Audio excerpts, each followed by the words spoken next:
state of you. You're more of a wreck than this place.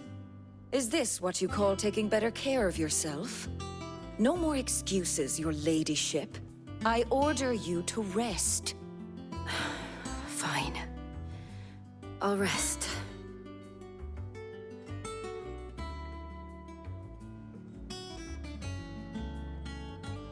Don't worry, Gav.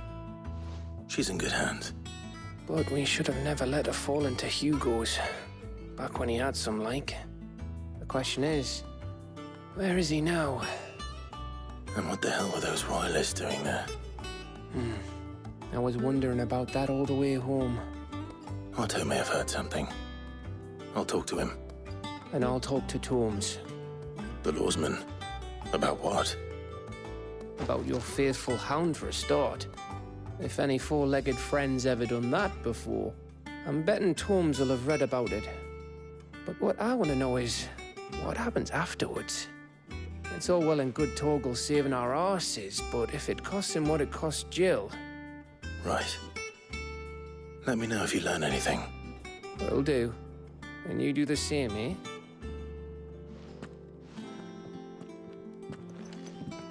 Jill. Listen to Taya. I will. Thank you.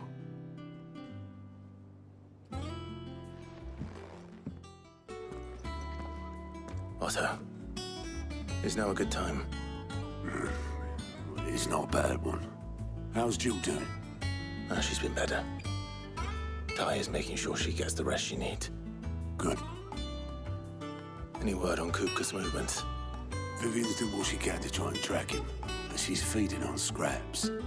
We've sent ours out to the Goosebreakers and their other friends in the West, asking them to keep their eyes peeled for anything unusual. No leads yet, but it's only a matter of time. All right. Let me know when you find something. There he is. All right, Clive. Still busy saving the world. Mid. When did you get back? Just now. What about your studies? Adjourned. Since Hugo Kupka invaded Rosaria. All the canvas in uproar about it. He's gone mad. He's turned rogue. It'll be us next. You try concentrating with all of that. All right. You win. How long will you be staying this time? Dunno. A while, most likely. Any road, while I'm here, I was hoping you could do us a favour. Mid. You can't just expect me to... Please, oblige her.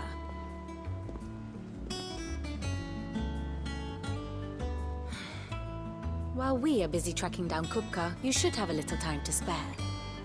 Professor! Now there's a face I haven't seen in a while. Shouldn't you have it buried in a dusty old tome? I did, till a familiar trill pricked my ears.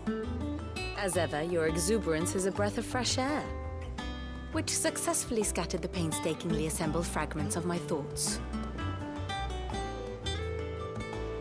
I'll take that as a compliment. Well, Clive, you heard the professor. So, I'll meet you in the storeroom when you're done. Wait, hold on. Breath of fresh air. Bloody tempest, more like.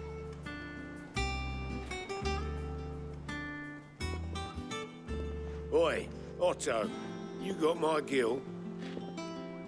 Huh? What are you on about? My fee for bringing Mid across. She said you were paying. That little... You took your time. I'm a busy man, Mid. I'll get to the point then. I want to turn the room down there into a workshop like the one I had at Dad's place. Mid, you've only just come back. And I've been thinking about it for a while. Dad said I had a knack for engineering. Told me everything he knew about it, then sent me off to Canva to learn everything he didn't. That was his dream for me, that one day I'd put my studies to use for the good of the cause. But I'm helping no one stuck at school. I've studied enough. It's time I put my knack to work. I know that I can help the people here, and I want to do it. Well. If Sid could see you now, All right. I'll tell Otto you'll be staying. I knew you'd say yes. Which is why I wrote up a list of jobs for you. For me? Who else? What do you want me to do? First things first, I need equipment and materials to start making my own. There's the designs for the stuff I need and the stuff it needs smithing from. The other materials I can work myself. Just need a generous benefactor to lay them on for me. Apart from the wood, I'll need a carpenter for that, but I can just borrow yours. Is that everything? For now. I'll let you know if I need out else. All right, Clive? You've all done then? I am. I've placed your various orders, and a carpenter by the name of Bernard is on his way from Martha's Rest. That's brilliant. Thanks, Clive. Is there anything else you need? Nope. Blackthorn and Lady Karen have already sent over everything I asked for, and I've got all my plans drawn up. So as soon as Bernard gets here, we can get to work. I can't wait. Ah, Clive. Talia, how's Jill? Recovering, but she still needs her rest. Of course. Take good care of her, won't you? I'll do my best. Oh, Gav was looking for you. He said he had something to show you in the shelves. The shelves. Oh, that's right. He went to ask Harpocrates about Torgor. He must have found something. Clive, where have you been? I've been wanting to ask you something about Torgal. Where did you get him, like, in the first place? My father brought him back from one of his expeditions into the Northern Territories. They were crossing a snowfield when they heard his cries, and seeing no sign of his pack, they took him in. What do you reckon, Torms? It certainly adds weight to the theory. Clive, I believe that Torgal may be no mere hound, but a rare frostwolf, an animal native to the far northern reaches of Valisthea. In one of our oldest bestiaries, I found reference to a frostwolf who served as guardian to an ancient queen of the north. Such was his mastery over ether, he could cast magics on command. His name was Fenrir. Fenrir the Frostwolf. Now, the annals do not state it explicitly, but I have reason to believe this queen was a dominant of Shiva, a girl from the Northern Territories and her faithful hound. One awakens as the dominant of Shiva, and the other... You're saying that Jill granted Torgal his powers? What? Just like Fenrir. People called him my hound, but Torgal and Jill were inseparable. He grew up as a faithful companion to the dominant of Shiva, and years later, his powers awakened, just when his master needed him the most. You're right. If it weren't for Torgal blasting those bastards to Kingdom Come, Jill would have been for it. Quite. Though Torgal's power is his own, his latent birthright as a frostwolf. It had only to be unlocked. Oh, get you, Torgal. You're an even finer hound than we thought. And regarding your original concern, you need not fear for Torgal's health. Why, the beast has the appetite of a behemoth. Just this very morn, I found him with his nose buried in my nuts. There you are! I've been looking everywhere for you. Bernard's here. I need you to introduce us so we can get to work. I shall be a moment.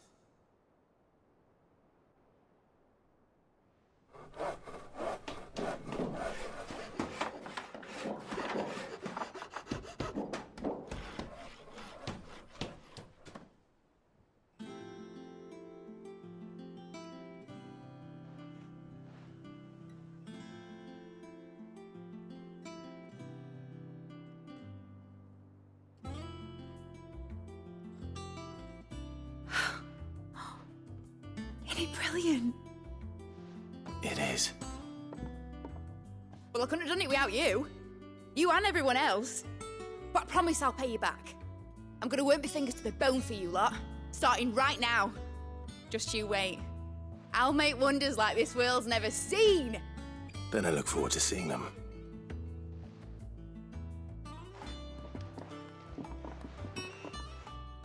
How goes the hunt for Kupka? Largely in circles. We have myriad sightings of strange soldiers in unexpected places, but nothing definitive as yet. If only we knew for certain by what route he left Rosalith. Well, keep at it. If anyone can piece this puzzle together, it's you. And I'm willing to wait as long as it takes.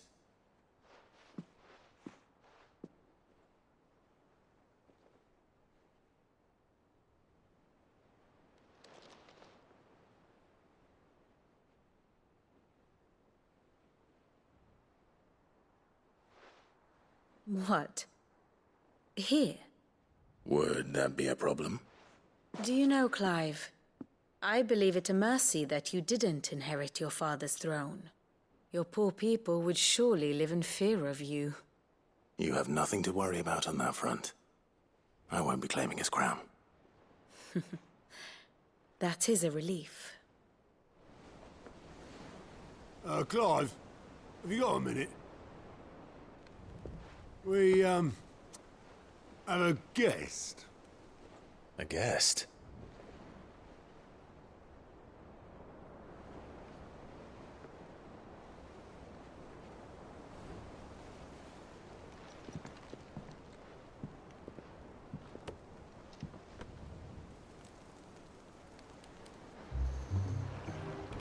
For your trouble. It was a pleasure, in hindsight. Uncle Byron? Clive, my boy! Tap a cask and stoke the ovens, for your favourite uncle is here!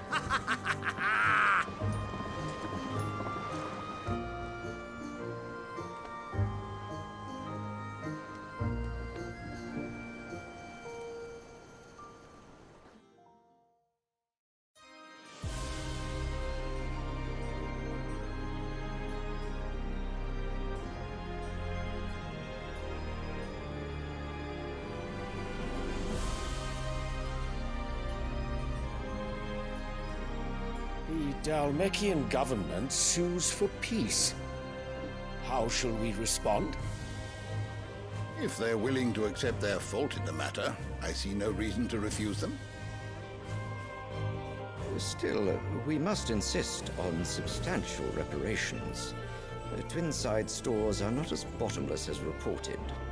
Aye, and we have many more mouths to feed. We shall just have to have the Dalmeks empty their treasuries for us.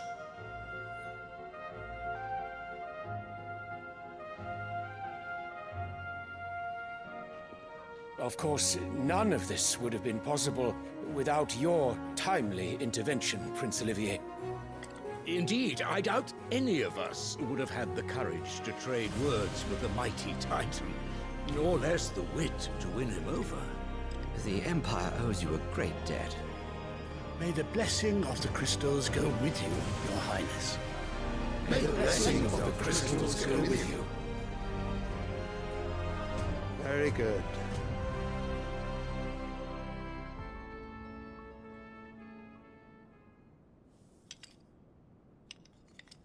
Now, let us come to the question of precisely when the Dalmeks will withdraw their troops. Dion's fire could rid us of them in mere moments. The men of the Fist will not withdraw until a peace treaty is concluded. So let us keep the negotiations open, give them time to gather what gold and trinkets they can, and once they deliver that which we demand, what worth is a piece of parchment? Your Radiance, were Prince Dion to take the field, the enemy would surely send their own dominant to meet him. And while His Highness would of course prevail, there would be heavy losses on both. You need not fear Hugo Kupka. He is engaged on the Western Front. Even were the Dalmeks to send for him, he would not arrive in time. As much as I would enjoy witnessing a clash between Bahamut and Titan, it is not to be.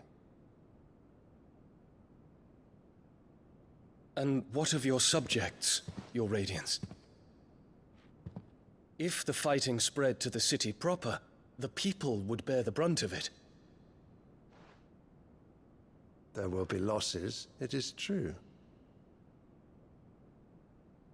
Yet for every citizen who falls, another can be bred.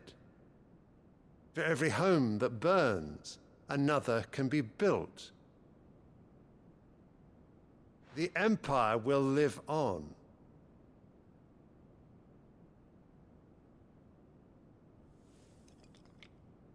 Dion? Yes, sire.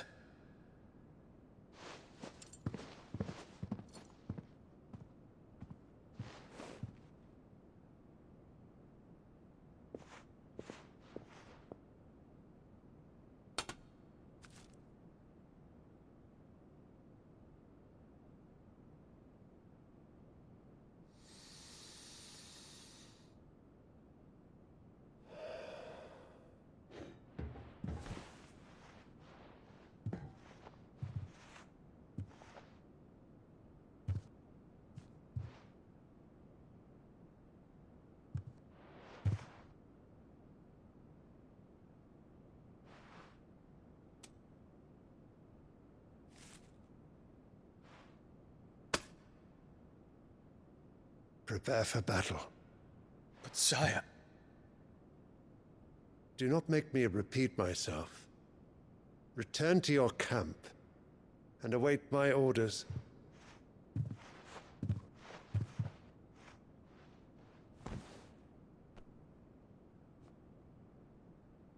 If that is your wish, your Radiance, I shall depart at once.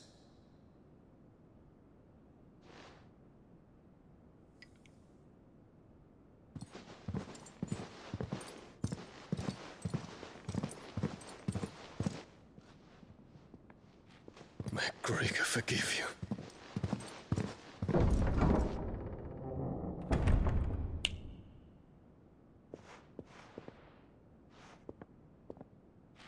What do the astrologers augur?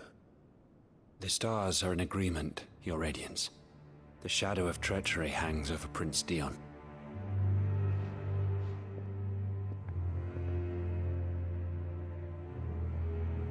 So Annabella's tales were true. You disappoint me, Dion.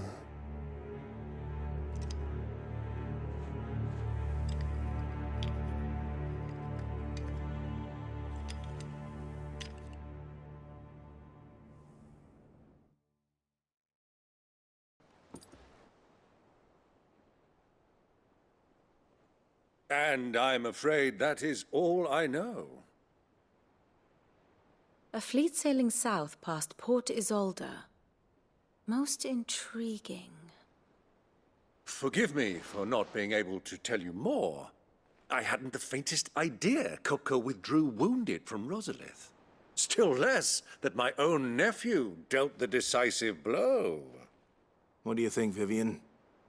I think, with this news of the Dhalmekian fleet and recent reports of the Royalists' movements, that the final piece of the puzzle has fallen into place.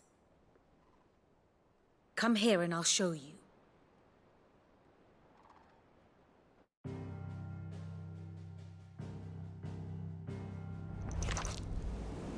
It is known that Kupka's forces entered Rosaria via its unguarded coast.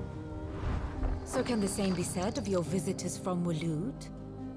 Certainly her Royal Navy is famed for the efficiency with which it bears her knights from one battlefield to the next. And in the Einherjar, or Black Galleon, she boasts a vessel nigh as swift and every bit as feared as the Kingdom's legendary cavalry. A fitting flagship for a land apart, her naval presence being crucial to her ambitions beyond Ash. Yes, it seems safe to assume that the Royalists did indeed enter Rosaria from the sea. So then, had you a vested interest in Titan's survival, whither would you take him? Why, home to Drake's Fang, a place rich enough in ether to conjure the magics needed to mend his hurts. But would that not entail an arduous voyage around the southern cape? Let us say that the Royalists did put ashore with a mind to spirit Kupka away from under your very nose. Could that truly have been their plan for him? To load him aboard one of the ships flying Republican colors sighted off the coast near Port Isolde. To spend weeks at sea, being tossed hither and yon by unforgiving waves, his life hanging in the balance. No. The journey would mean Titan's death, and Kupka's faithful creatures would not allow it. So what then was the plan of our Waluda friends? Reports suggest they made not for the coast, but for the desert. And by cutting through the Velcroy, a party traveling light would have Titan back in his bed days before a galley could lurch into port.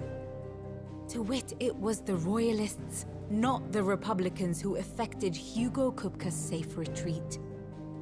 I would stake your life on it.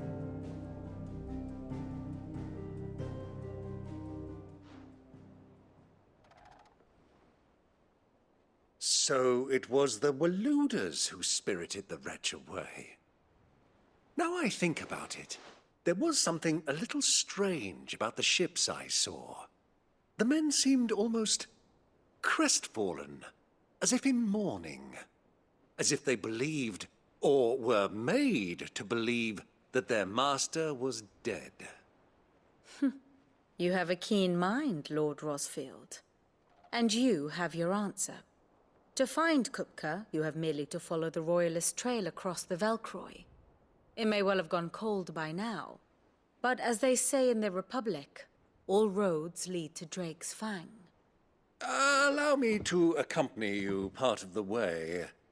As luck would have it, I had intended to journey Canverward on business after visiting you here. The Fang would be but a short detour. I'd be glad of the company. Give me a moment to make ready. I need to tell my friends what we've learned, and where we're going. Very well, but be quick about it, my boy. Time waits for no man.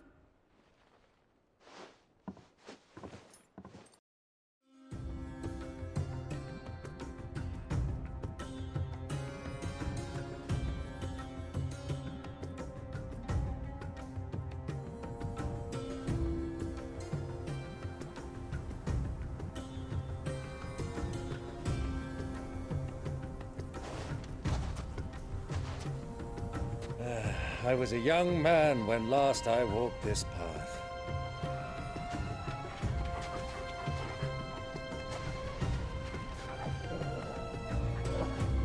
There's an old trading post not far from here. The road to Drake's Fang leads through it. The trading post it is.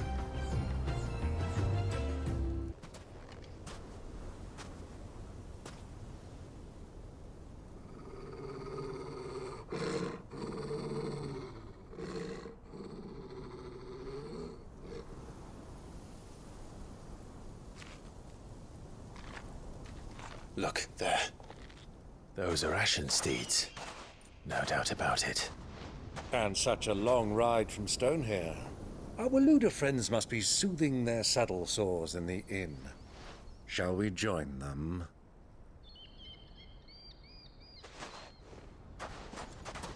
Run along and play now, Torgal. Dogs aren't allowed inside.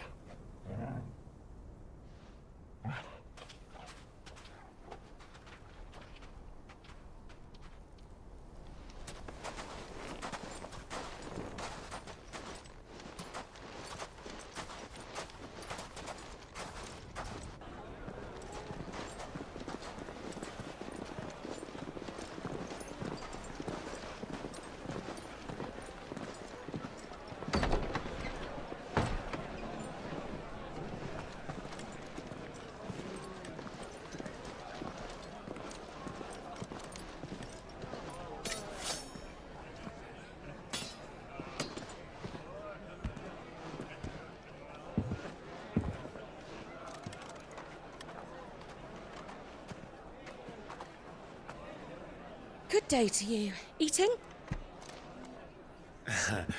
Sorry about my pal. He only talks when his mouth's full. What do you recommend? Well, if you're after something light, we do a fine chocobo soup with lentils and honey. 2 bowls of that, then. And ale. Right you are. Hey, girl! Coming!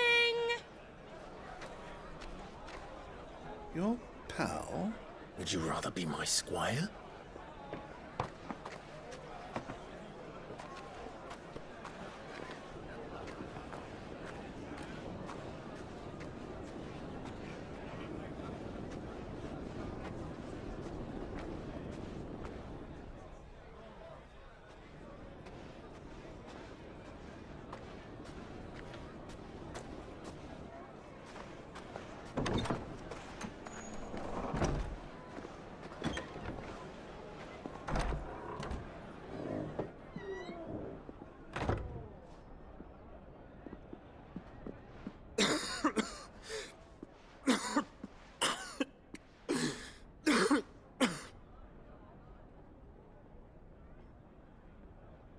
Your Grace, it is plain you are not yet well enough to travel.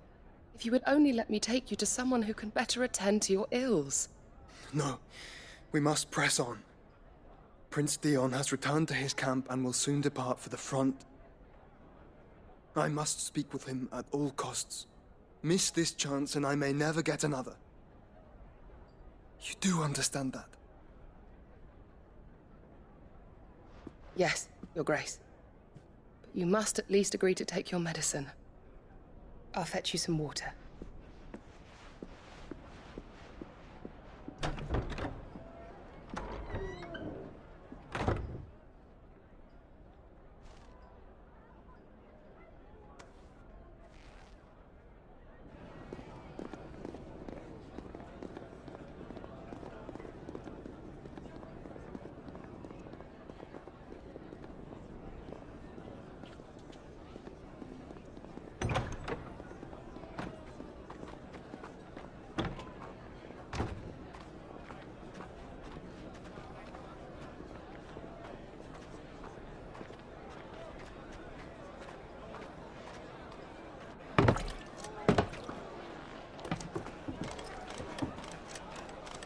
Keep watch, they tell us. But all I see is sand. I hear they got our guest back to the Fang without any trouble. We'll be leaving soon enough. Why the Lord Commander dragged us all this way just to save that blockhead skin, we'll never know. Dominant or not, he's a bloody idiot. That'll be Cooker, then. Well, let's get this down us. We've a long way to go. Hey, you!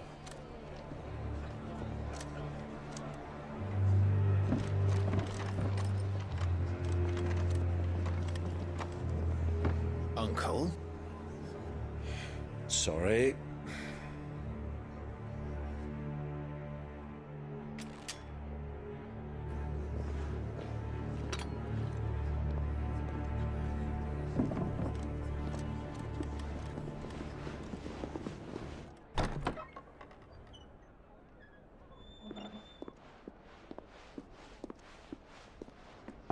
Can you walk, Your Grace?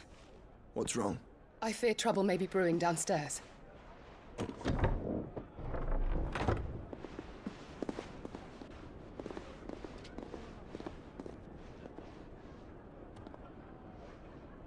You two are travelers, are you not? Me and my companions are strangers here. Perhaps you'd be good enough to accompany us a while. Help us find our way. Sorry, lads, but we've got business in camera that can't wait. Ah, I'm sure you could spare us an hour or two. Come on. Friend.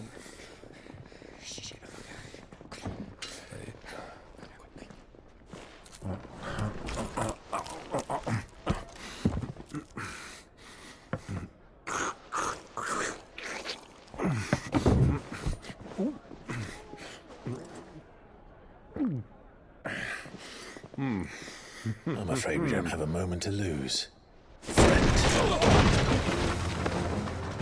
Stay back, Uncle. Gladly.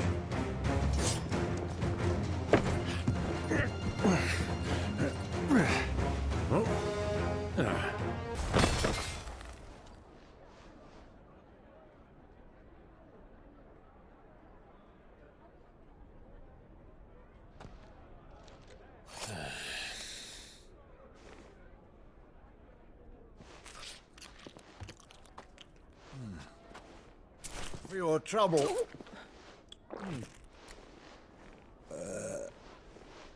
Word of advice, miss. That soup could do with a touch more salt.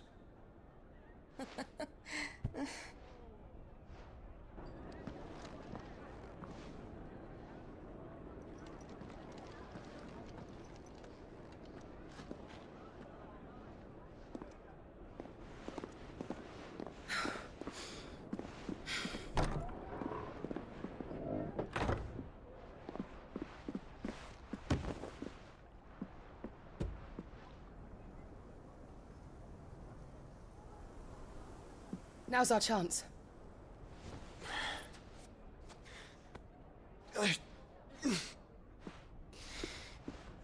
Your Grace? I'm fine.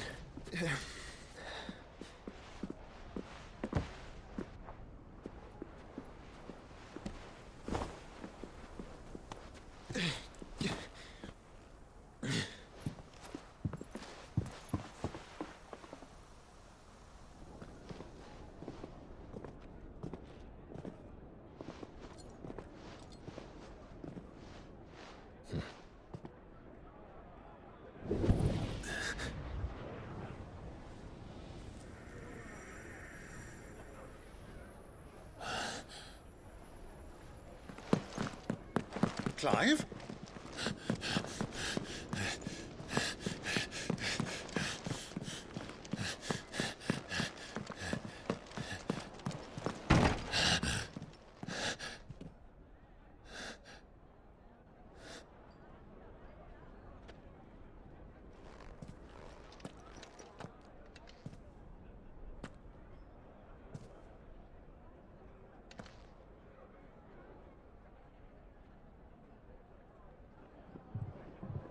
What is it now?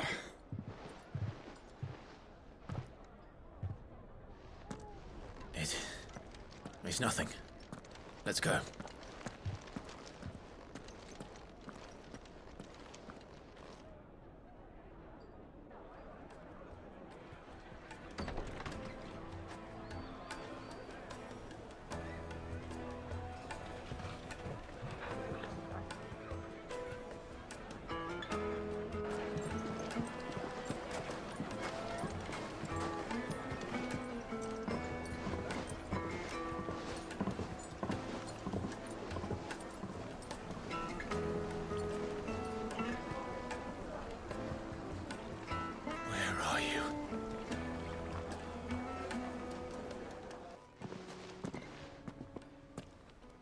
So you're the ones who've been sniffing around.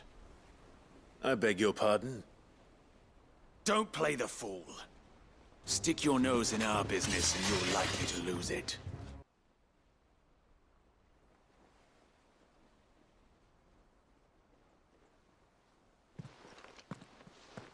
Who are you working for? Him or her? Him. The boss. He wanted us to test you. Though one could hardly call that a test. Lord Furder? Look what the cat dragged in. Your skill with the blade is rare indeed, my lord. A fitting talent for an outlaw. You know who I am. So what now? Call in the Men of the Rock and collect the bounty? That isn't my decision to make. Our work is done. Take him to meet his precious Rosina. She will be interested to make his acquaintance. Yes, my lord. To the Lock of Leisure, then. To the Lock of Leisure.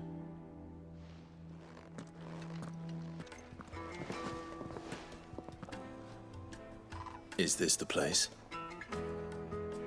Lubor's Forge. The Briar's Kiss. Ah, so it was the young sprig after all. So much for Rosina Dalamil being a woman of experience. How wrong I was. It was an easy mistake to make, Uncle. After all, it must have been years since Sid last saw her. Sorry, him.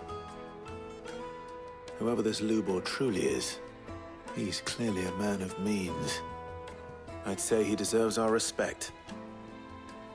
See that he gets it.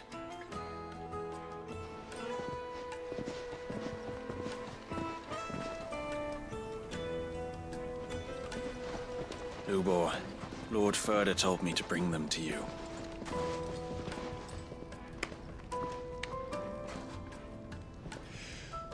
My boys tell me you're in need of assistance. Sid II?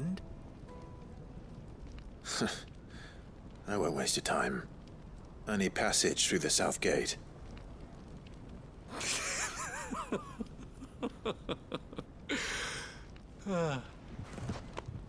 Tell me, what do you think is a merchant's most important commodity? Why, trust. Everyone knows that. Without it, you have nothing. And nothing is exactly what you have. And so, for you, I, too, have nothing. I'm not in the business of helping every lost puppy that wanders in off the street. I'm a busy man, as you can see. Let's leave this mummer to his farce. By all means. Find someone else to help you on your way.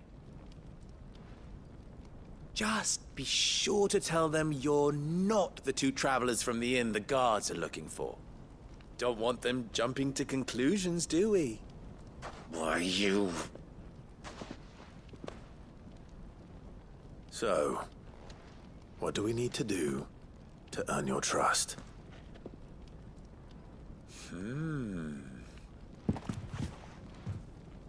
I like this one.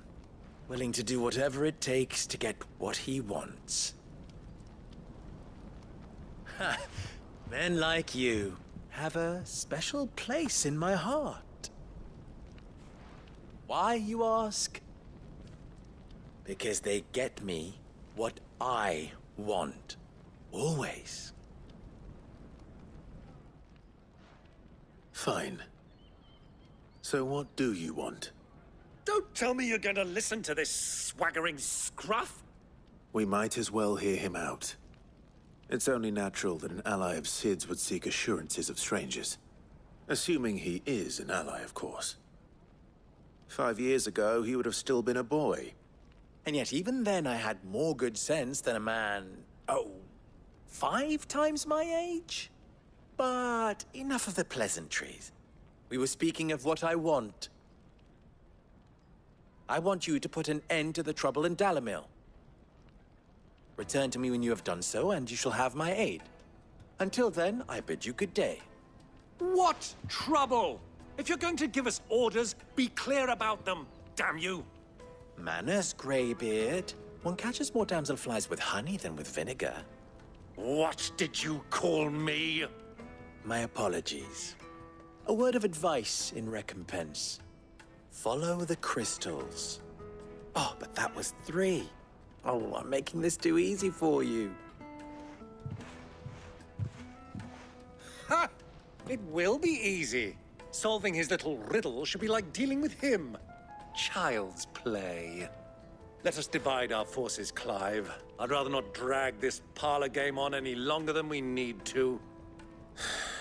All right. Good luck, Uncle. Huh?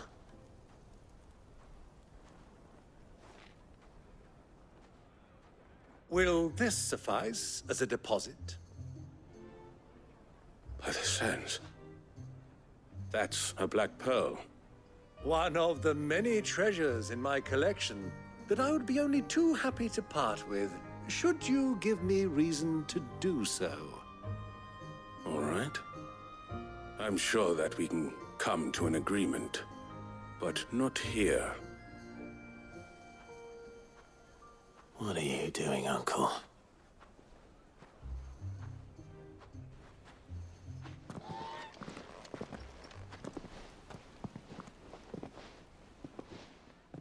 Care to explain why you're giving gifts to Kupka's men?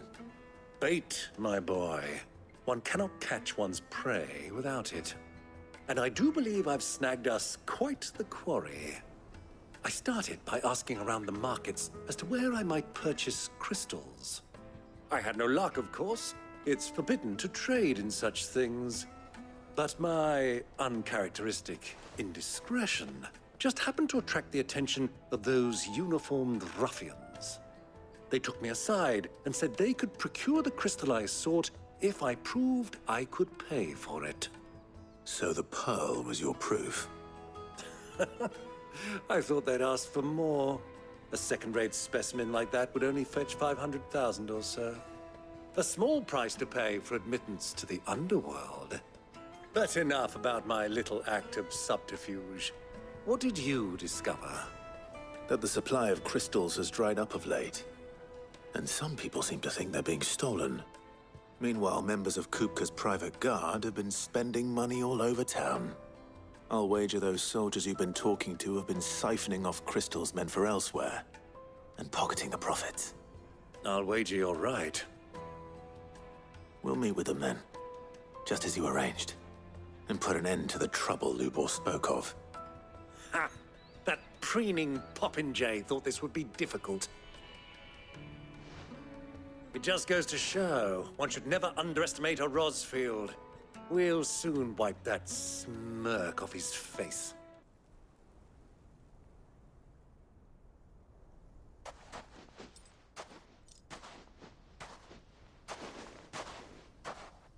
I was beginning to think you weren't coming, my lord. You've brought your contribution? All the silver and stones I could scrape together at such short notice? You brought the whole 500 talents. That was the price we agreed upon, yes? If you've no objections, I'd like to see the crystal. Of course. Right this way, my lord.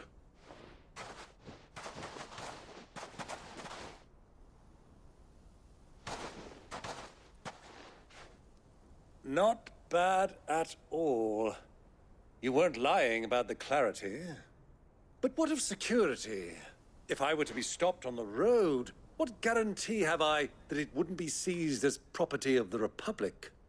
Because these crystals are no longer the property of the Republic. You're not buying from us. You're buying from them. And we have no more jurisdiction here than you, my lord. But we have ships, and will gladly deliver to a port of your choosing, now that our price has been met. Royalists, eh? What brings you here? Why, to collect their share of Drake's Fang's blessing, of course. Our nations are allies, and so they are entitled to a portion of the Mother Crystal's bounty. And, being such good friends, we elected to increase that portion, and share the benefits. And now that these crystals are officially property of the Kingdom of Waloed, we are duty-bound not to interfere, no matter where they might happen to end up next. Did you get all that? They're in cahoots! So it would seem. My lord, what is the meaning of this? Double-crossing dogs. They're not here to do business. Kill them! Kill them both! Well, that wasn't too bad. How'd you like my performance, huh? I've often played the villain on the stage. I think I did the role justice. Don't you? Greybeard, you were magnificent. The battle scene was particularly thrilling. Such a shame you didn't have more of an audience, but perhaps that's for the best. How long have you been watching? Long enough to witness your uncle's sordid transaction. I hardly expected one so venerable to degrade himself so thoroughly. Buying one's way into the confidence of degenerates. Ingenious. This was the trouble you spoke of. The men of the Rock taking crystals meant for the common folk and conspiring with the Royalists. Well, now it's over. Indeed it is. The people of Dalamil had scarcely any means of redress against Kupka's men, let alone a foreign army. Until you two came along, that is.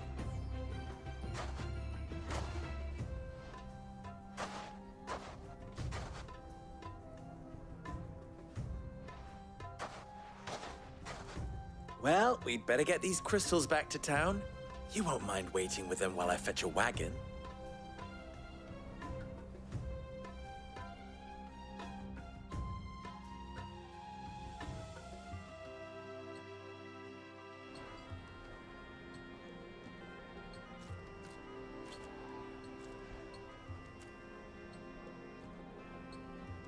It occurs to me that I still don't know your name. Clive.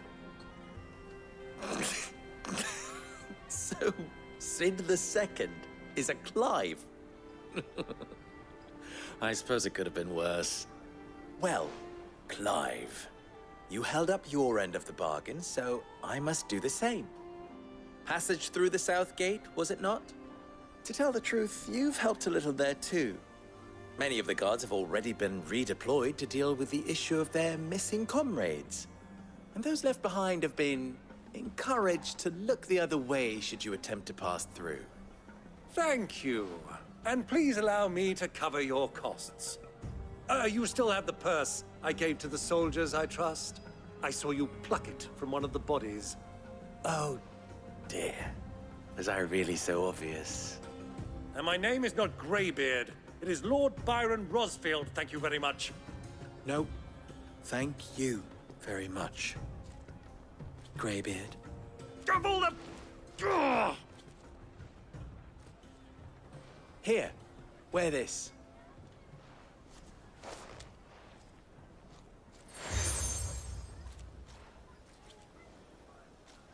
Any friend of mine who sees you with it shall be a friend of yours. Thank you, Lubor. And please, feel free to send one of my Stoluses back to your people. Tell them that Rosina Dalamil is back in bed with Sid.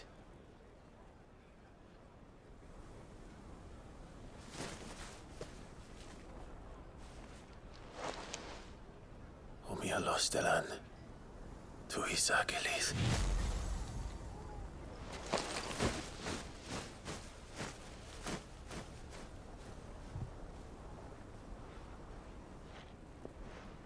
I'm trusting you, Sid. Or should I say, Clive? So be sure not to let me down. I have a reputation to uphold.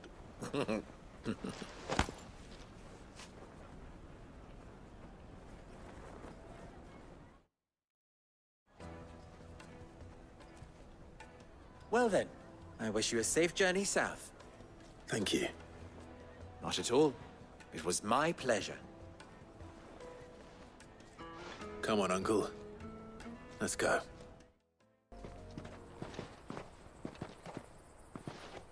There it is. Drake's Fang.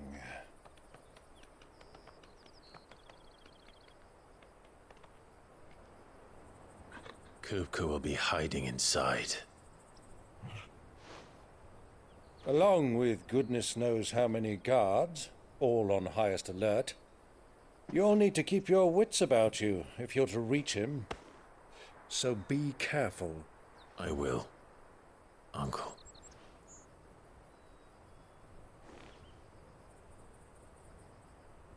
Before you go, Clive, allow me to apologize.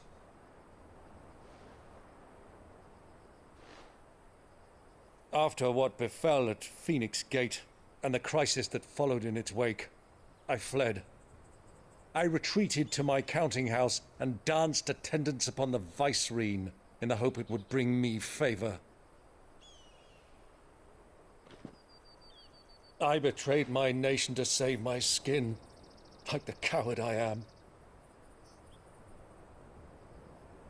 And I'm sorry. Uncle, please. It's not too late, Clive. Rosaria is yours by right, and there are those that would help you to take it back. Had I the courage of my brother, I might already have done so. But that ship has sailed. You, however... No. Forgive me, but I cannot. I fight to build a new world now. A better world. Where men can live and die on their own terms. I was raised in a nation that strove to improve the plight of bearers.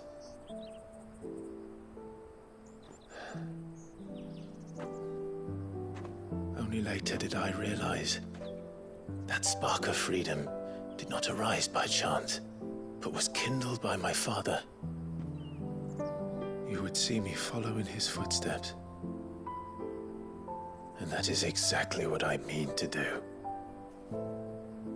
Not by ruling Rosaria, but by extending his ideals to the whole of the twins.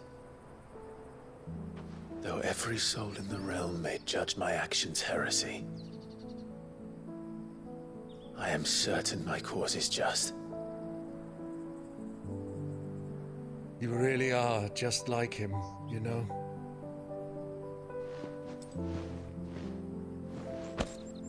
Thank you, Clive, for coming back to me. I am proud to call you nephew.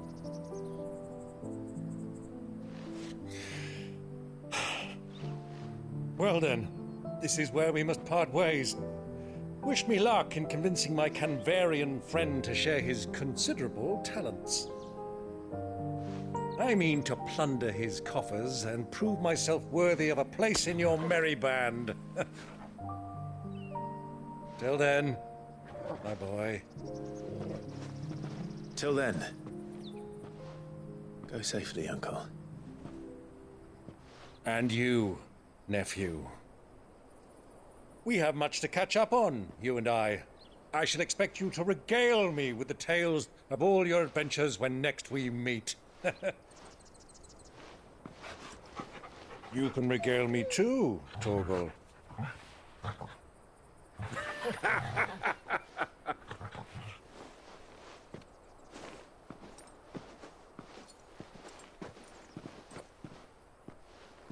I'm coming for you, Kuka.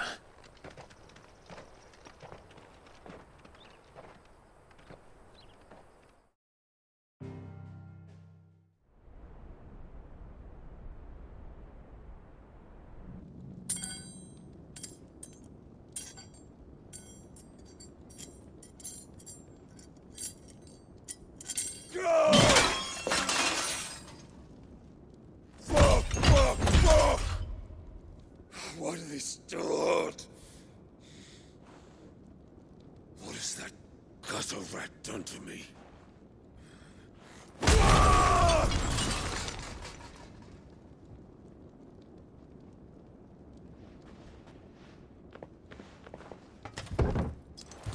Out of my sight, witch! I'll kill you, Rossfield! I'll rip out your heart! I'll tear you limb from limb! Peace, Hugo. The table shan't hurt you any longer. He sought to humiliate me. Me! If you hadn't interfered, he would be dead! You truly believe you would have triumphed had the battle continued? Titan would have ground him into dust! And how would he have done that without his head? Shut up!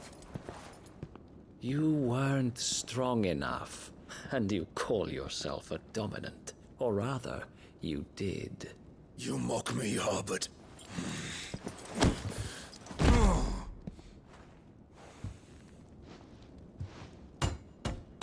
Do you see, Hugo? You are weak. Fuck! But so long as that fire burns within you, there is still hope. There may yet be a way for you to take your revenge. Tell me, what must I do? Please, I'll do anything. Just tell me.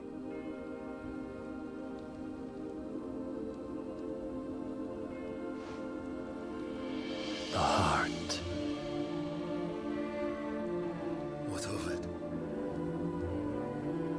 A Mother Crystal's heart is the most concentrated source of ether in all creation. Perhaps you could take advantage of that. Of course, the crystal would not yield her blessing to any ordinary man. But then, you are no ordinary man, are you, Hugo? Clive Rossfield stole your power, but others have suffered a similar fate, and still managed to find the strength to conjure their icon. Like Benedicta Harmon. She too drank of the ether and gained a power beyond human understanding. She did?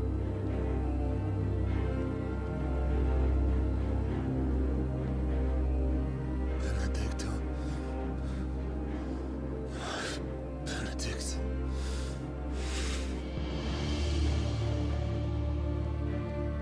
I'll do it. My love. I'll avenge you.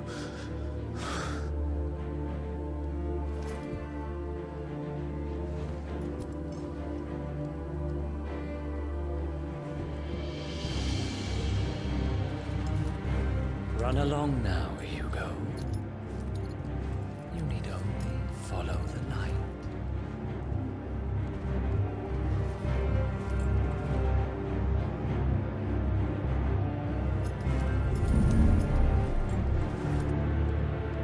Muthos is here.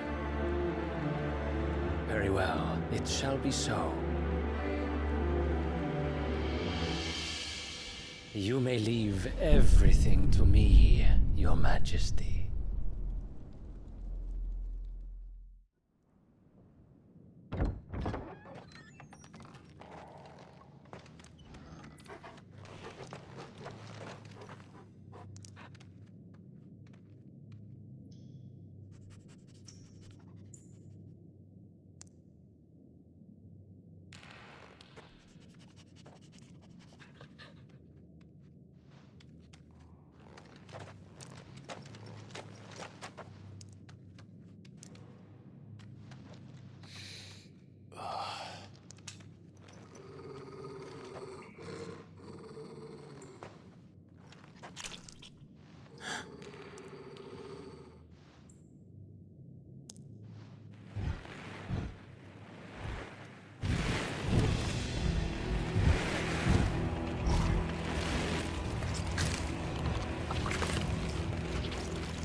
Did the royalists bring them from Ash?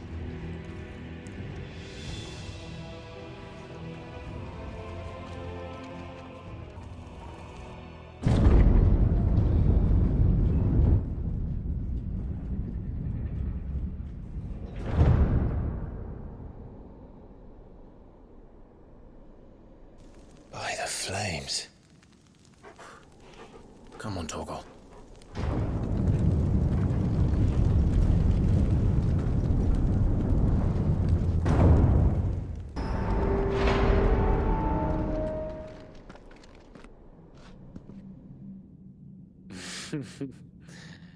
Let the trial begin.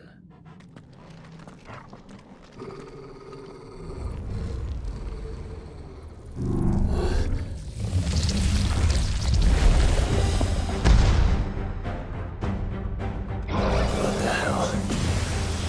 With me, Torgal.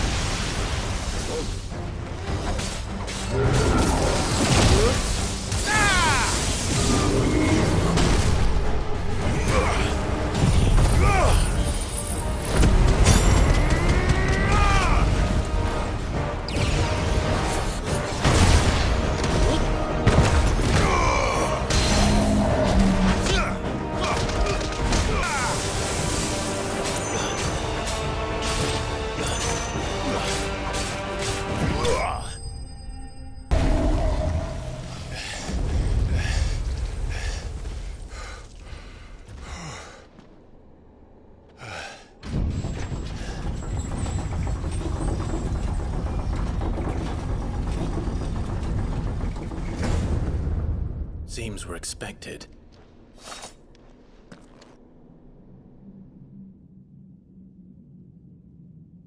So this is the power of Mythos.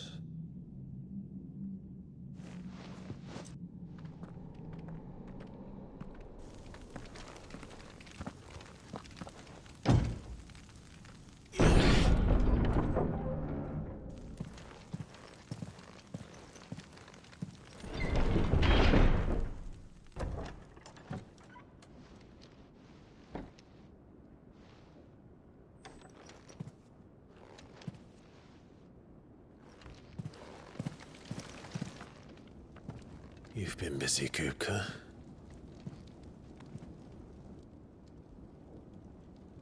But where did you go?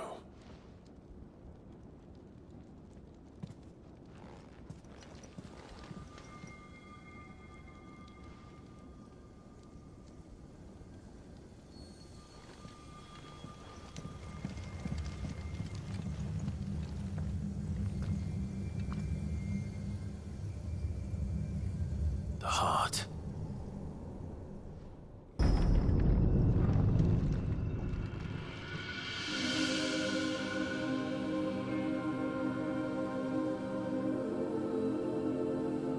Benedicta, my everything. I've missed you so much. Kuka!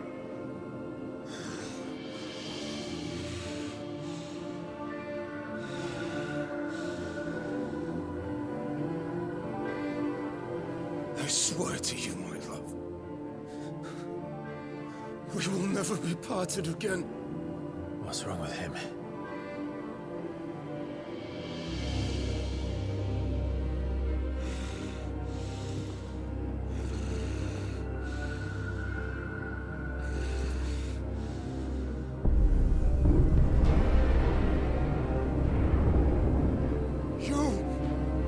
You got away from her!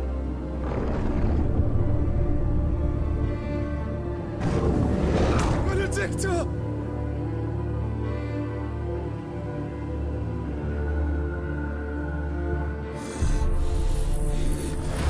I'll kill you, Roswell!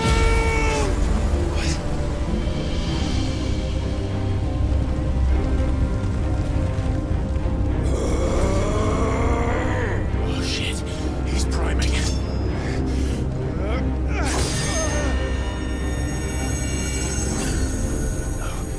Not now.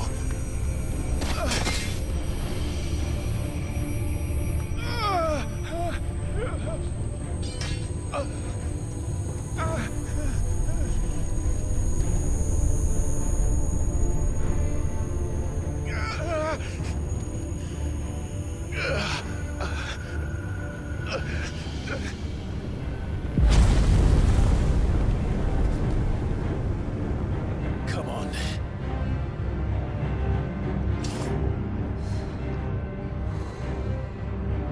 Find him. You've done this before. You can do it again. Let the flames burn within you. No. Let them burn without. Come to me, Ifrit!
Worth a try.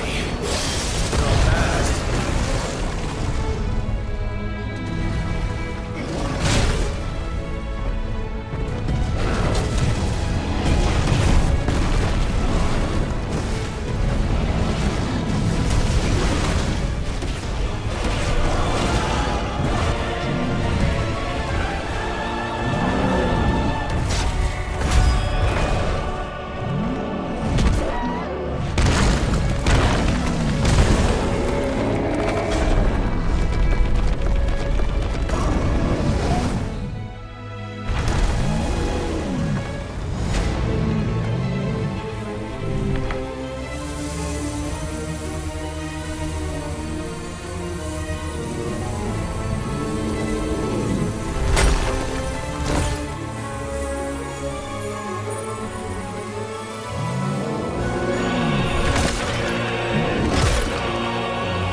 What do you want? Your soul is tainted with worthless human will, yet your thirst for power remains undiminished. With every sip you take, you grow in strength, and soon you shall achieve perfection. I don't know what you're talking about. You will accept us, Mythos. It is inevitable. You were created for this purpose, and you shall serve it. Never!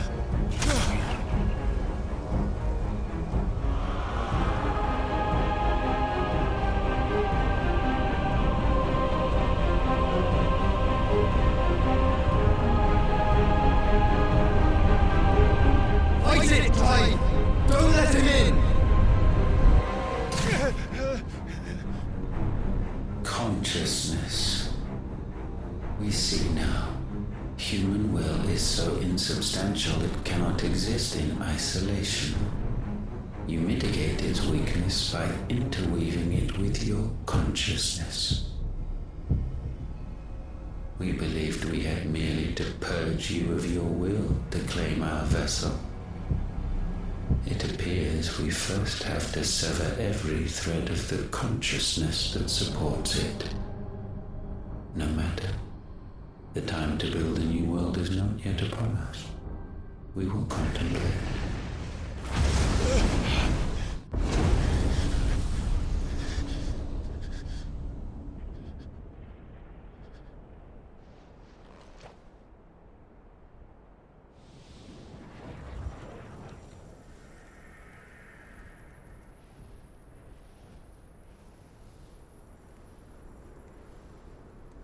Thank you, Joshua.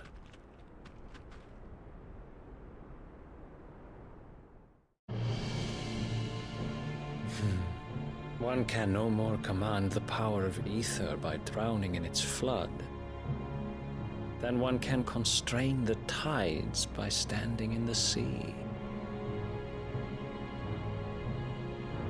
I had thought Hugo wiser than this, but it seems his head was full of rocks after all. Titan was strong. Your Majesty. But Mythos is stronger. For 5 years, that man lived only for revenge. Clinging fast to a fiction, even as it swept him into the abyss.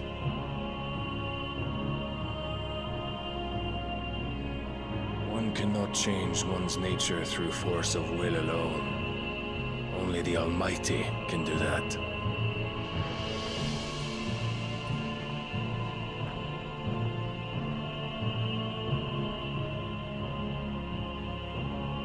Hugo Kupka, the man who gave his life for a woman's head.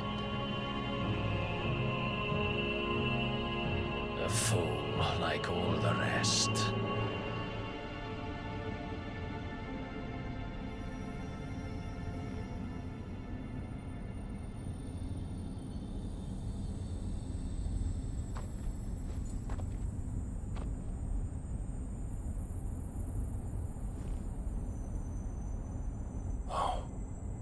That the death of a mother crystal should be so beautiful.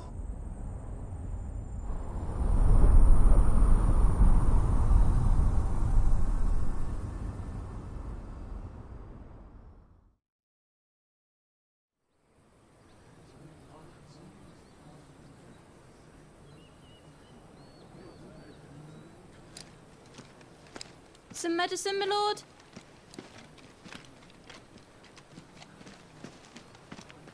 I have salves, potions, anything you need. Stop bothering me, urchin, or you'll feel the back of my hand.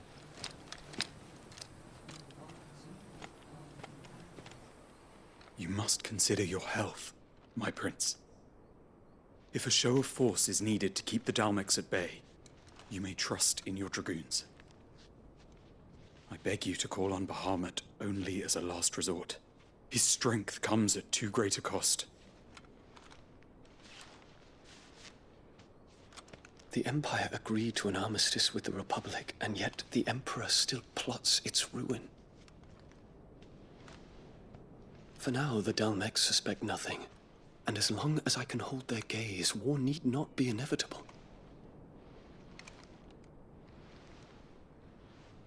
But more than that, Bahamut is the champion of the Empire. When our people look to the heavens, the sight of him gives them hope.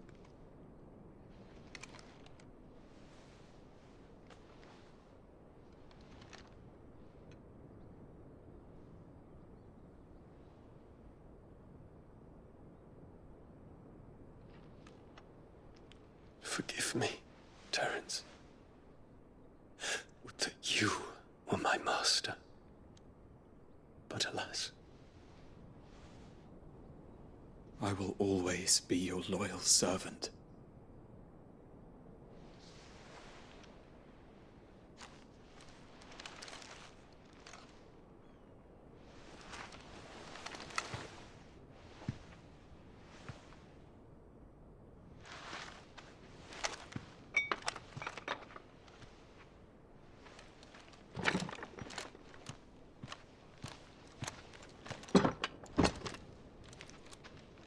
Should the Council's brazen maneuvering prompt the Republic to tear up their own treaty and launch a new assault, our soldiers would advance to meet them, cutting across the Central Isles, but not in time to prevent their forces from breaching the southern defenses and storming Twinside. And so the capital would become a battlefield. Thousands of innocents would die. I cannot allow that to happen. There is one small mercy, at least. You will not be forced to do battle with Titan.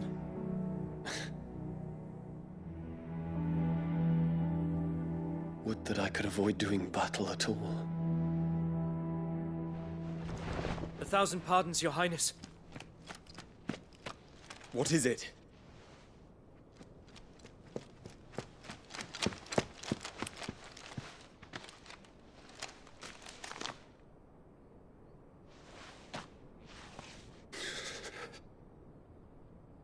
Olivier has been made Emperor. What is the meaning of this? My father's orders. What were they? Quickly! Yes, Your Highness. His Radiance requests that Your Highness maintain position here and... Ah!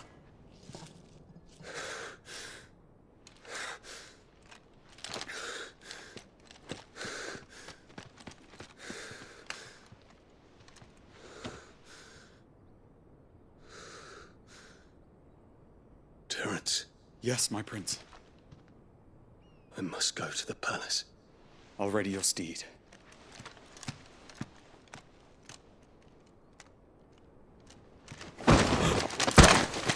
What is it now?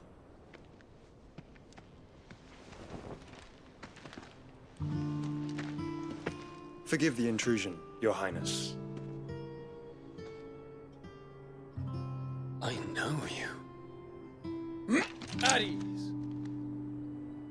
We stand in the presence of the Phoenix.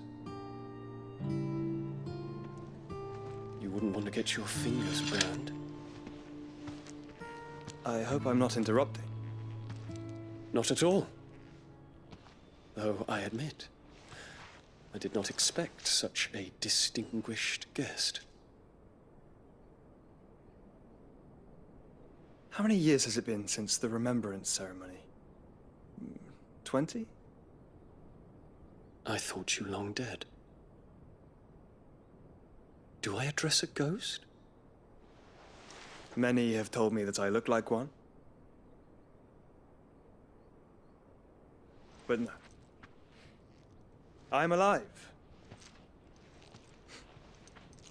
Just. Prince Dion of the House Lesage, I have a tale to tell you.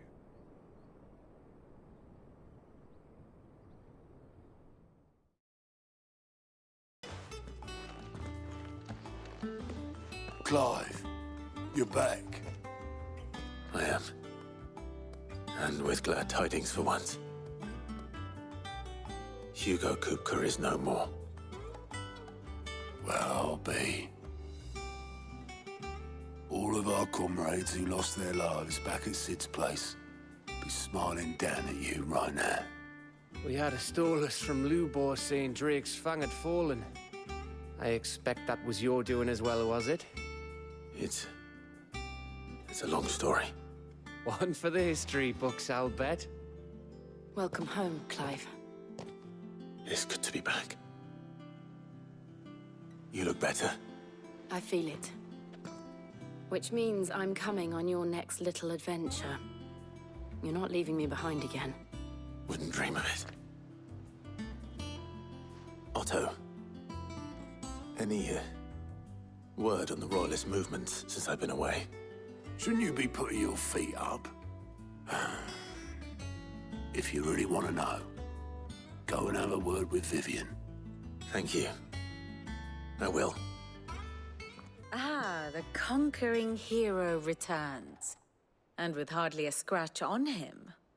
I may have picked up one or two. Well, the fact that you came straight to me instead of visiting our resident physiker suggests that you picked up something more important. A scent. The scent of Waludas. The very same. But whatever plans Kupka was hatching with the Royalists, he took them to his grave. As did his men. Slaughtered by the orcs who'd taken over the Fang. Orcs, Vivian.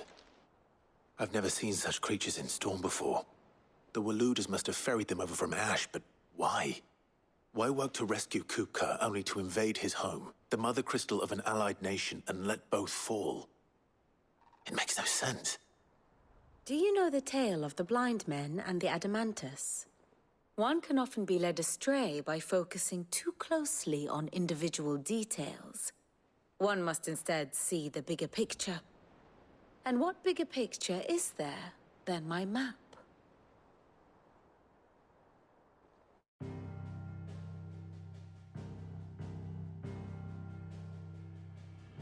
The Kingdom of Waloed claims dominion over all of Ash. It is a nation forged by the bloody conquest of Barnabas Tharm, the dominant of Odin. The Canvarian War of Independence in 849. The Battle of the Twin Realms in 865. The Battle of Belinus Tor in 873. Wheresoever his armies fought, Odin was found where the fighting was fiercest. But of late, the warrior king appears to have laid his sword to rest. Battle rages for control of the crystalline dominion. Yet Tharm sends not a single ship in support of his Dhalmekian allies. Meanwhile, the Blight ravages great swathes of Ash. Yet warlike Waloed shows not the faintest interest in laying claim to untouched lands. So why go to the trouble of sending an army of orcs into the heart of Drake's Fang, only to make no attempt to claim the Mother Crystal for Waloed? It can hardly be for lack of men. Tharm's armies rival any in the Twins. No. We have not seen the last of the Waluda standard. Odin will ride again. It is but a question of when. And on that day, who will be trampled underfoot?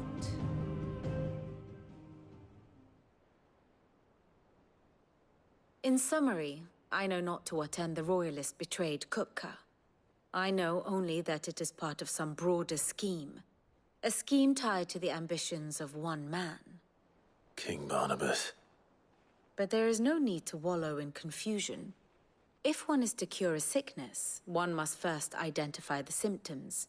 And your Lord Uncle has volunteered to do just that by keeping an eye on the Royalists' movements. He's really throwing himself into this. Indeed he is. Which means all that remains for us to do is await his reports. Well, not quite all in your case. The people of the Hideaway must hear the news. Justice has been done. Hugo Kupka is dead. The wounds he left that night are still raw, especially for those who lived with Sid the longest. Tell them that those wounds might finally begin to heal. Consider it the price of today's instruction. I've never known you to be sentimental. What can I say? I am only human. And we are, all of us, sentimental animals at heart. I suppose we are. Very well. I'll go and spread the word.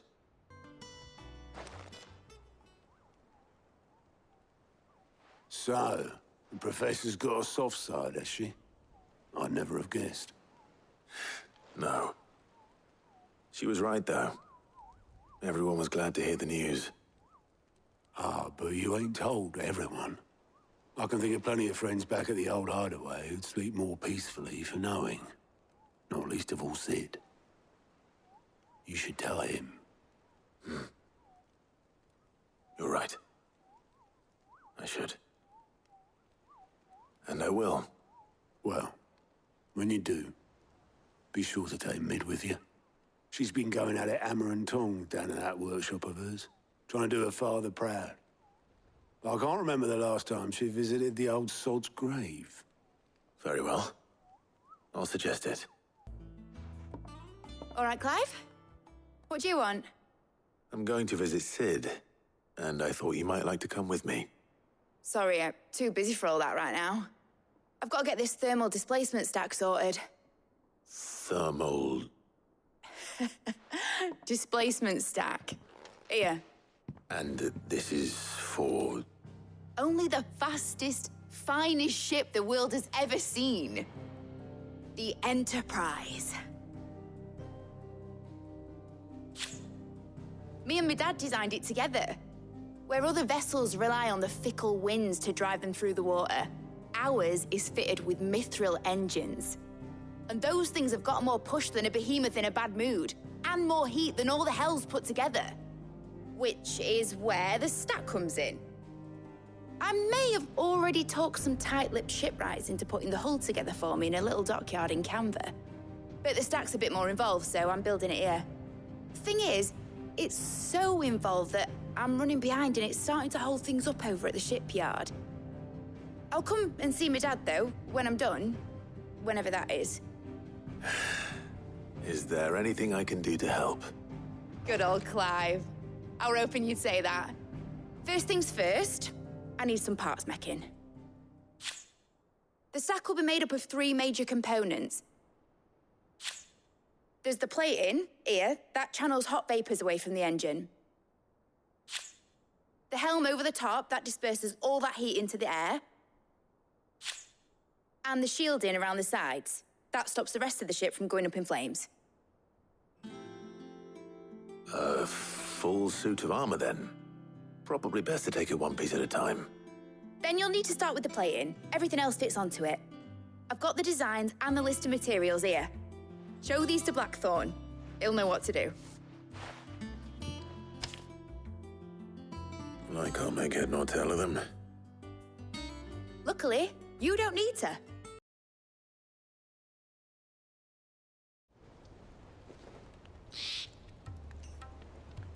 You know, when I got into the smithing game, I thought I'd be making swords and shields, not thermal bleeding didgeridoo-dahs. Displacement stacks. Same difference. Whatever you call it, I ain't putting it together in here. It's cramped enough as it is. Let's take this outside. Mid, you get all the parts lined up on the deck. I'll take care of the rest. On my way. Oh, and bring me the biggest hammer you can find. This is gonna require some precision walloping.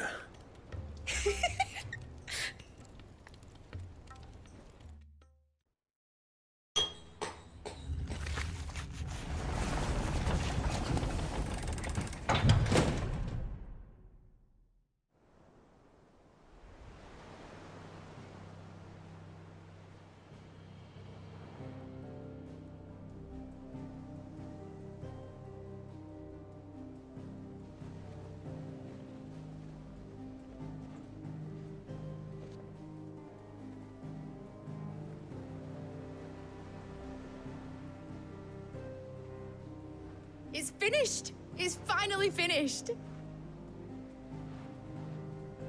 Thank fuck for that. I'll be feeling my hammer arm for weeks. Thank you, Clive, Blackthorn, everyone. That's one down and just 3 more to go. I'm sorry. Oh, didn't I tell you? The Enterprise has 4 mithril engines, and we'll be needing a displacement stack for each. You don't mean... Don't worry.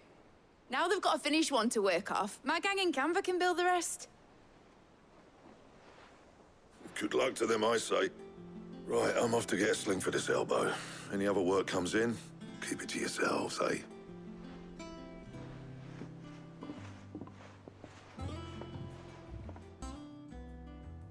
What's the matter? Nothing. Just daydreaming. Thinking about the Enterprise sailing off over the horizon to shores unknown. Searching for a land untouched by the Blight. Just like me and my dad planned. So if the worst came to the worst and every scrap of soil in the Twins turned black, we might still have a chance. That's what she was meant to be. You see, one last chance just in case we needed it. But now she's so close to being finished, I've realized I don't want her to be that. I don't want her to be just a lifeboat for us to cling to if things get desperate. I want people to sail aboard her by choice, not from the lack of it. In a world where we're not just trying to survive, but where we can actually live. I'm working on that. And I'll do everything I can to get you what you want. Don't you always? All right. My mind's made up. As soon as the Enterprise is fit to sail, I'm putting her under your command. Sod our plans, I'm trusting in yours. Are you sure about this? Something tells me it's what my dad would have wanted. He'd be proud of you. You were gonna visit his grave, weren't you? I was. And you can come too now that your little project is finished. Right. There's just one thing I need to finish up first. Won't be a mo. All right. I'll let Otto know you're coming. Meet us in the mess when you're ready. Aye, aye, Captain.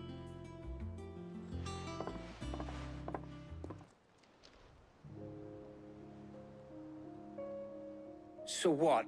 Mid got us to do all the dirty work and then just sailed off into the sunset? It, seems that way. Well, nothing we can do about it now. But next time you plan on visiting Sid, you might want to tie her to something before you suggest it. Ah, don't be so hard on her. Got to admit, the dirty work was kind of fun. Everyone pitching in and all that bollocks. Just like when we built this place. You're right. Anyway, we all set to head to the old hideaway.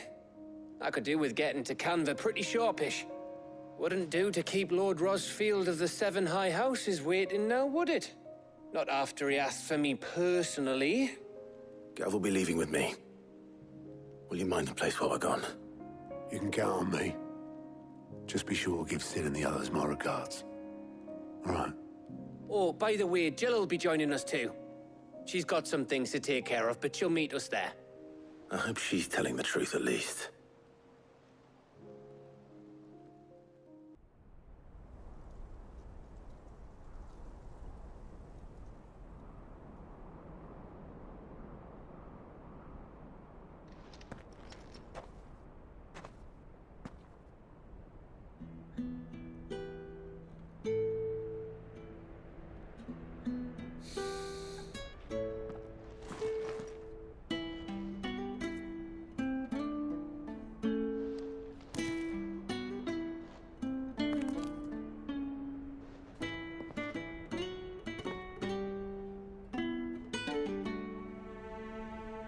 Well, Sid, I remember what you told me.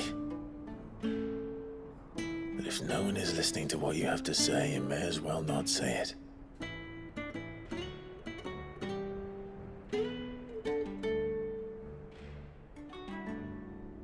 But I will say this, old friend. Hugo Kuka is gone.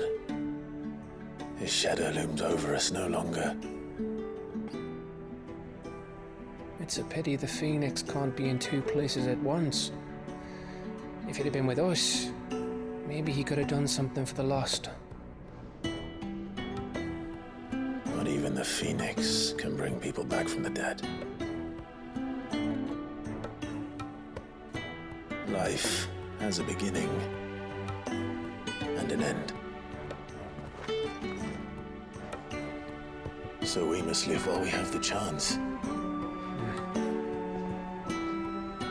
And not as slaves to the crystals, but as free men. May we join you?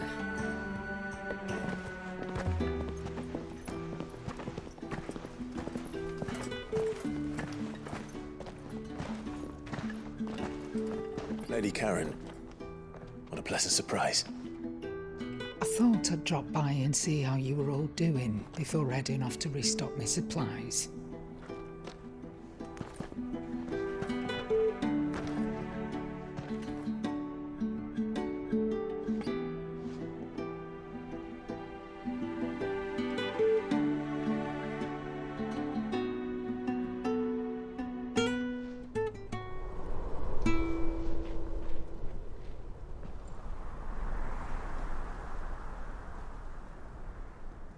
It wasn't the most scenic view back then, but it were never as bad as this.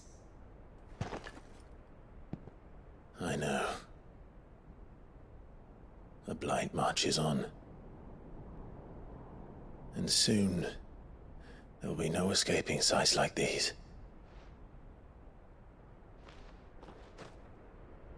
So our mission remains unchanged. We cannot stop until every Mother Crystal is gone, and their thirst for ether with them. The only one that remains in Storm is Drake's tail in the Crystalline Dominion. Our next target. We're going to Twinside. It's the capital of the Empire these days. I wouldn't like to think how tightly guarded they've got the place. Not that that'll stop you, but we do well to scout it out before you go charging in. We would indeed. If you're off to the Dominion, you can take this great lump with you. Goods. Oh, I am sorry. Have you forgotten you're the most wanted man in the Twins? I thought you might like to disguise yourselves as the attendants of a travelling trader, assuming you've no better ideas. You wanted to buy yourself some tools, didn't you? Well, now's your chance. You're letting me go with them? Oh, thanks, Nan. Stop that! You'll break me bones, you great galoot.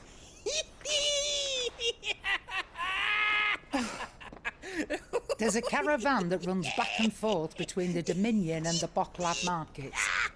It's managed by the Merchants Guild. Just show them Goots' traders pass and you'll be on your way. It'll be a damn sight less risky than footing it the length of the Crystal Road. That's for sure. Thank you, Karen. And glad to have you with us, Goots. Okay then. I'll get me things and I'll meet yous there. See yous down in Bocklad. Get off! Me poor fingers! Jill, you're with me. Understood. And Gav?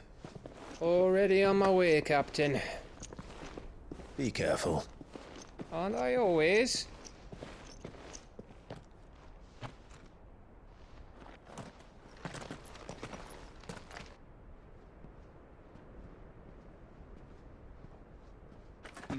Do you see that, Sid?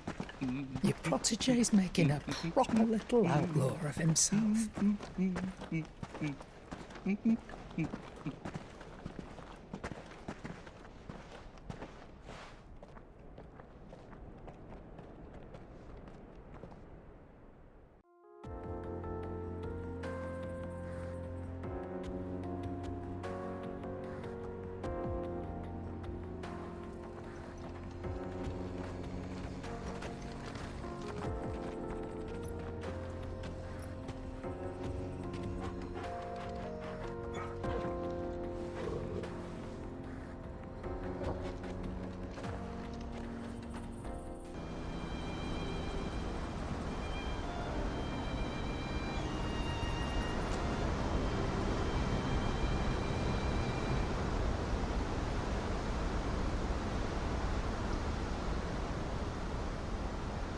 So this is Zemeckis.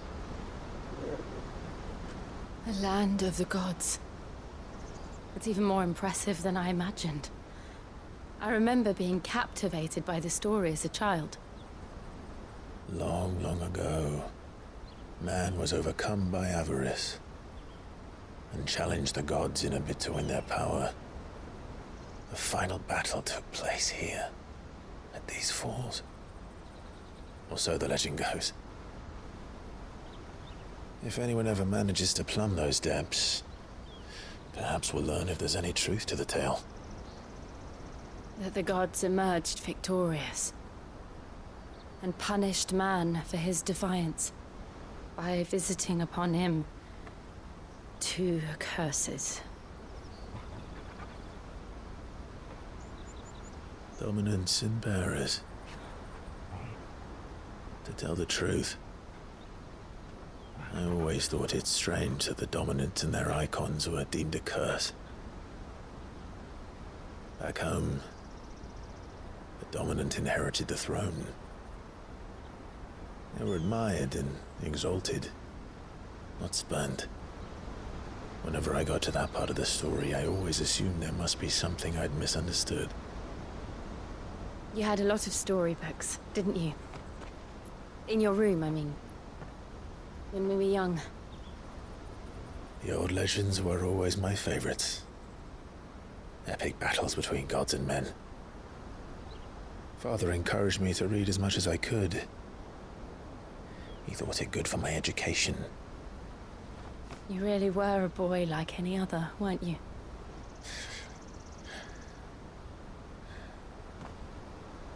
Just look at this place.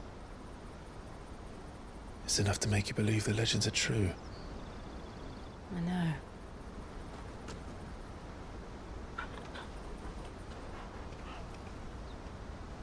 We're not far from Boklad. The road will be busier up ahead. Then we'll have to keep our wits about us.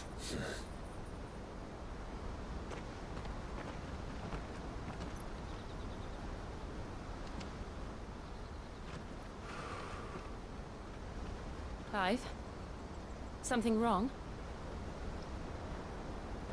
Nothing. It's nothing.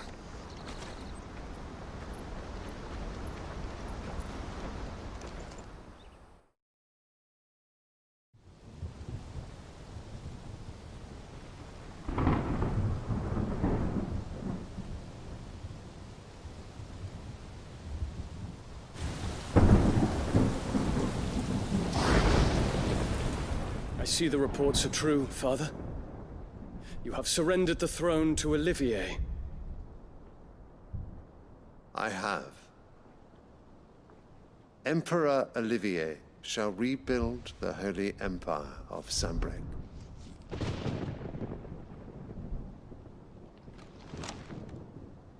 How is he to rule an empire? He is but a boy. I shall advise him until he comes of age. Father, please. Or for as long as I am able. The empire we seek to build needs young blood to rule it, and I can think of none better suited to the task.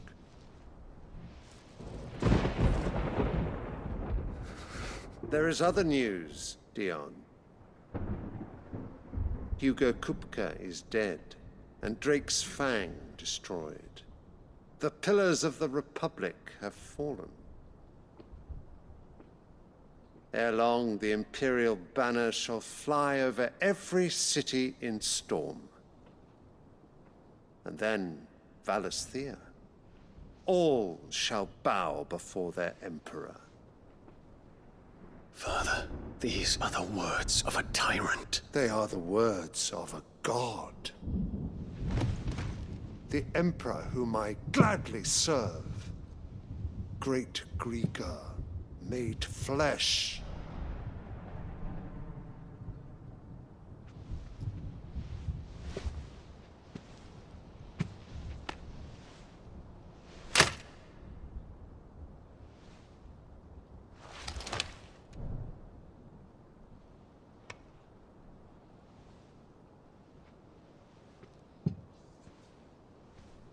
Return to your camp, Dion, and ready your forces. It is time to show the world the true power of Sanbreque.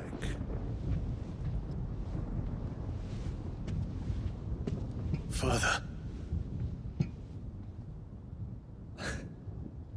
I find you much changed. Is this truly the path you wish to tread? Or are these the ambitions of another? Of Ultima, perhaps? What nonsense is this? I speak my mind, and my mind only. Though I do owe Annabella thanks for reminding me of certain truths regarding the nature of nations, of rulers, and of the divine. You would trust the words of this traitress? She betrayed her country. She slew her husband. You have ever been an invaluable servant to Sanbreque, Prince Dion. I trust you will continue to serve your Emperor in the wars to come. The canker! Silence! Insolent wretch! You will bend the knee. All else is heresy. Sire, forgive me. This audience is over. Come, your Radiance. The Rowena Syndicate awaits your pleasure. Oh, not another meeting with silly old men. They're so boring. I'm hungry, Father. Can't we have luncheon instead?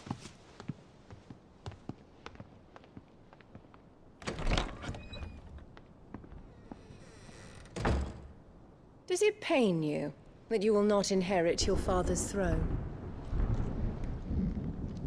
I have suffered worse.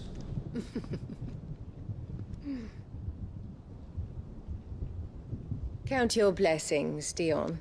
For a base-born child to be chosen by Bahamut is miracle enough. You have risen high on his wings, but you shall rise no higher, lest your impure blood stain the throne.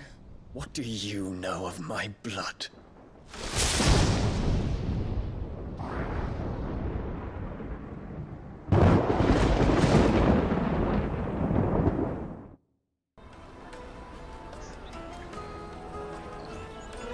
Wonders from across the water. Come one, come all. Feast your eyes. Good sir, can I interest you in...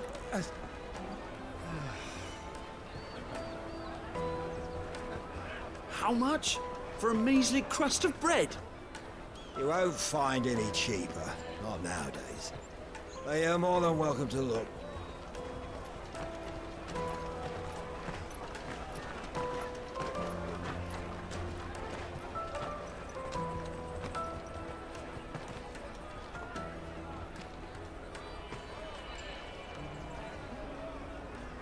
The Empire's unlawful and illegitimate occupation of the Crystalline Dominion is still in effect.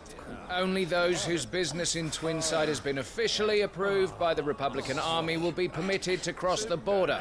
All who seek entry are to form a line and ready their documents for inspection. It looks like we aren't the only ones who are eager to leave. And they're checking everyone. Can't you make an Not for the likes of you. We won't get through without that pass. Let's go in and find Good, shall we?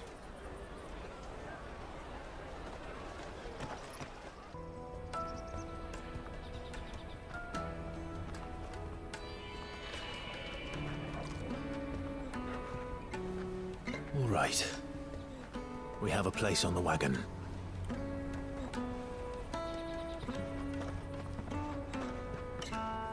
Remember, Goots, we're mercenaries. You hired us to protect you. Mercenaries. And you remember the plan? You're to ride all the way to Twinside. Jill and I will go with you as far as the outskirts, then find our own way in. I'll buy that stuff I need. Right. And we'll scout out the Imperial's defenses. There's a square with a big bell tower right in the middle of town. If you get lost, or out goes wrong, we can meet up there. All right. Let's go.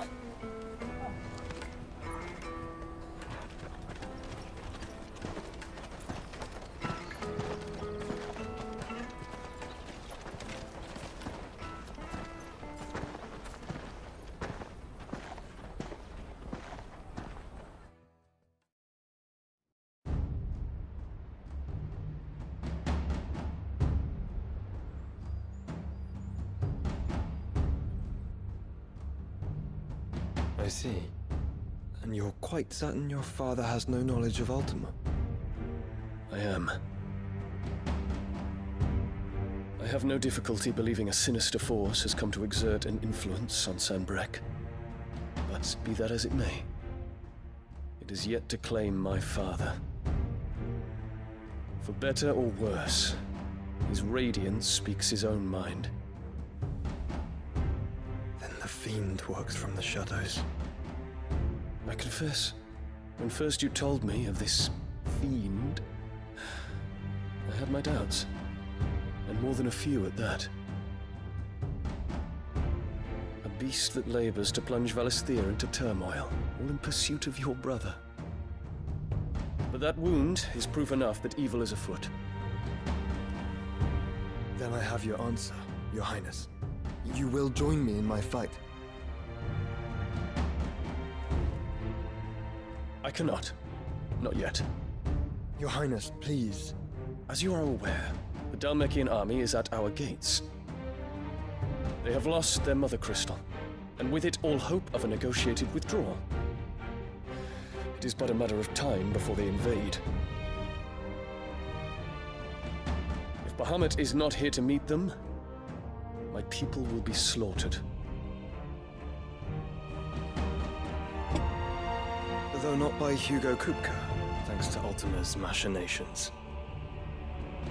I know the fate of your people weighs heavy on your conscience, but if we do not put an end to Ultima's plans, they shall face a far darker fate. The chaos he would wreak would sweep all of Valisthea into the abyss. The lives of every man, woman, and child in the Twins are at stake. I believe what you say, Phoenix. But I have duties of my own, and I must discharge them. Come what may.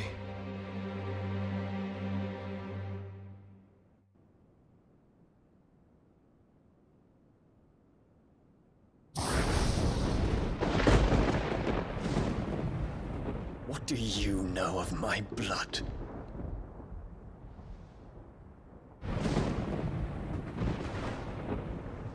I know that it is wholly unworthy of the highest offices of state, which rightly belong to those of purer breeding. Alas. Your bloodline runs through the Oriflamme gutter, from a whore who weighed her child's worth in gil. Have you threatened my father? Of course not. I merely whispered in his ear that his mongrel son is plotting a rebellion. What? Sylvester listens to the words of his astrologers. And they have ears too. You have been feeding them your lies! Should you remain loyal to Emperor Olivier, his radiance may yet crown your head with laurel, and not with tar. Fork-tongued witch!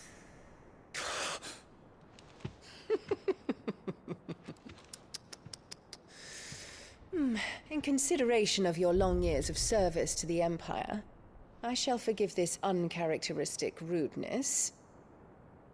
Now hurry and make ready, Your Imperial Highness. Emperor Olivier expects much of you, Dion. Or should I say, of Bahamut. May your fire reduce his enemies to ash, till all of Valisthea bows to its rightful ruler.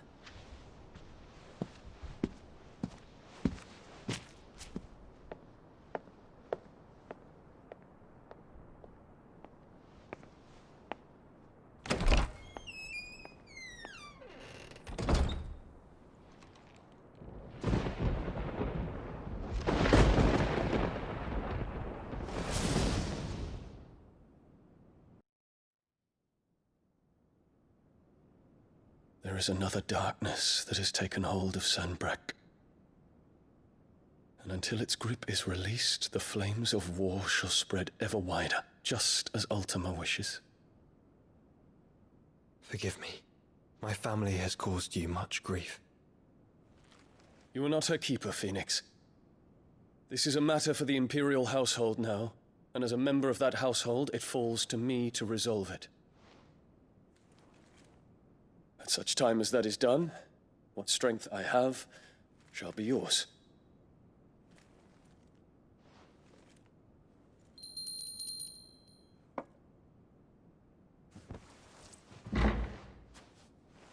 Thank you, Your Highness. Let us take to the skies together, and bring a new dawn to Valisthea. I should like nothing more.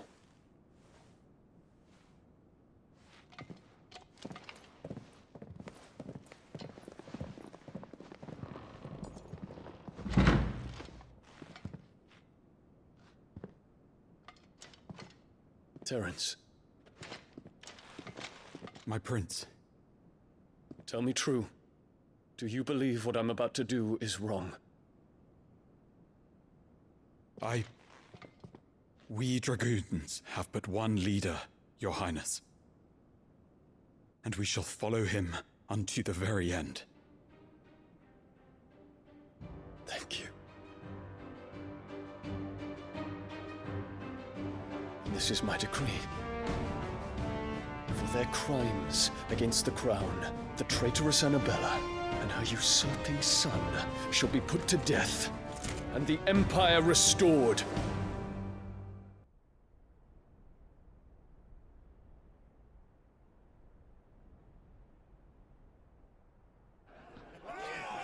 Hey, what do you think you're playing at? I'm trying to stop you getting eaten by a fucking wolf, that's what. Come on. One would never guess that these people stood on the brink of war. They're afraid. They turn to drink to forget their fears. Anything you want to forget?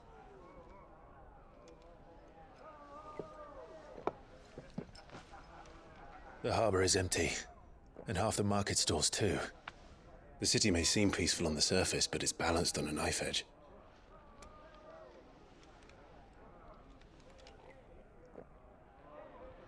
Were we to give it a nudge, it might be just the distraction we need to reach the Mother Crystal. I thought you might say that. We should send for Gav. We'll need someone to keep the fires we start from going out. And we can busy ourselves scheming until he gets here. I'll send a Stolas then.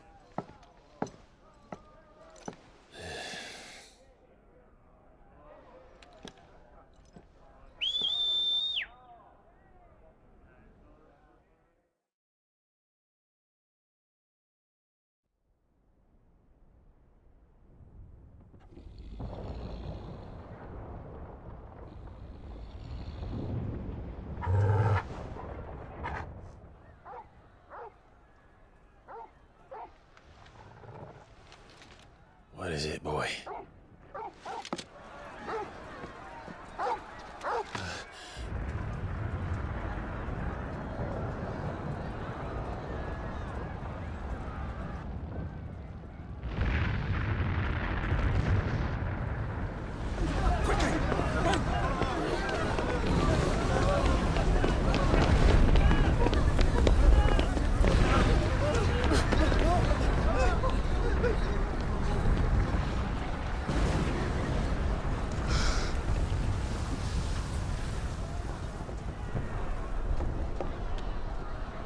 What's happening? I don't know. Torgal!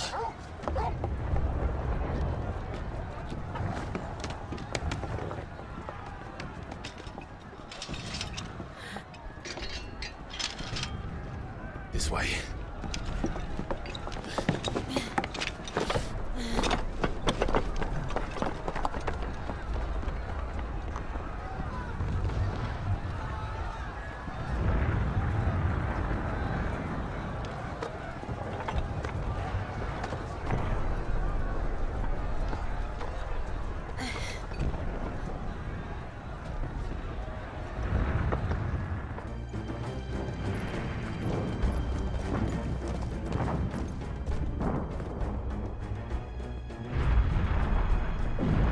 What in the hell is going on? Let's go and see. Right.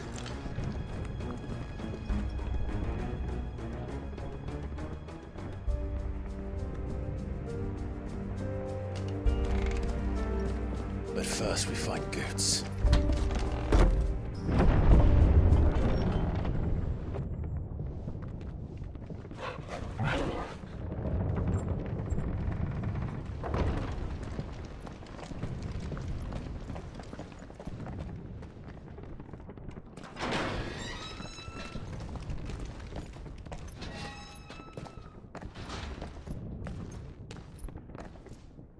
Can you see him anywhere?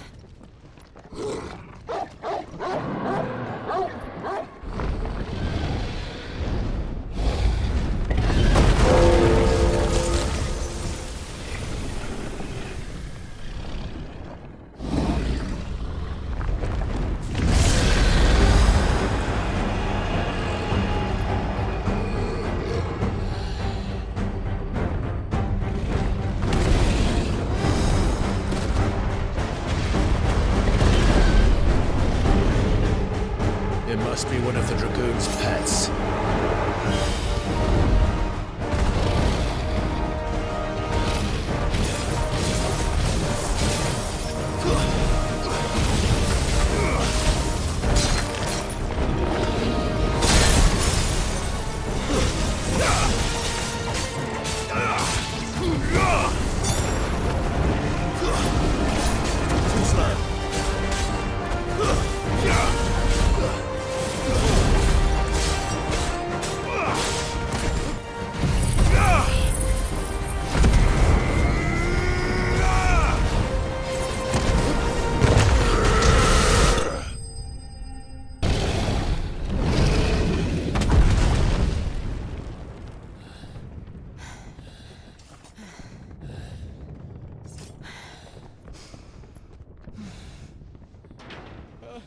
Over here, Clive!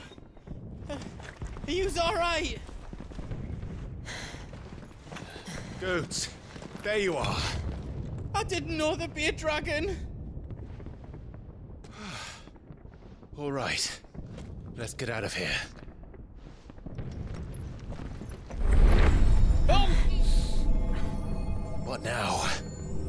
Is that Mother Crystal's heart? What the hell is it doing up there?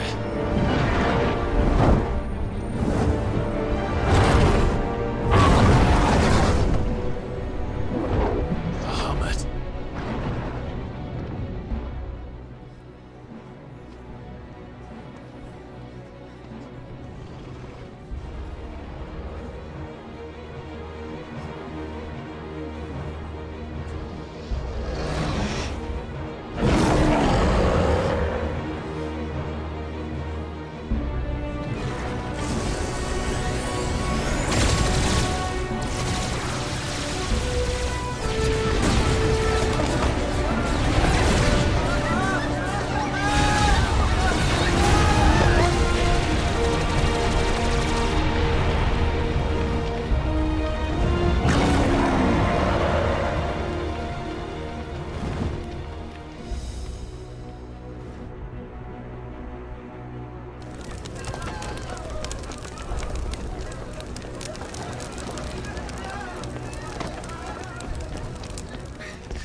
Your Highness, don't do this.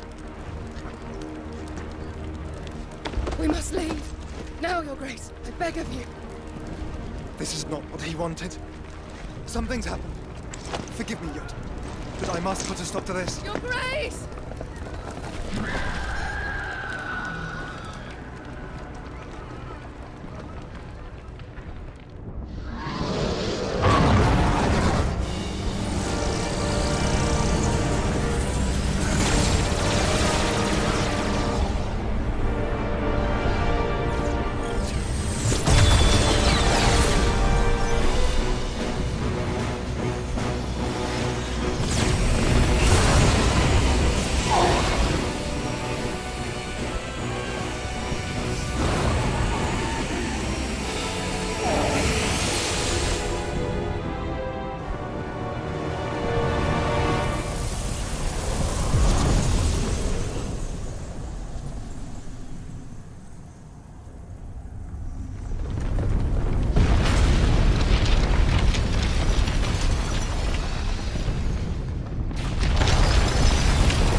Clive. It's too dangerous. Fuck. Hold on, Joshua. I'm coming! There he is. Joshua! I'm here, brother! Clive. I can't hear you. Joshua! They're heading for the heart.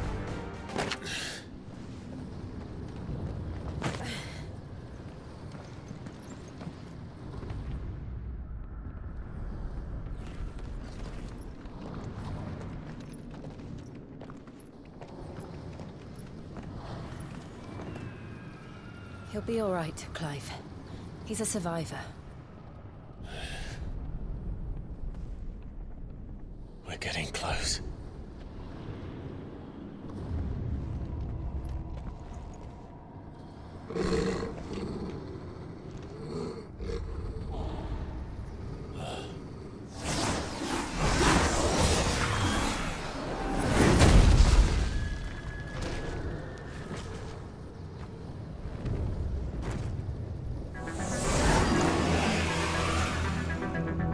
It looks like somebody doesn't want us getting any closer. I don't care what it wants.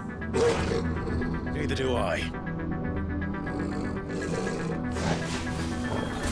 Nice try.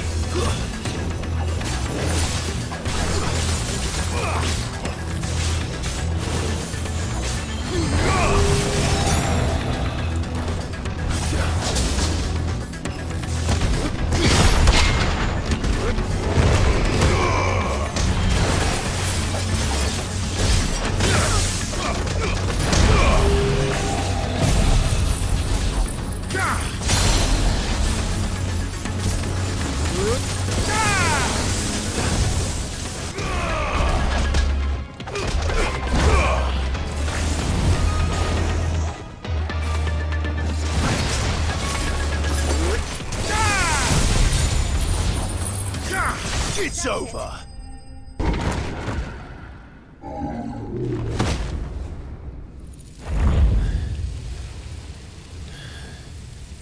These beasts... they're getting stronger. We can think about them later. Right now, there's only one thing we need to focus on. The heart.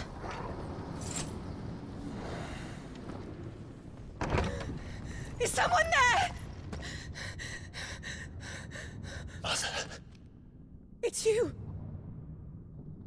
What happened here? He tried to take him from me. Oh, my boy. My darling boy. Is this the child you made with the Emperor?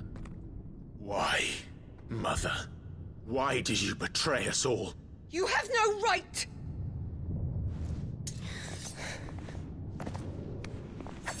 Answer him.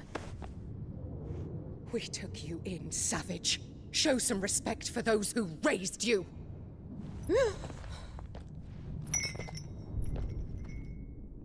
Honorable Elwyn, always thinking of his precious homeland. But what worth is a homeland in a world beset by the Blight? Father did not seek to protect his country. He sought to protect his people. A leader's duty is not to protect his people. It is to protect the source of his sovereignty. The noble blood that runs in his family's veins. So long as this bloodline remains unbroken, what does it matter if a nation falls? One can always found another. Unlike him, I did my duty. I preserved my line. I bore a son of the noblest blood, to whom the whole world might kneel. That is why I gave Rosaria to Sambrek, that I might join my line with the Lesages and birth a savior of this benighted land, blessed by both Bahamut and the Phoenix! You sold your country for a child. Why did he need another? You had Joshua. I had nothing. You were always your father's son, so very strong and bold and daring, and yet you failed to awaken. Would that Joshua had been granted 1/10 of your strength? Oh! How the nobles laughed that Elwyn's firstborn was surely the son of a concubine, and my own, not long for this world. The shame of it! The shame of being slandered by one's inferiors! How could you ever know how that feels? It should have been you! Why didn't the Phoenix choose you? Joshua's every waking moment was spent trying to shoulder the burden that you and the Phoenix and the Duchy foisted on him. That's why I became his shield. To help bear the weight. But what did you do? You betrayed your own blood and surrendered your son to his fate! Joshua, my darling boy. I never meant to hurt him. The soldiers' orders were clear. He was to be spared. Why did you survive when the only one I truly cared for died?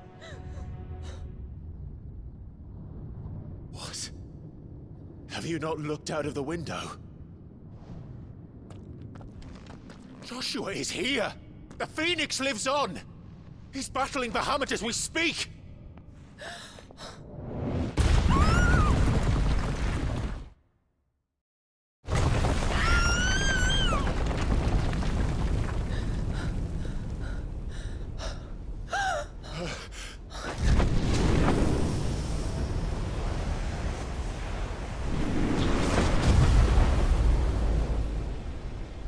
Joshua!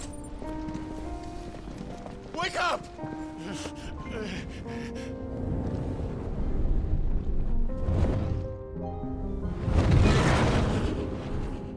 I am a shield of Rosaria.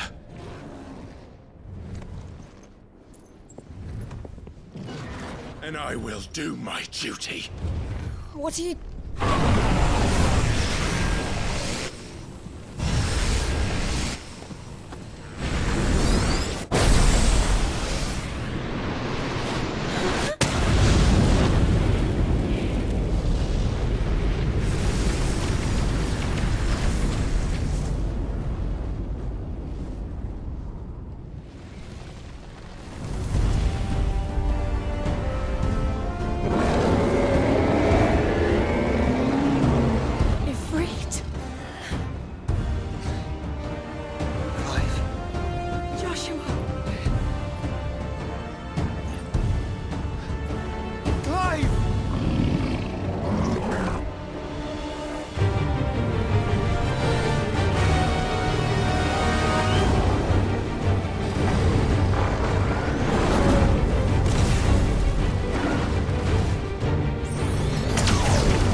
you!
Thank the Founder!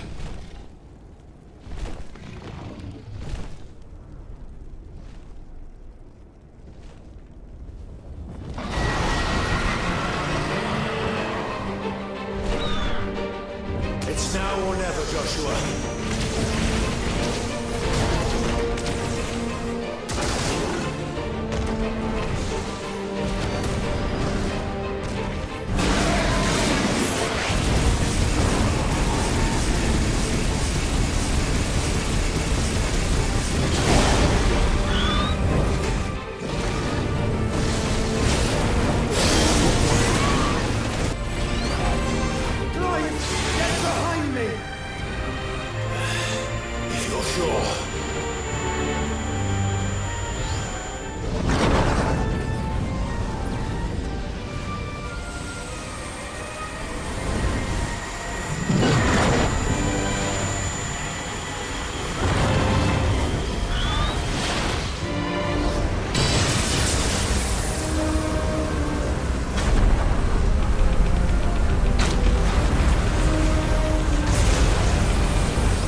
This is drinking the ether.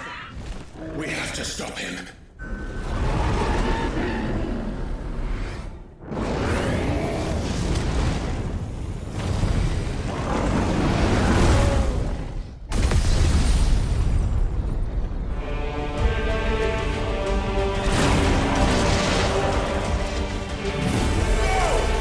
I'm here.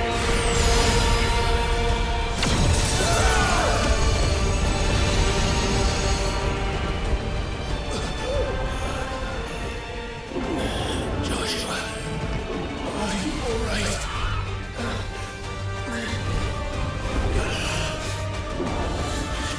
Damn it. You have to be stronger than this. Come on, Ifrit. Show us your true power.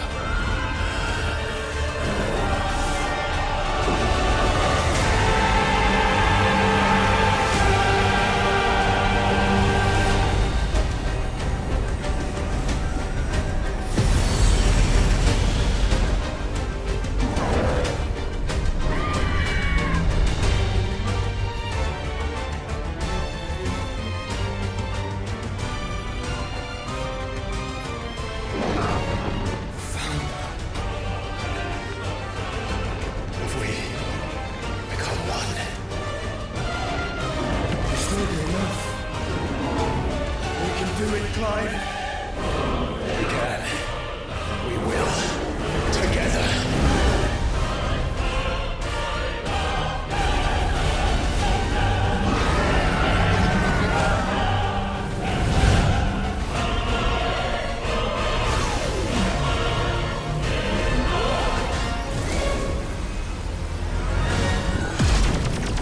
Are you ready? Ready!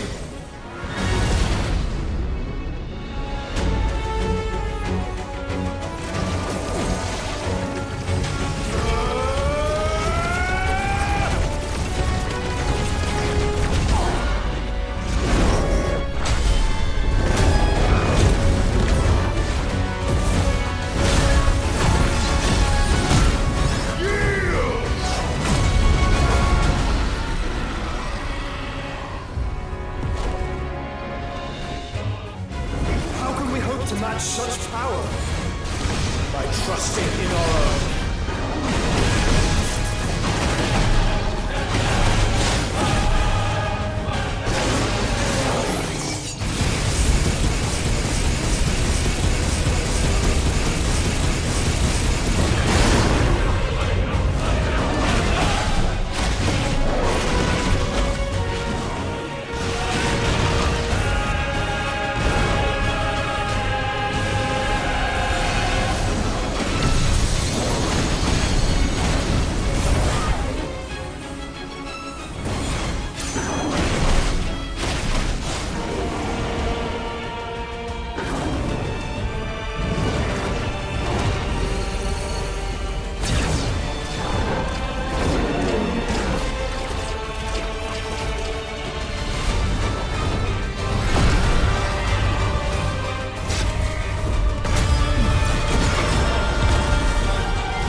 My brother. I'm sorry. I'm so sorry. You're alive. We both are. Nothing else matters.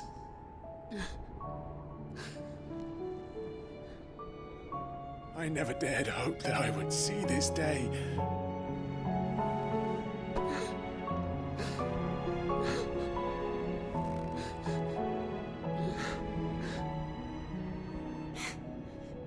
Reunited at last. Jill.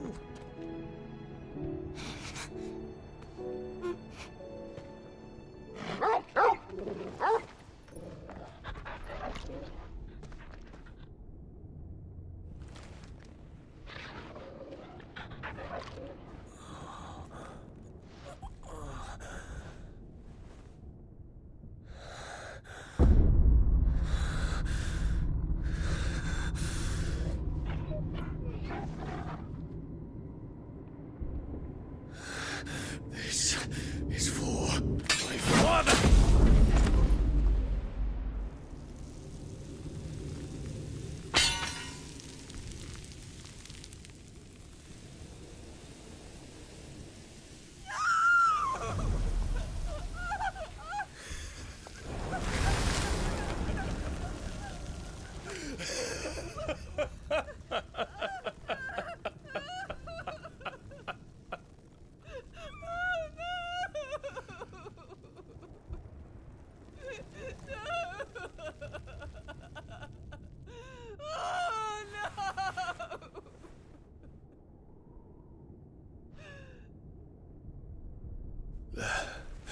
It is done.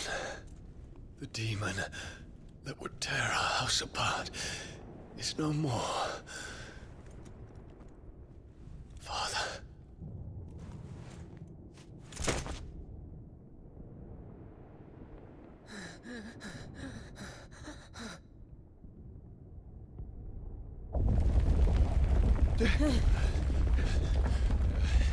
The Mother Crystal. It's collapsing. Right. We need to leave. No. Wait.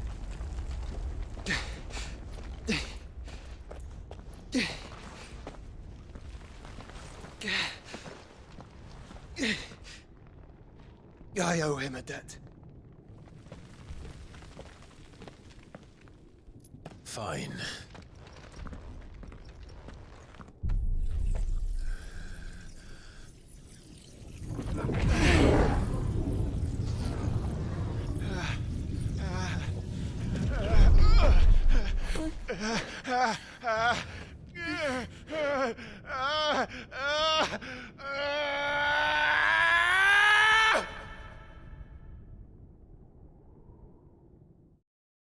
You there. Little as yet. Don't reinforce the walls. Situation. Report, Captain. Can nothing be done to call them off? I regret not, Your Radiance. The Dragoons answer to none but His Imperial Highness. The Council is powerless to intervene. We're hearing reports of rebel Madness is this, Theon. throughout the neighboring districts. Focus all efforts on extinguishing the fires around the capital. The city can wait. Don't dally, man. Go! Your Radiance. And I want you to find out Make sure the doors are locked. next move. By the light. Dion. Have you taken leave of your senses? Call off the Dragoons at once. Fear not. The populace will come to no harm at their hands.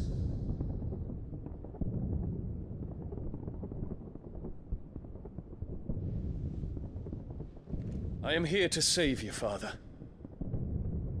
Save me? A creeping darkness hides in the heart of Sanbreque. It stems from your wife, the traitorous Annabella.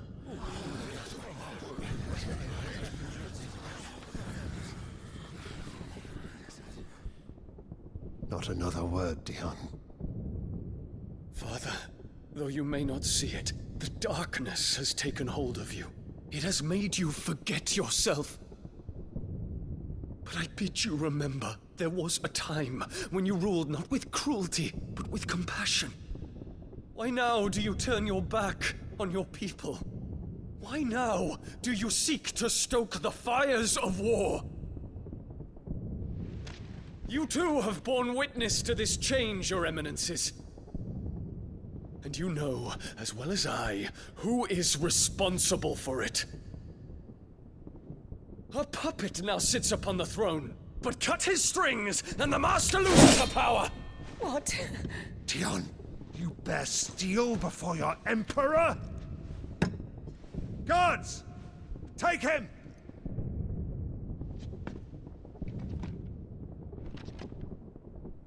For every citizen who falls, another can be bred. For every home that burns, another can be built. Those were your words. But when the last of your citizens has fallen, and all of their homes have been reduced to ash, what will become of your empire, of its rulers, of your god? As the mother crystals crumble one by one, and the blight sweeps in to claim all that we hold dear, our people look to their emperor for protection. Yet he labors not to secure their futures, but to seize what is left of the twins for himself. Even if it should come at the cost of everything his loyal citizens have labored to build. Dion, you must understand. A small price to pay, is it not? You've been blessed with great power, Dion. Enough to win me the world. So go, claim Valisthea for me, brother.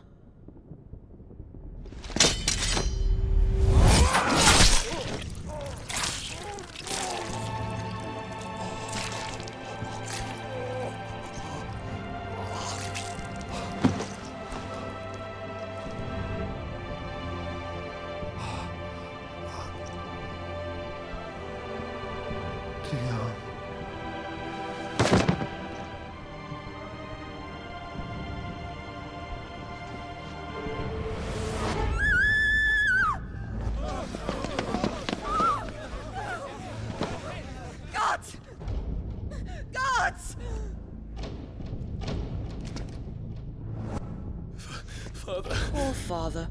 How he doted on his children. That he would die to protect me was plain. It was but a matter of when. You planned this? You did well to endure so long. But you broke in the end, as I knew you would. And now Muthos approaches. Put him to the proof. I would see if he breaks. Go, Bahamut. Kinslayer.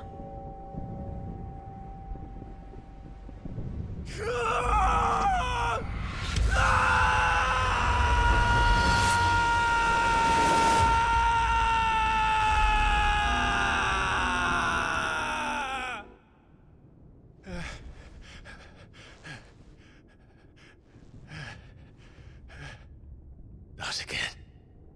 Brother? It's a long story.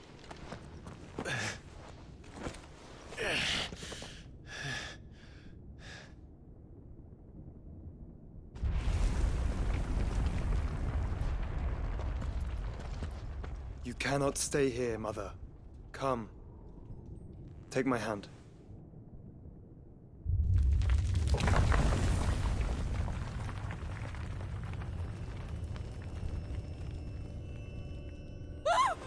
Get away from me!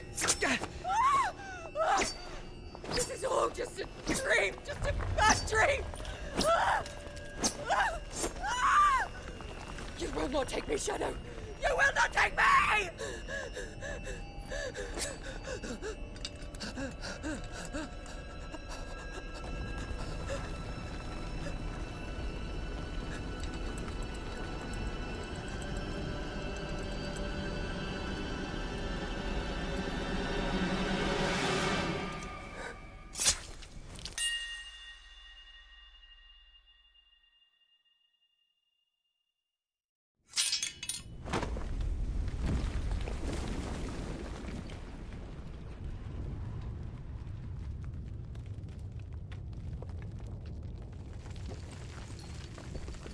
Mother.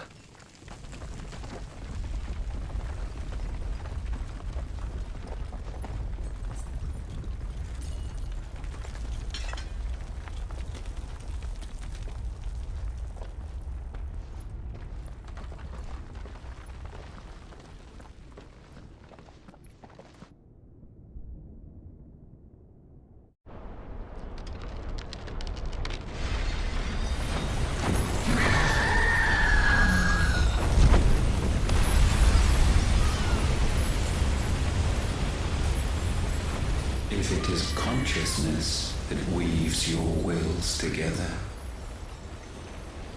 consciousness that blurs the boundary between your own will and that of others, then we shall set you apart once more. The ties that bind you shall be severed, and humanity return to its proper place.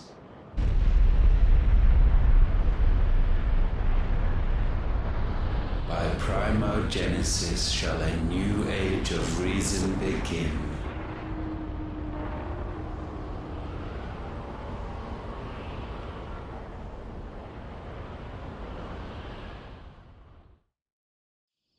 Relax, Your Majesty.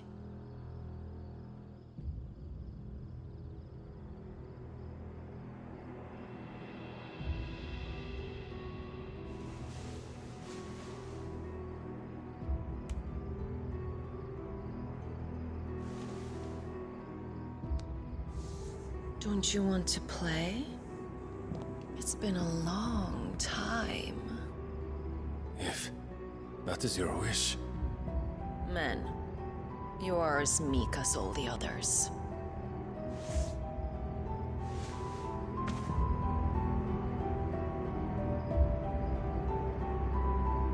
Such feeble creatures.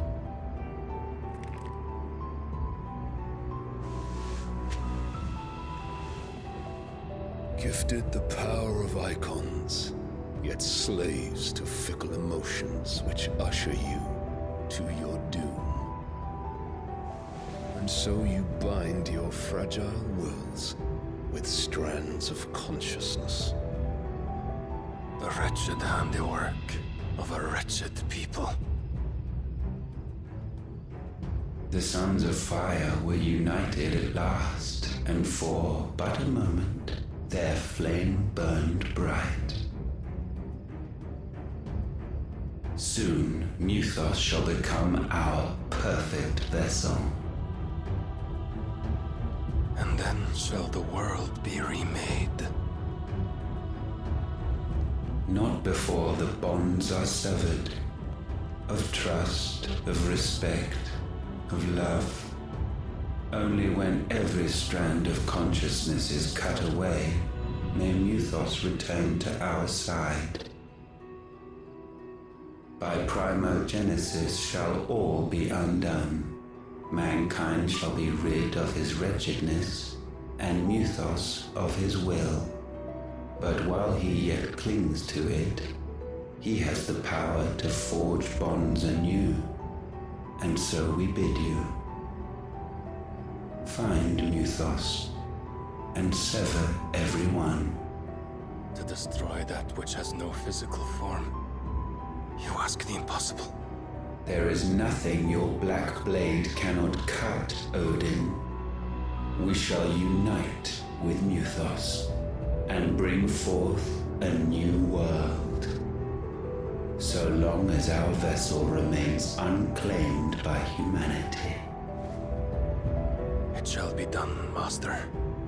My will is yours.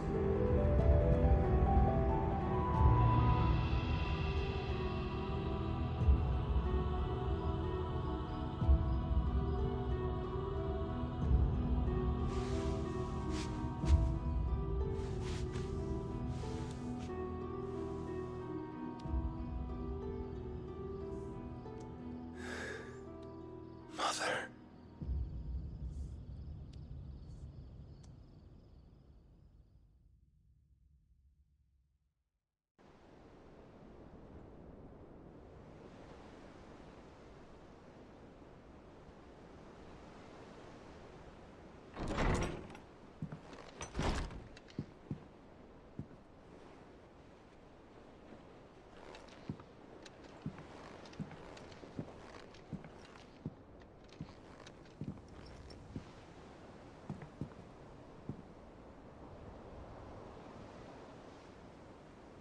How's your brother?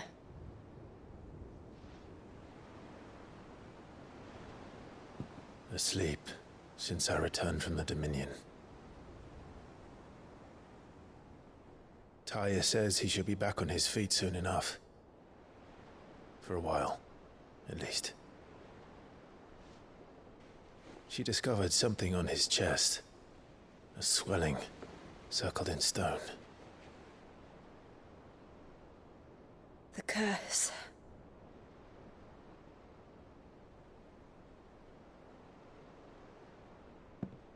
For every mountain we climb, another rises up to greet us, doesn't it? It's never ending.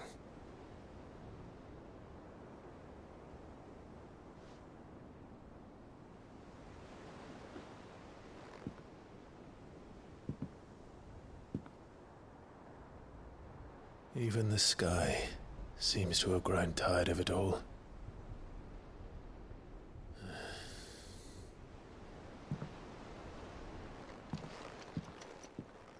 How is it that every one of your little excursions presages some inexplicable catastrophe? Not that you are to blame for the Dominion's fate. No one could have predicted the actions of the Crown Prince. I'm sorry I couldn't save your home.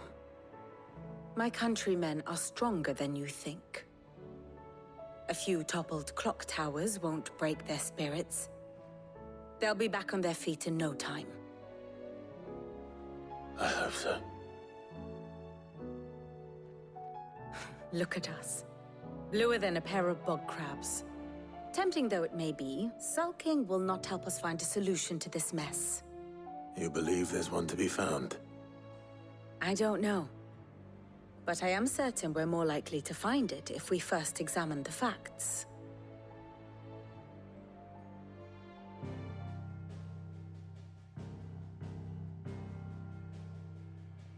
Beneath these darkened skies, fear and confusion reign over Valisthea.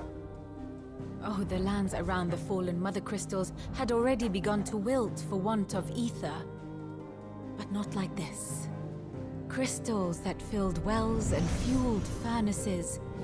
Now nothing but pretty shards of rock. And those that hang from the people's necks cast nary a glimmer of light to keep the dark at bay. It is only a matter of time before the common folk convince themselves that the end of days is upon us. Yet I fear a swift end is more than we can hope for. While most of the world thirsts for ether, the remainder drowns in it, spawning Akashic in droves. And amidst the hordes of mindless beasts, with magics as like to fail as function, even the strongest nation would falter. Rosaria and the Iron Kingdom teeter on the brink of collapse, while the tragedy in Twinside has all but paralyzed the Holy Empire. Dhalmekia fares little better. Rumor has it the ministers fled the capital after the fall of Drake's Fang, leaving their beloved republic to crumble. Waloed, meanwhile, moves in earnest. The Einherjar has been sighted off-storm. The world, in short, is in chaos. It would seem our civilization was nothing but a castle of sand, to be washed away at the whim of the waves.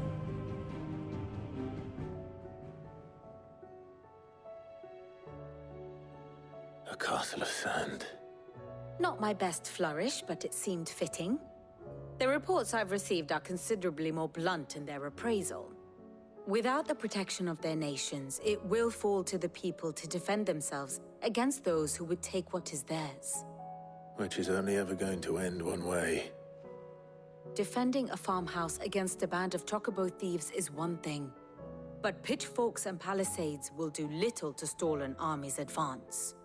Should the King of Waloed deign to invade, there would be none to stop him. None but us. Let me guess. You're here about the skies. Is there anything you don't know, Lawsman? It doesn't take a court astrologer to augur the obvious. As for what has disturbed the heavens, that, I believe, is a question the Fallen might be better placed to answer than I. And on the 6th day did the gods tear the sun from the firmament, visiting darkness upon their prideful sons and daughters. But I dare say you remember your childhood lessons on the sins of Zemeckis only too well. You think they're connected? That Ultima was one of the gods responsible? Well, he has certainly exhibited powers that we mortals would associate with the divine. There is nothing divine about him. But he wouldn't be the first god of whom that could be said, now would he? Yet for all the fairy tales that tell of the sins, there is almost nothing in the way of actual historical accounts. Had I the Journal of Moss the Chronicler, I may have been able to tell you more, but alas, I fear all remaining copies have been lost to time. You will forgive me, I hope? Certainly not. Because there is nothing to forgive. Even without this journal, you've provided us ample wisdom. And we will always be grateful for it. Clive, we have a problem. Only one. That would be a first. It would. Actually, there are 3. We had as many owls arrive while you were at the shelves. Martha's got a Akashic at her gates, and talk of monsters roaming the hills outside of Northreach has put the wind up Isabel and her lot. And don't forget Dalamil. Lubor says the village was raided by bandits. When it rains... It fucking pours. The curse breakers are spread thin, taking stock of the damage in the Dominion. And even if I could get word to all of them, I doubt they'd get here in time to make any real difference. Which means... there's only 2 people who can. Jill and I. Let them know we're on our way. Was wondering when you turn up. Had owls from all our friends thanking you for your timely intervention. How is it you always manage to arrive at just the right moment? Luck, I suppose. Any word on the rest of the realm? Let's see. Storm's still crying out for mother crystals. The nations are still in chaos. And the skies are still the color of a kick in the kidneys 2 days on. So... Right. Clive, we knew this was going to happen. Well, not the bleeding skies part, but you take my point. Now's not the time to second-guess yourself. Now's the time to visit the infirmary. Taya says your brother's awake. Thank you, Otto.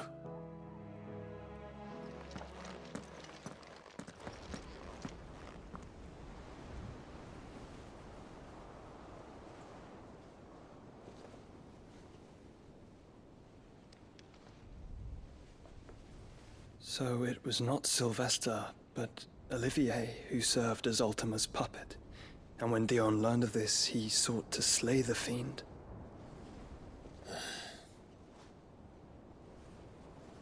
Only for his father to take the spear that would have freed him. Enough to drive a man to madness. Small wonder he hasn't stirred. I would be afraid to wake. Had I but reached out to him sooner, warned him of the threat Ultima posed. But now, both an empire and her prince lie broken. Joshua, what do you know of Ultima?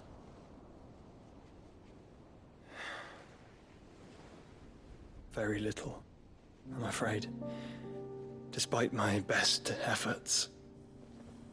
18 years ago, as I lay buried beneath the rubble of Phoenix Gate, 'twas not death who came for me, but another. And it was while in my rescuer's care, I first heard of Ultima. I've been chasing his shadow ever since. Ultima is driven by some deep, dark purpose, and for whatever reason, it would seem you are crucial to his designs. He will stop at nothing to have you, even if that means toppling an empire. But why me? What possible use could I be to such a creature? That is one of many answers that have eluded me. Yet, I am certain of this. It is not mere chance. You were chosen for a reason. All dominants carry within them the might of an icon. Nigh limitless power that is at once acutely limited. I wield fire, and only fire. And I only ice. 8 wardens for 8 elements. But you, Clive. You are different. You're special. Your abilities begin with the flames of Ifrit. But they do not end there. The fact Ifrit can even exist goes against everything we thought we knew of dominance. Perhaps Ultima has been waiting for one such as you, whose potential is truly limitless. I've encountered that thing several times now. If it or he, as you say, needs me, why hasn't he claimed me as he did the boy? Were I to hazard a guess, I'd say the two of you are somehow incompatible. His mind not properly attuned to your body. His mind? Mind, awareness, spirit, call it what you wish. But I believe Ultima to be an embodiment of the concept. This is why I struggle and fail to contain him here inside me. I'm sorry. Inside you? With every setting sun, I feel my strength wane. And though the Phoenix's flames mend the prison I have made for Ultima, they do so at a cost. We must find a means to bring an end to him before I meet my own. What were you thinking? It was that or let him take Clive. And I've always had a soft spot for my brother. But that doesn't mean you should sacrifice yourself to save me.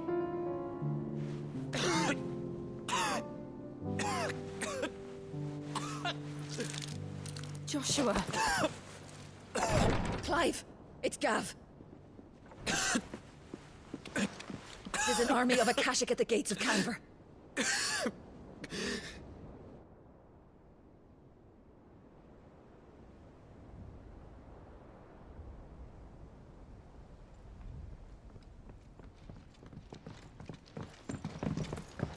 Well, what's the short of it? It's all Tyre told you. The capital of the Free Cities is under siege by an army of monstrosities. The City Guard are doing their best to stem the tide, but numbers ain't on their side. What of Lord Byron and Mid? Were they able to escape? No, but they're all right for now. They're hiding with Gav at midship. We have to get them out of there. And we shall. Otto, prepare a Stolas. Tell Gav to stay exactly where he is. Understood. Vivian, what's the swiftest route to the Free Cities? That sounds like a question for the map. Look here. This road, through Tabor, should provide the least trouble. Good. What a coincidence. Tabor is exactly where I'm bound. Joshua, bed is where you should be bound. You don't think I told him the exact same thing? Were Tyre not such a talented healer, I would surely have been inclined to agree. But, thanks to her ministrations, I feel I may safely rejoin my attendant, who was to wait for me in Tabor if we became separated. All right, we travel together.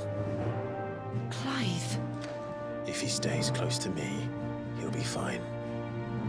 Thank you, brother. I'll look after him.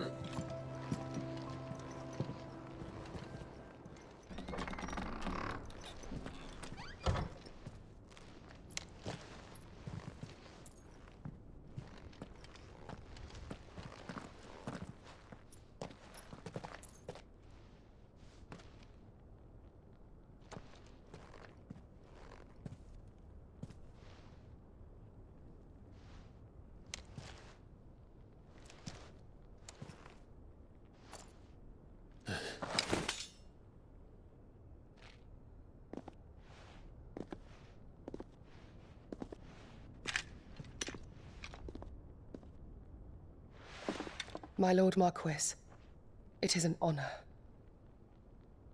I am Yotei, Knight of the Undying, charged with the protection of His Grace Joshua Rosfield, Keeper of the Flame of the Phoenix. Of course. It all makes sense now. Would you care to elaborate?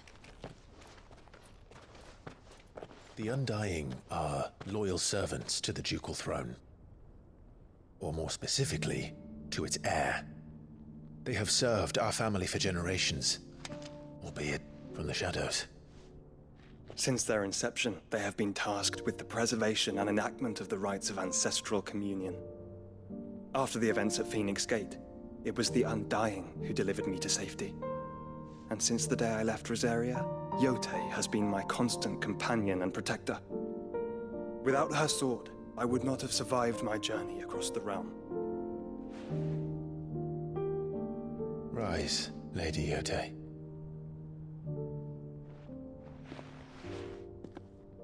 You saved my brother. I owe you a debt I can never repay. I but did my duty. Come now. Tell us what you've discovered. Your Grace. It is as you feared. The vessel we spied off the coast of the Crystalline Dominion on the night of her fall. It was the Einherjar. Beyond any doubt. The Black Galleon. Joshua, the Einherjar is the Royalists' flagship. What business would they have in the Dominion? Upon learning of Waloed's involvement in recent events at Drake's Fang, I sensed the malign influence of Ultima, and bid Yotei and the Undying look into the matter.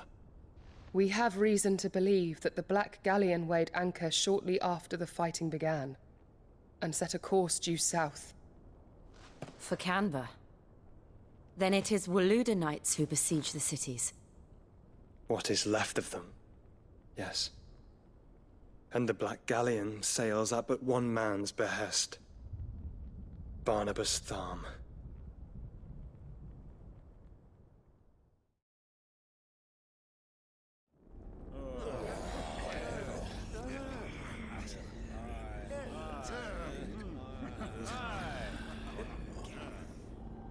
But are we truly safe here in the Agora?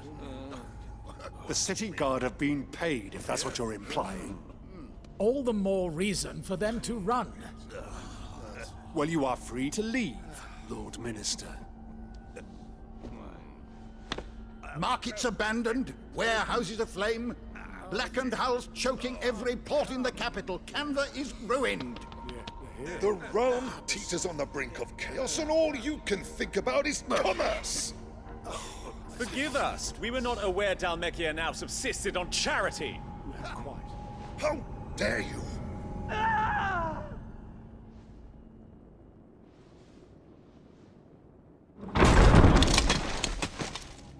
Distinguished members of the Council, you must forgive His Majesty this intrusion. What is the meaning of this? A trifle crowded, but I fear it will have to serve, my liege. Very well. My colleagues, do you not see? The King! He has come to save us from the Akashic!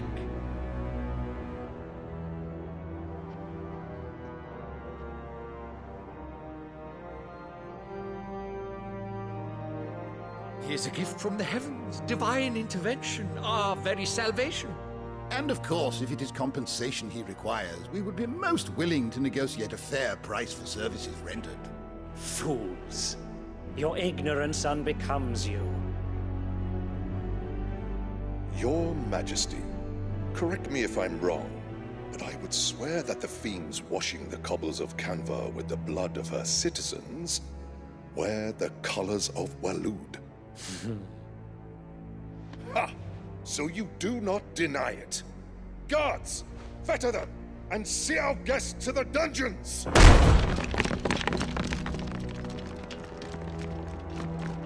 Enough.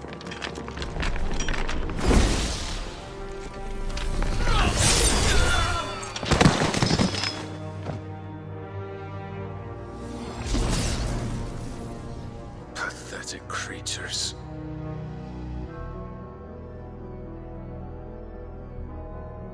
That you should imagine yourselves worthy of salvation. The girl is still here, somewhere in the city, her consciousness fair dripping with her late father's hubris.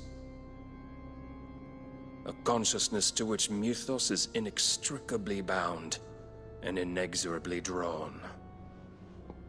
See that he is made welcome. Yes, Your Majesty. Come, Mythos. Surely the prince's light cannot have sated you.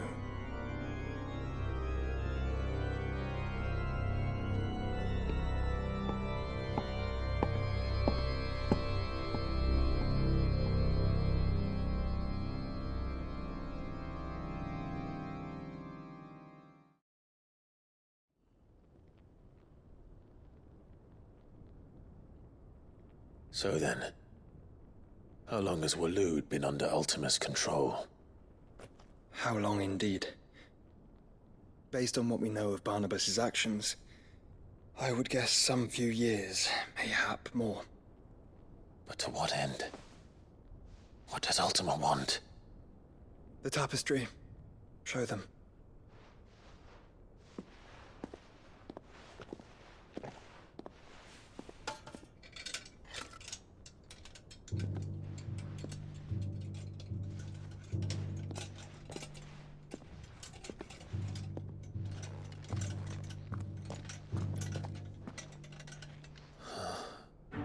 By the flames.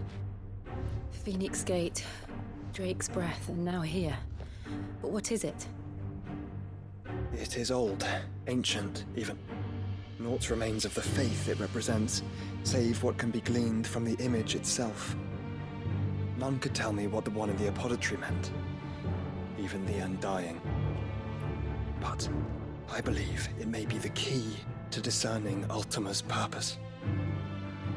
That figure in the center, the one beneath whom the icons congregate, that I believe to be Ultima.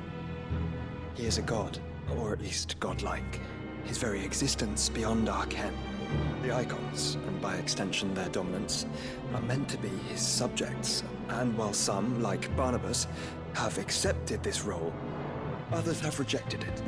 Like you, Clive, which is rather inconvenient, as it appears he needs you most of all. And gods don't like to be disobeyed. No, I don't suppose they do. Clive, may I tell Yote of the lake? By all means. Yote, I will be accompanying my brother to the Free Cities. Whilst we are afield, I would have you watch over those Clive has made his wards. Umielos delan tu isag ilith. Though well concealed, the hideaway lacks trained fighters to defend its occupants should they be discovered. But it is my duty to... As it has ever been my brother's duty, remember. If that is your wish, Your Grace. But please be safe. If aught were to befall you, You have my word.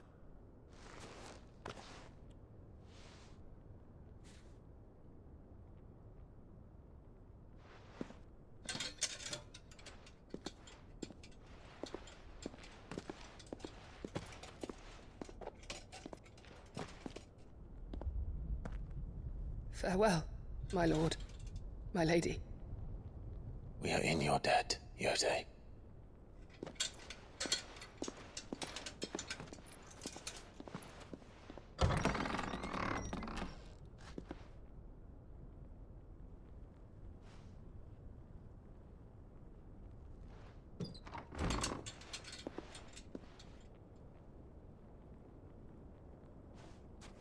Let's find our friends.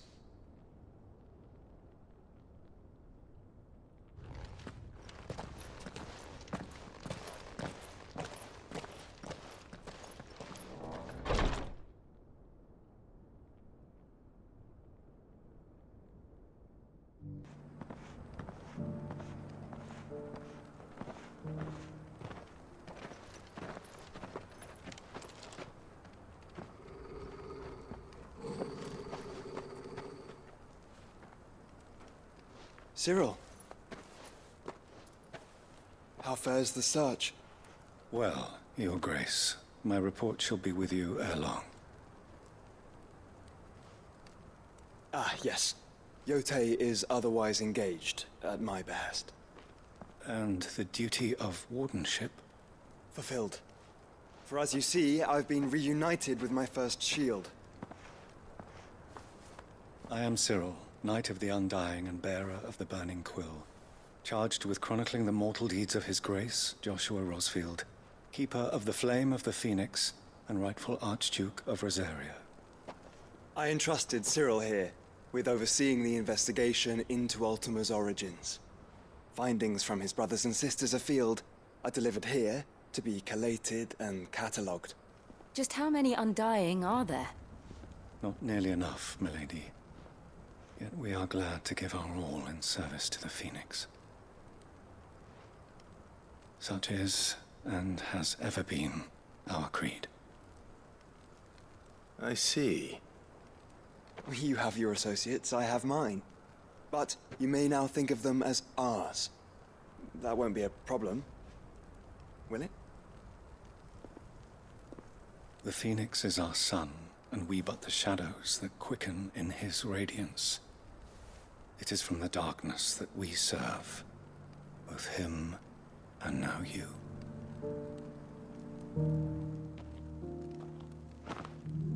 Pray accept this token.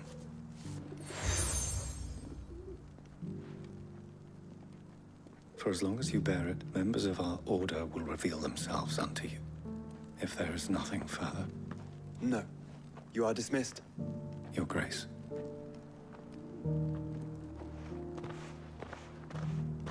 To Canva, then. We'll talk about this later.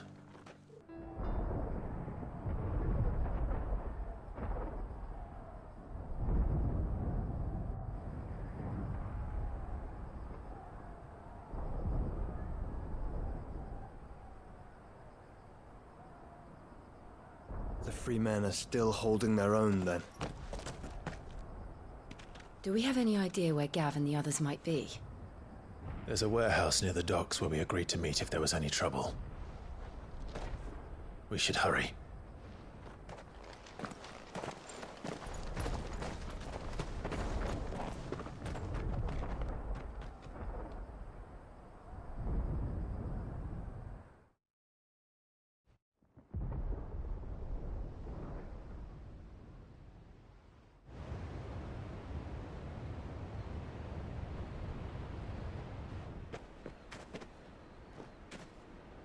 Sounds like thunder.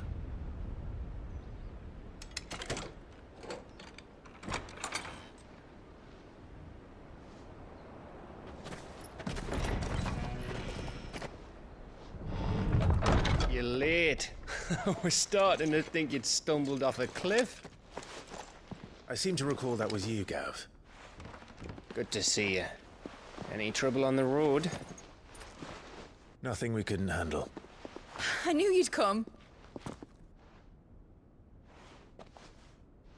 Is that who I think it is? Yes.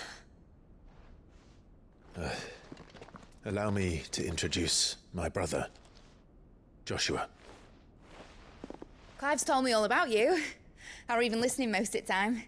Name's Midadol, but everyone calls me Mid. My lady. Hey?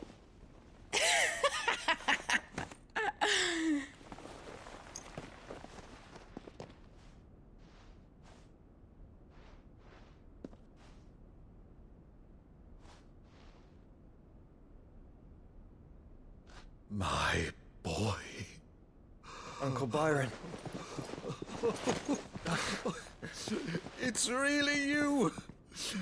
I never thought I'd see the day.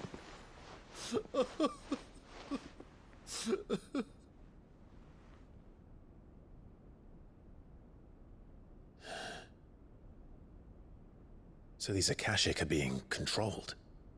That's what it looked like. Empty eyes, eerie blue glow. No doubt they were turned, but silent as monks, every last one of them. Your man here speaks true, Clive. We saw more than a few in this city. They moved in ranks with a purpose, and not of their own. Ultima's doing. Perhaps. What of the city? The people? Dead, mostly. Mostly, but not all. A handful managed to lock themselves in their villas before the Horde arrived. Some in the Merchants' District to the west, and a few others on the far bank. If the Akashic stumble across either hiding place, a few bolted doors won't hold them for long. We need to find them. And quickly. What do you propose? We split into two parties. I will make for the Merchants' District, while you look to those across the river. Mind keeping an eye on my brother? Not at all. We find the villa and try the servants' entrance. Understood. And what of us? Mid, is she fit to sail? The ship, the Mithril engine could probably do with a few more tweaks. Then you better work fast. Even if we do reach the survivors in time, they'll never make it to the hideaway on foot. You leave that to me. See that Mid doesn't get herself into trouble, would you? Think I can manage that. I'll keep him safe. Looks like you stuck with me, Byron. That's Lord Rossfield, you little gutter snipe!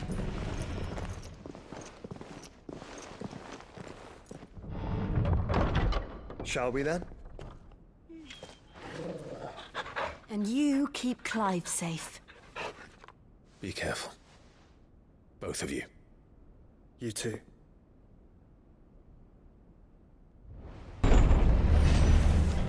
You've caused quite the commotion. But then I would expect no less from you, Mythos. You again. I don't believe we've been introduced. You were in my family's crypt, and now you're here, with an army of Akashic thralls. Manners, Lord Rossfield? They are men, like you and me. Albeit ones unburdened by the wills that drive our kind to madness. They are pure. They are divine.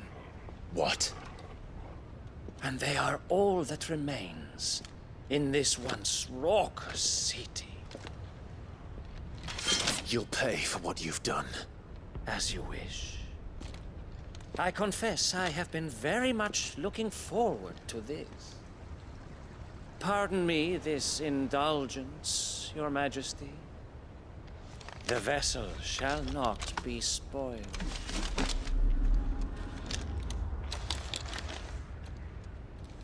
I am Sleipnir of House Harvard, and you will yield. Or not. As long as you don't hold back.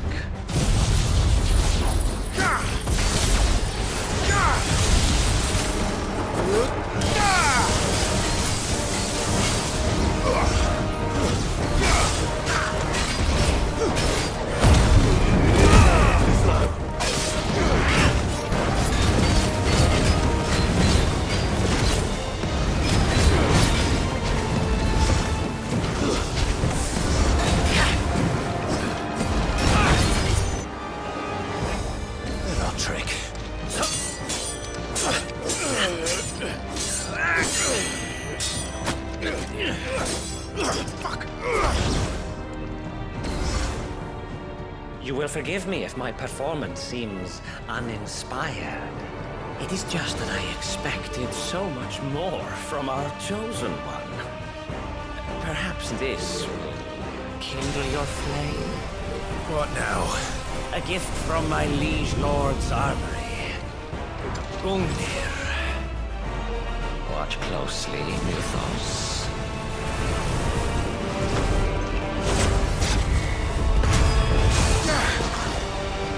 Yes!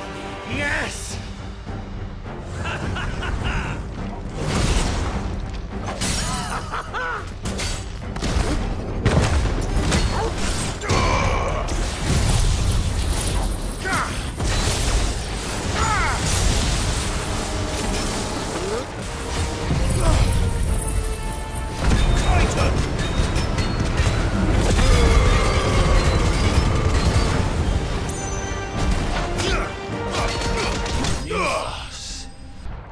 The vessel is strong. My liege.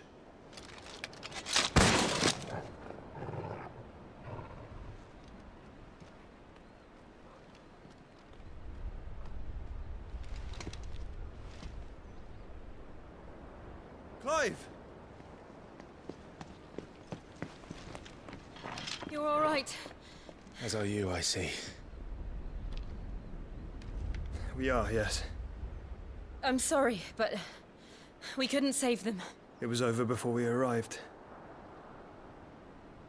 Well, you did what you could. I fear we were all too late. What's wrong? Nothing. I hope.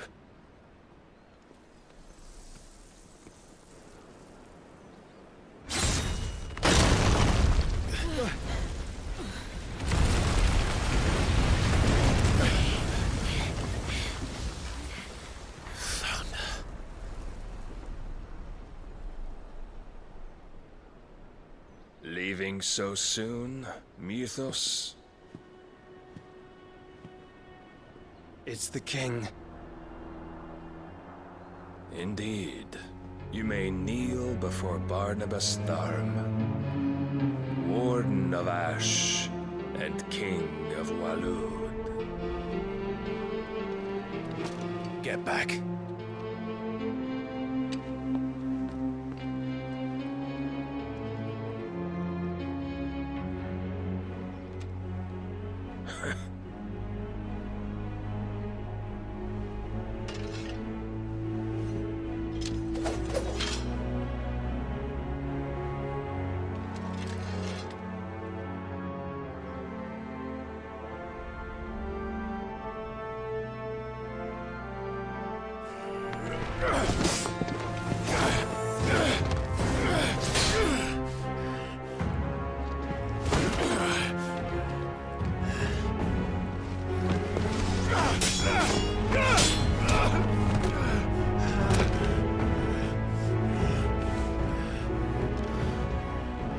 Wild and impetuous. I expected more of the boy who bested my Lord Commander. Yet I see why my master covets you so. The power within you, Mythos. The potential.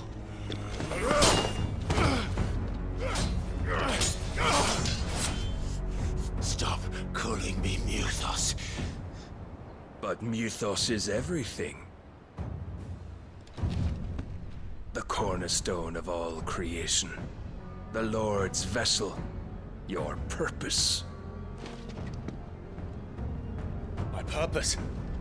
To surrender my mind and body to that thing.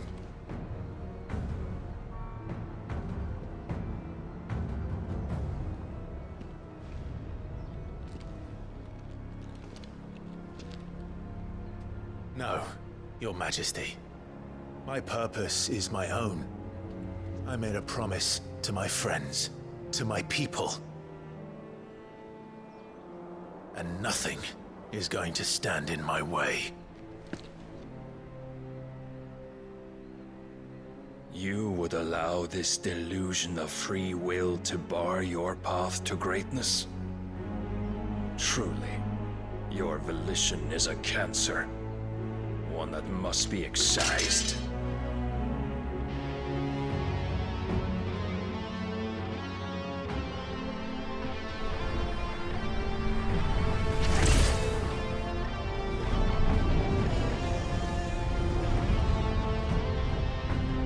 Try it.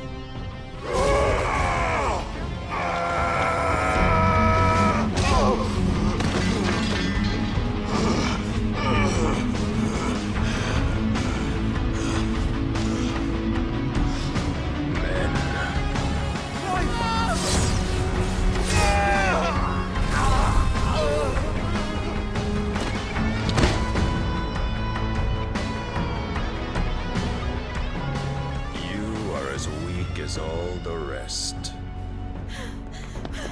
Joshua!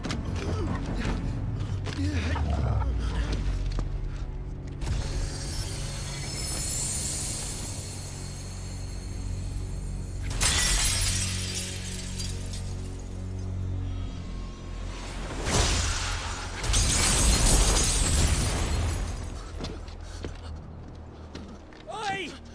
Oi! This way! Hurry!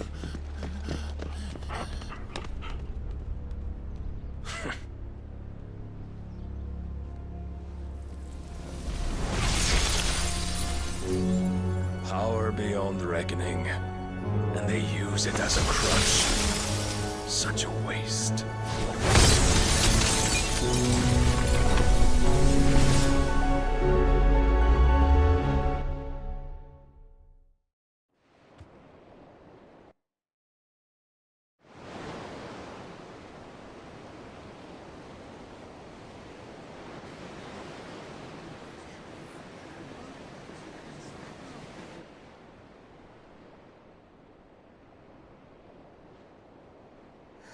Will he be all right? The Phoenix can mend flesh, but the spirit must recover on its own. I'm afraid the rest is up to him. This place is remarkable. Outfitting it must have been no small feat. But why go to such trouble? That beauty's belly's filled with wonders the world ain't ready for. If the guilds caught wind of what we were up to, they'd all want a piece. All right? And how is he? Do not blame yourself. He was barely breathing when you brought him here. We would have lost him if it were not for you. No. Barnabas may have severed nigh every sinew in my brother's body. But he made certain the wounds were not fatal. Nigh every sinew? Allow me, your lordship. Don't know what I was thinking, putting you to the trouble like that. 'Tis no trouble carrying comestibles to my ailing nephew. I know, but you've already done so much for us. Pouring your gil into the hideaway and now the ship. I don't want to take the piss. You risked your life. And for what? Some girl you hardly know. Why'd you do it? You not mad or something? I wouldn't go that far. Clive! You're awake, my boy. Oh. All I want to do is help. And the world won't save itself. It was Sid. Your father, who taught me that. Sounds like him. Don't you dare do that again. What of the Royalists? Fucked off, the lot of them, along with the galleon. With the king on board, no doubt. Behind here, I wouldn't sail without him. Clive. Jill didn't come back. What do you mean? She kept the king busy while the others dragged you out. It's all right, Mid. Jill is fine. The ether of her icon endures. And as long as it does, we can be certain she is alive.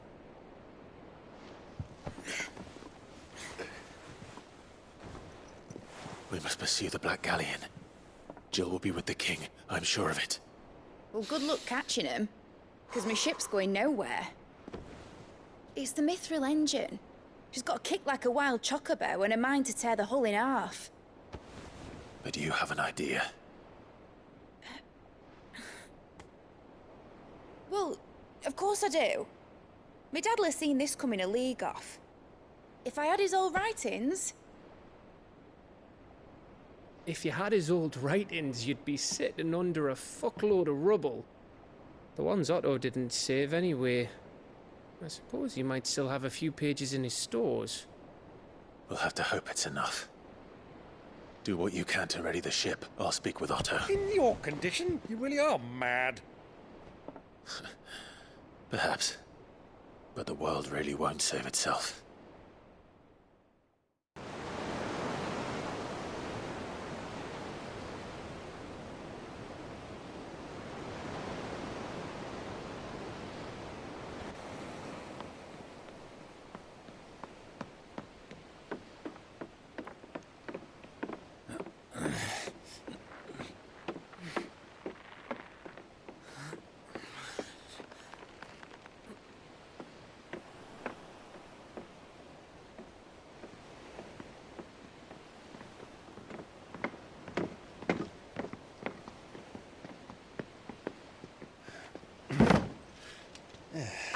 Clive? My dad had it all worked out. He'd be proud of you, Mid. His writings may have helped, but this achievement is all yours. Can we catch them? The Ainayar's one of the largest, fastest vessels ever built. And it won't help she has the wind at her back. Any other ship would be hard-pressed to keep pace with her, let alone reel her in. But this isn't any other ship. This is the Enterprise! And the world's never seen anything like my dad's engine. It certainly hasn't.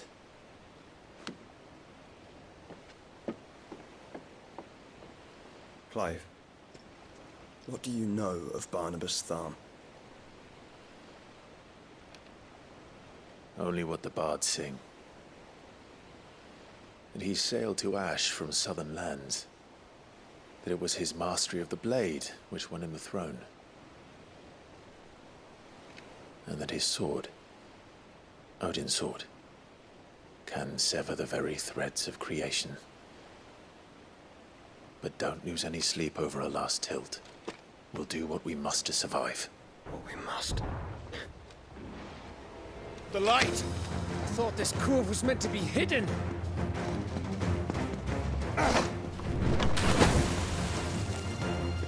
Mate! Company! Eh? We'll hold them off until the ship is ready. But hurry! Bollocks! All hands! Man your stations!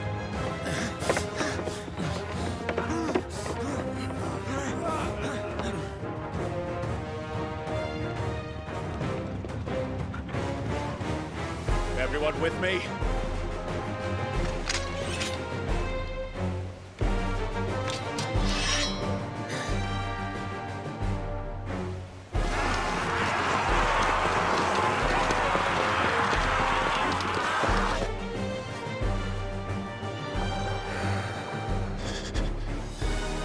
Here they come!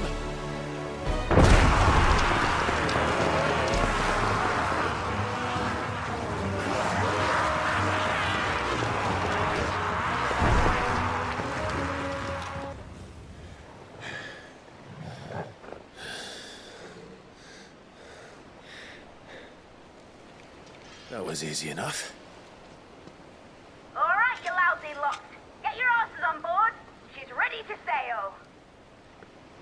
You heard the captain.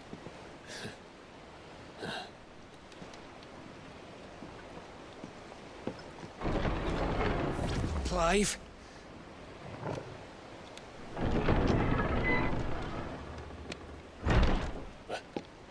But I thought he was...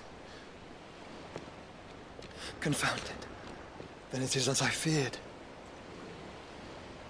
Sleipnir is no man, but a creation of Odin.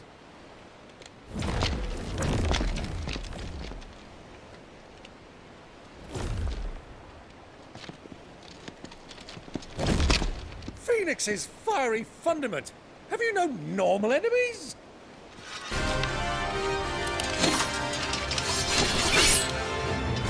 Up for another round? Of course we are. Right, Lord Rosfield? My boy, there was a time people called me the Executioner. Or was it my ex? No matter, heads will roll, all the same. Mate! New plan! You leave! We follow! Follow?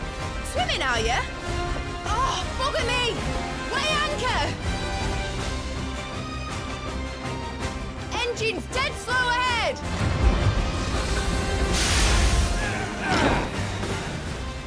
In your own time, Clive!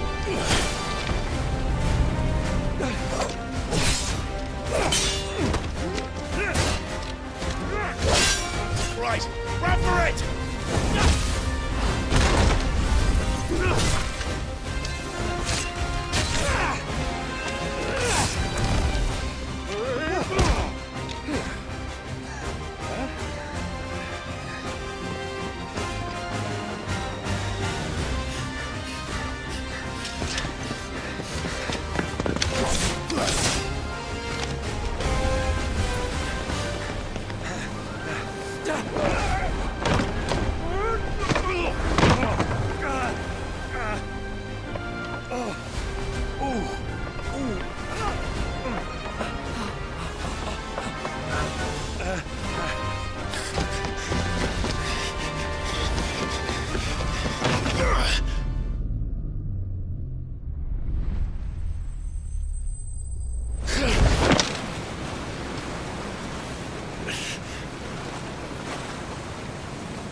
What do you want?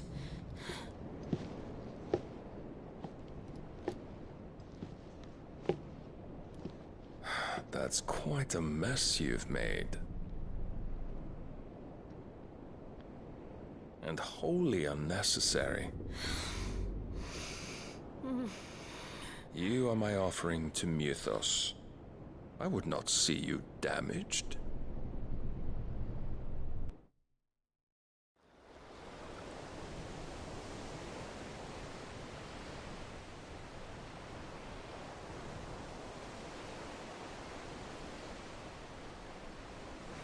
Now back to your stations! Every bell spent treading water puts another league between us and the galleon.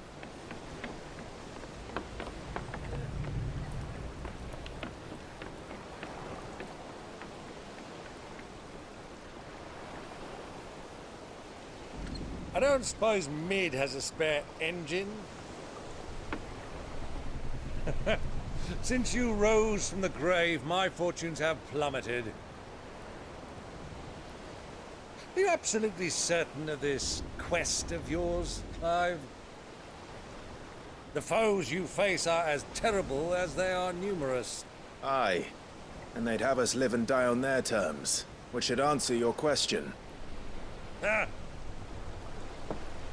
You have that same stubborn look as your father did when he set his mind to something.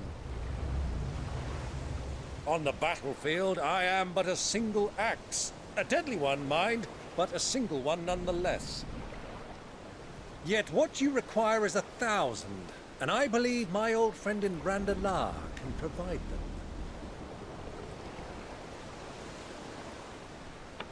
Take care, Clive. I have many more tales of your father's exploits to share. And I cannot very well do that if you're dead. Again. Good luck, Uncle. And may fair winds attend you. As for you, Joshua, take care. I shall do my best, Uncle. Farewell, my nephews. When next you see me, it shall be with an army at my back.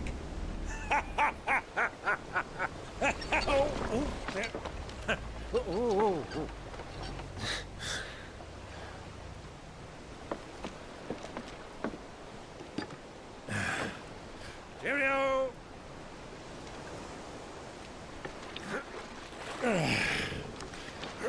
Oh, yeah. Do keep up, my boy.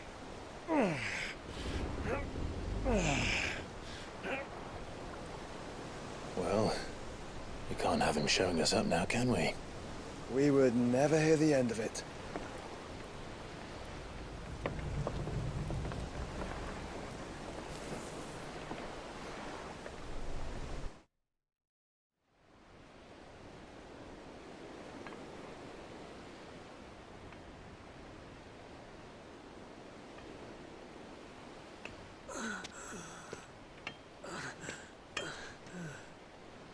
Great God of mercy.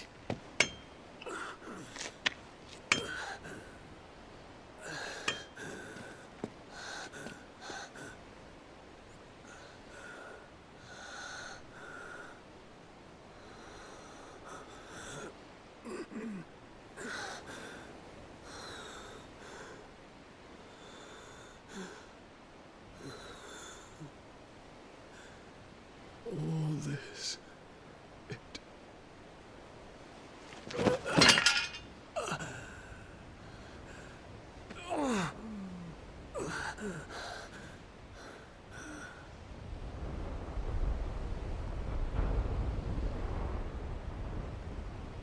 What have I done?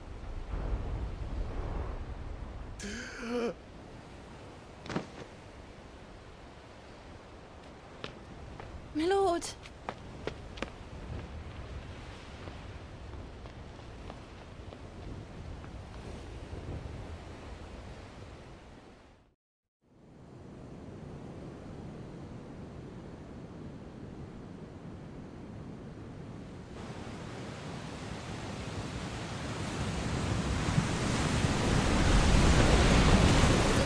Between here and Waloed, but any ship heading north has to round Zemeckis and put through the Narrow.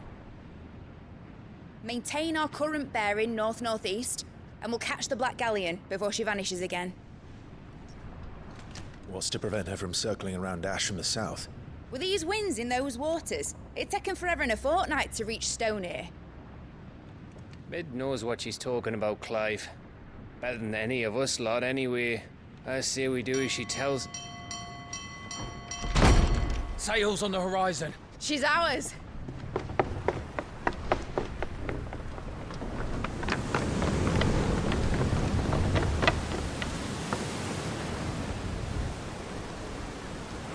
Look alive, boys! Pull ahead! And keep those furnaces fed! Aye, aye! Do you feel that? Jill. All hands! Battle stations!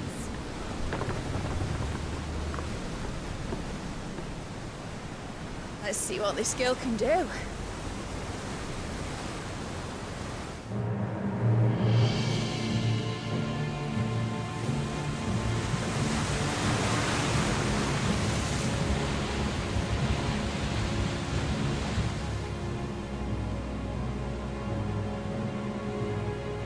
Where one leads, so does the other follow. The bond of consciousness which joins them condemning both to the same fate. Yet Yet my every attempt to strike it from their hearts serves only to tighten its hold.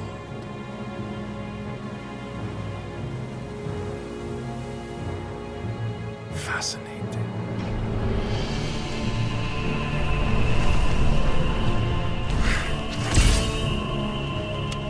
But then, there is naught my blade cannot sever.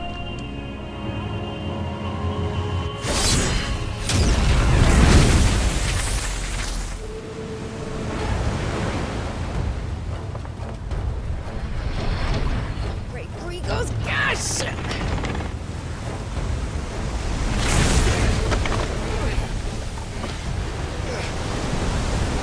One of us.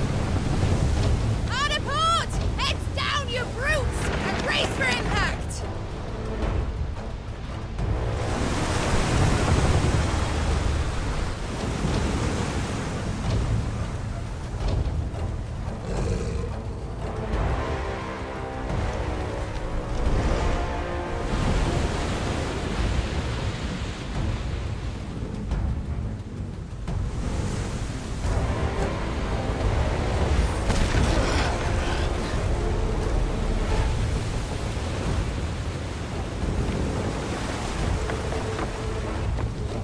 It's now or never. I'll find her.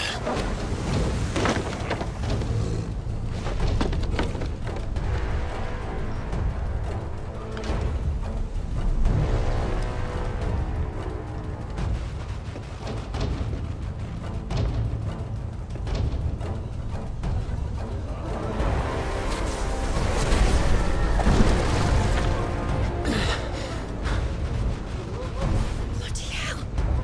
Hard a starboard!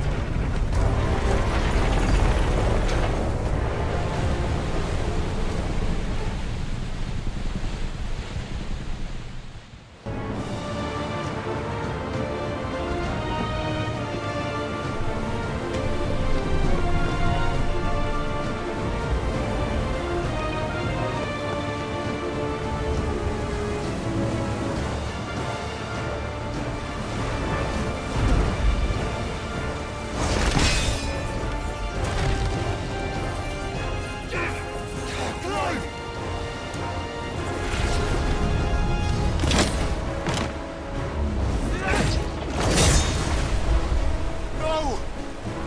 There he is! He wants him alive! Hold on. I'm coming. For both of you. Jill! You came. Get back!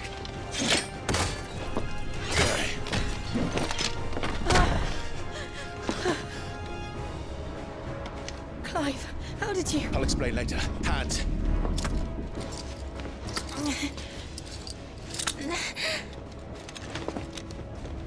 Can you walk? Out of here I can.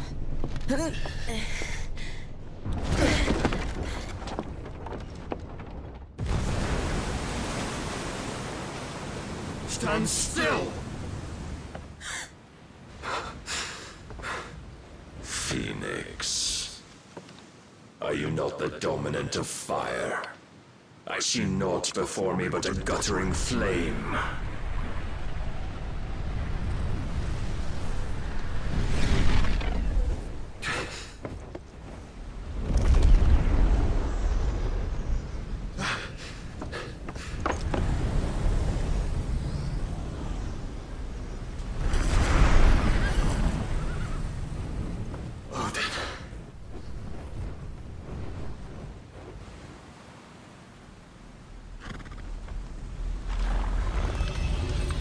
In earnest, then.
Go on.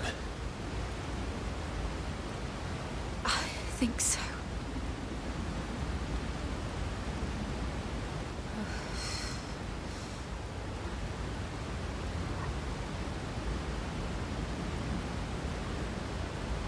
But to where?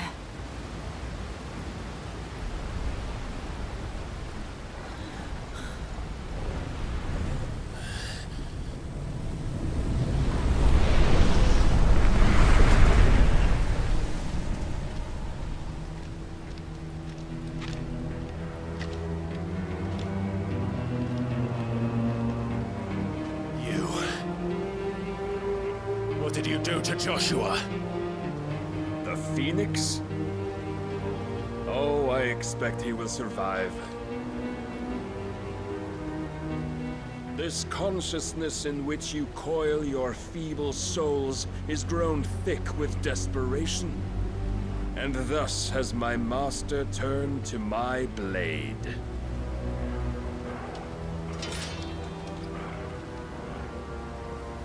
The world will soon be painted in black. And all that live shall gather in death's autumn wake. Not if we remove the cause of this misery.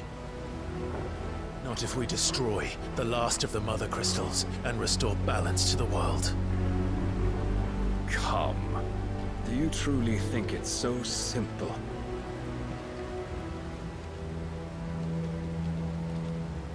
The blight is inevitable. Not even the Almighty might stop its endless march. Your efforts will avail us naught. Naught, that is, but suffering.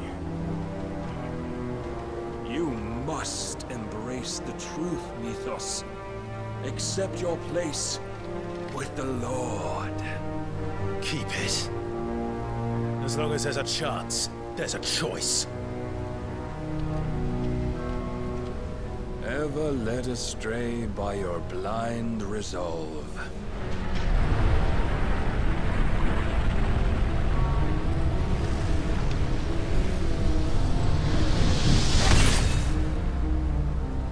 Now, it is time you learn the inevitability of your divine fate. However much it may hurt. Get as far away as you can. Clive, no. Trust me, Jill.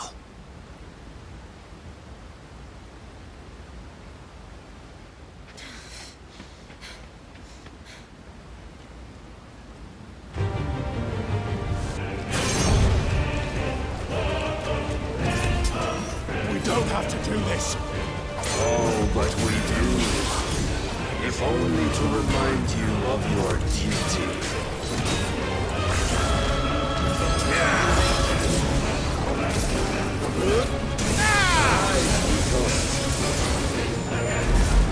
In the short time since our last meeting, you have grown much.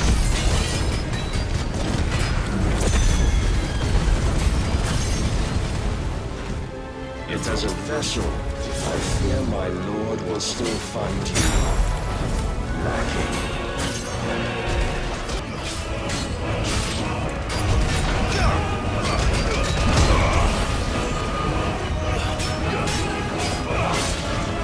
You will assume the mantle you've been given. And thus is the light of hope severed.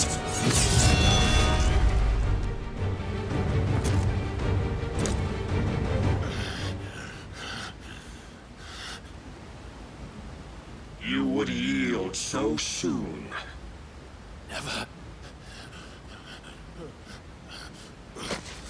Clive!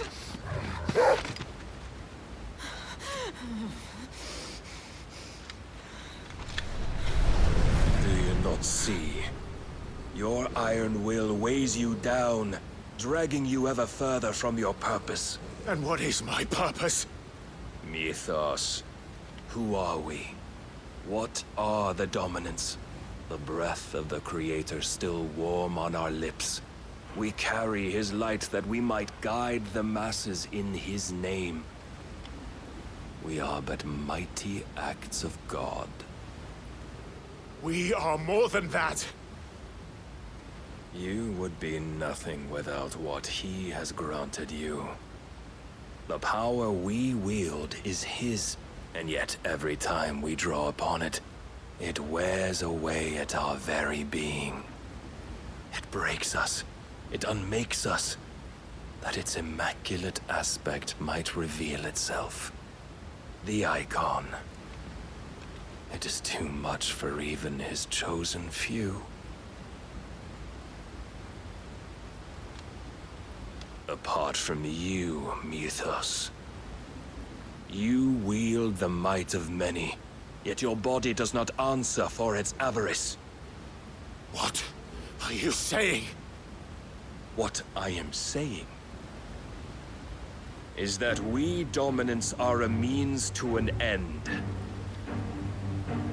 We were created for you, that you might drink deep of our strength and thereby fulfill your divine purpose.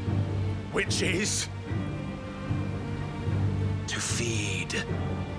As you would know, could you only look beyond the walls of your prison of self-regard.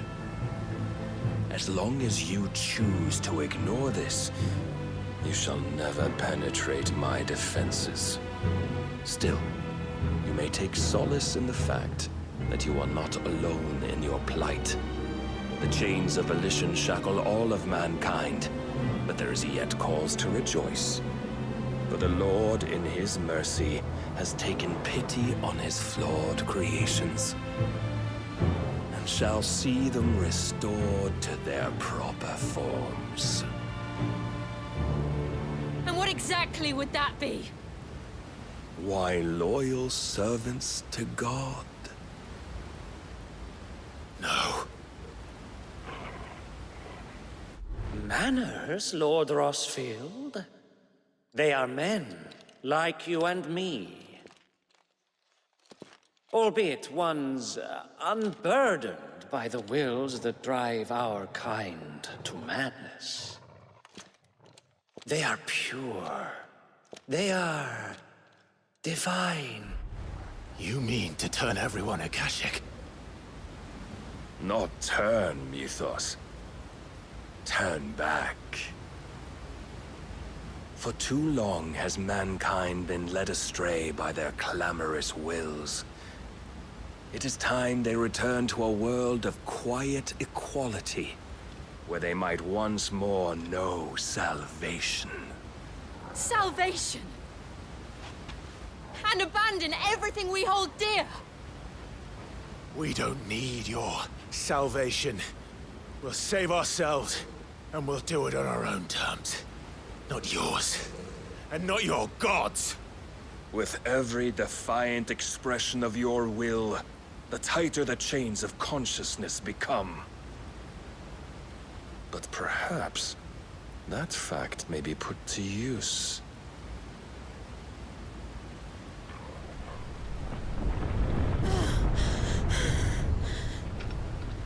Clive! The faster it binds you to the remaining dominance, the stronger your hunger will become. Until it leads you back to the only answer there ever was. Mayhap not by the path my master intended, but back all the same.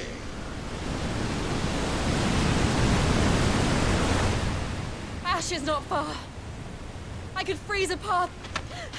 You're in no fit state. Probably not, but I can try.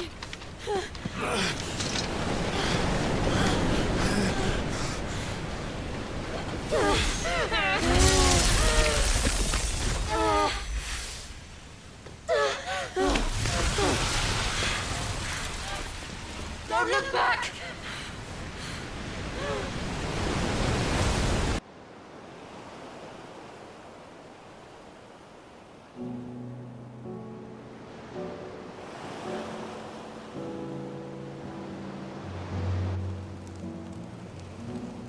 The others are safe. The Enterprise was clear of the gap when we fell. They made it, Jill. And they will have seen the ice where it led. We need only wait till dawn.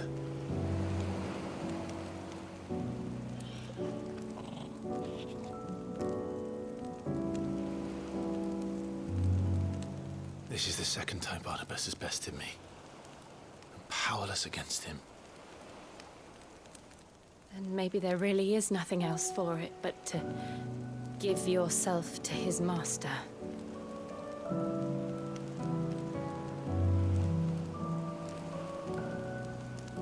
Only you won't do that. The Clive I know would never do that. So you believe? But do you really know me? If what Barnabas said was true, then I'm more monster than man.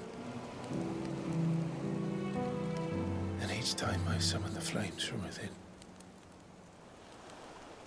I burn away the things that make me who I am. Do you, though? Think of what you've used that power for.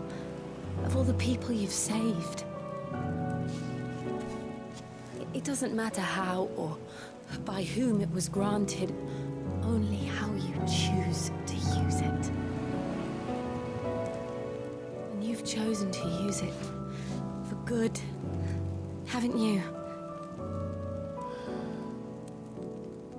I've also used it to kill. What if that's my purpose? What if it's all I'm good for?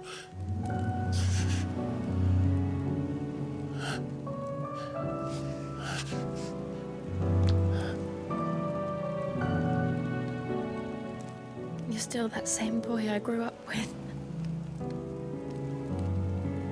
Always so eager to save everyone around you, and yet always so alone. Because you failed to realize the one thing that needed saving most of all. You, Clive. You.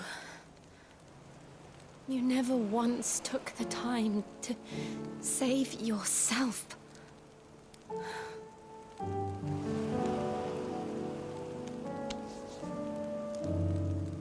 Myself. I think I might be beyond saving. No one is beyond saving, provided they want to be saved.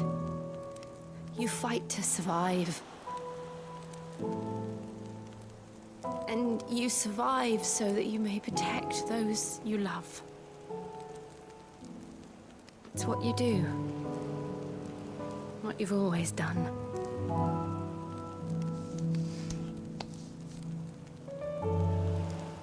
And I know you're not about to change. So I'm going to help you. To give you what you need to protect us all.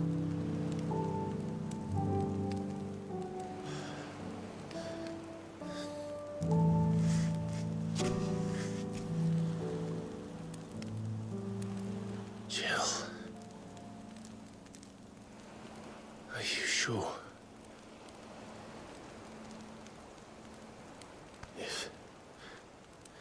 If this is what you want, then...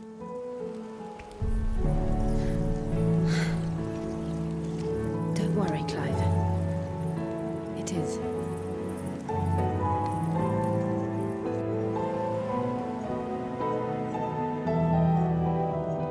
This burden, I'll give you the strength to bear it alone. But I'm not alone. These burdens I carry, my sins, my pain, my sorrow, I see now that they are all a part of me.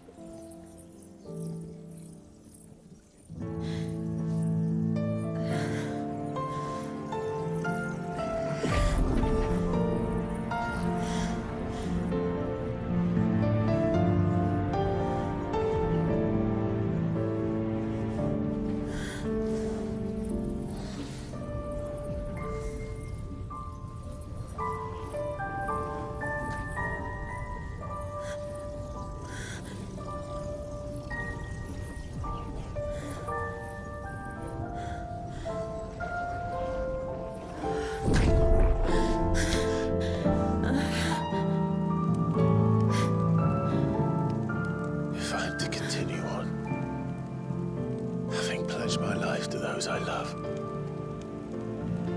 And I will gladly bear your burdens too, until my last breath. Clive.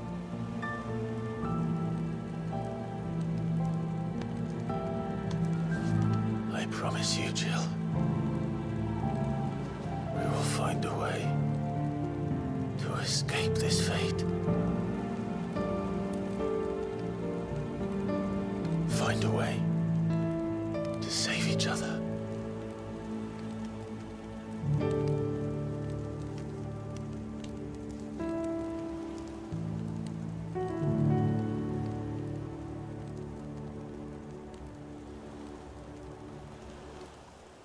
That we might one day look upon the moon again, together.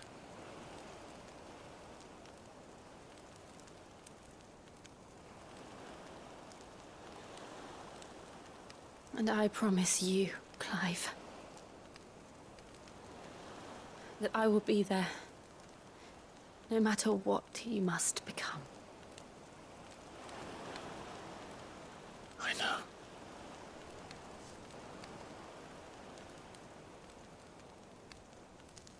I never thought a smile could bring me so much joy.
What of Barnabas?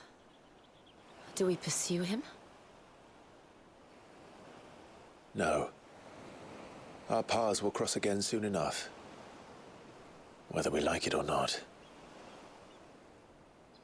Besides, there is something we must do first.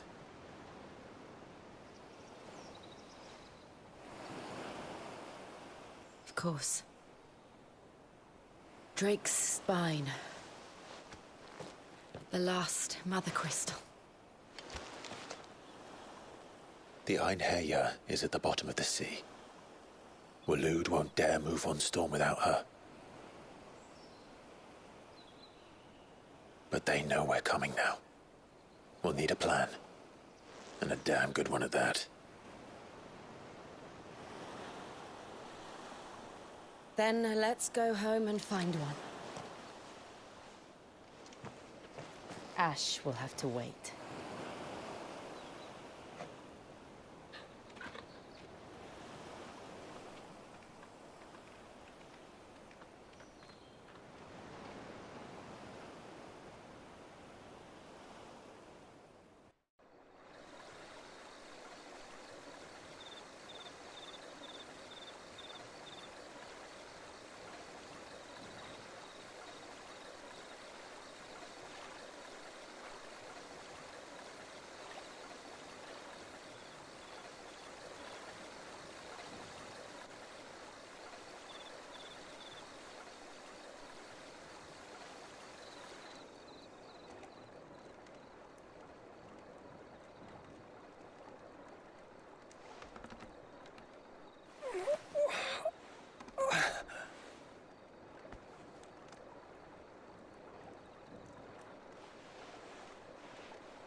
What is this place?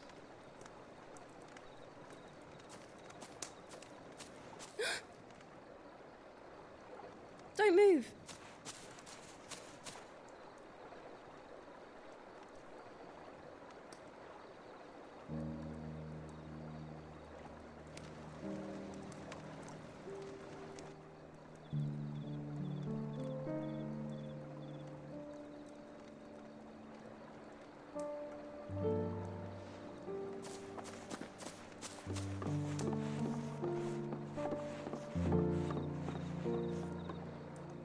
Here, it's fresh from the well.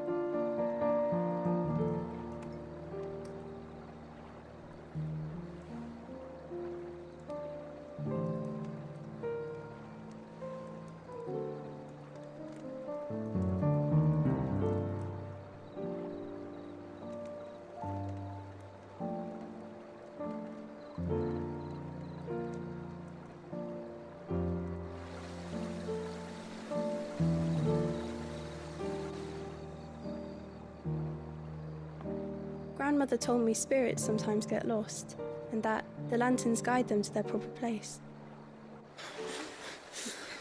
I set one on the river for her when she passed away.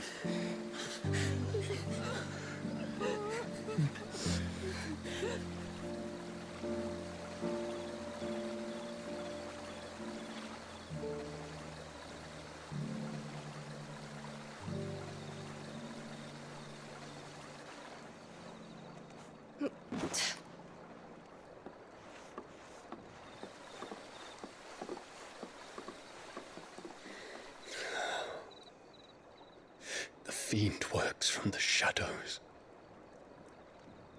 Was it you who guided my hand then, Ultima? No, not you.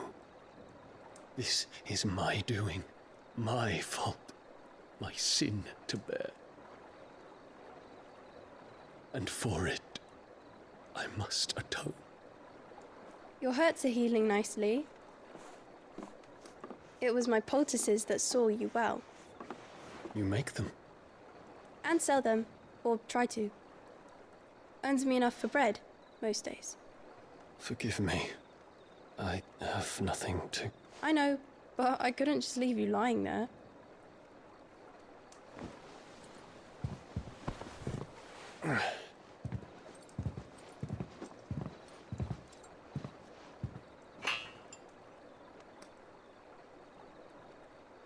You're going then? Of course. I'm healed. Thanks to you and your poultices. Will you promise to come back and visit?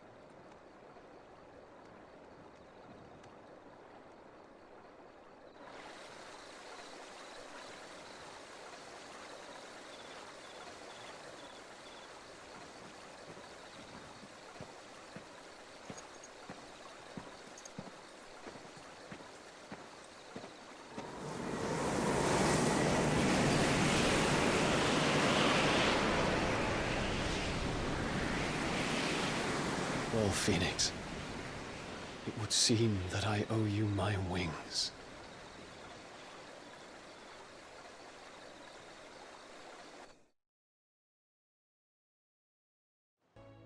Ah, Clive. I was wondering when you'd arrive. Please tell me you've come to take our young prodigy here off my hands. I'm not here for Mid. I need information on Ash. Then why not ask Molly if you can look in one of her ovens? Go on. As soon as the Enterprise is ready, we'll be setting out for Drake's Spine. And we're going to need a safe place to land. Preferably one that won't see my ship blown to shit and splinters. If it were that easy, do you think Waloed would have resisted invasion for so long? Very little is known of Ash, and the information we do have is spotty and outdated. We have the good King Barnabas to thank for that. Waloed's borders have been closed to outsiders since the day he seized the throne. If there is anywhere safe to land, you won't find it on my map. Then tell us what we will find. I'm sure you know better than we do. But no splinters. All right. If it will get you out of my hair. But interrupt me, and it's over. Understood?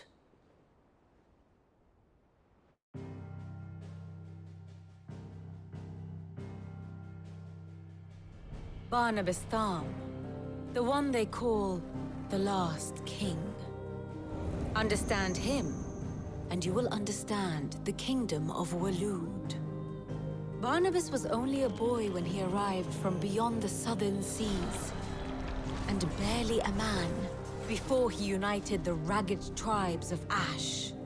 And having unleashed them upon the formidable Veldemark, he set his throne upon the ancient kingdom's ruins. The victory sent shockwaves around Valisthea, tales of Odin's might spreading through every court, parlor, and drinking hole in the realm. Note that this was in the year 843, and that the king still sits upon his throne some 40 years later, quite untouched by time. Waloed's recent inaction left many wondering if Odin had lost his appetite for war. And yet here we are. The Einherjar was committed to the fray, a bold declaration of intent. Orcs swarm around Drake's Fang, and throngs of Akashic haunt Canvas streets. Though how precisely the havoc they wreak serves Waloed remains unclear. Regardless, if the order to attack truly came from King Barnabas, then one thing is certain. Waloed has achieved the impossible, and made bedfellows of beastmen and the ether-addled alike. All of which is a roundabout way of saying that you will be in unknown territory when you set foot on Ash. Much of the continent has already been lost to the Blight, and what few ports remain will be fiercely guarded. And that is to say naught of its natural defenses. Offshore currents will cast an ill-equipped ship out to sea one moment, and dash it against the rocks the next. But then the Enterprise is anything but ill-equipped. And Mid has made land there before. Now, if only there were someone with an intimate knowledge of the Shadow Coast, and where a daring gentleman might put ashore.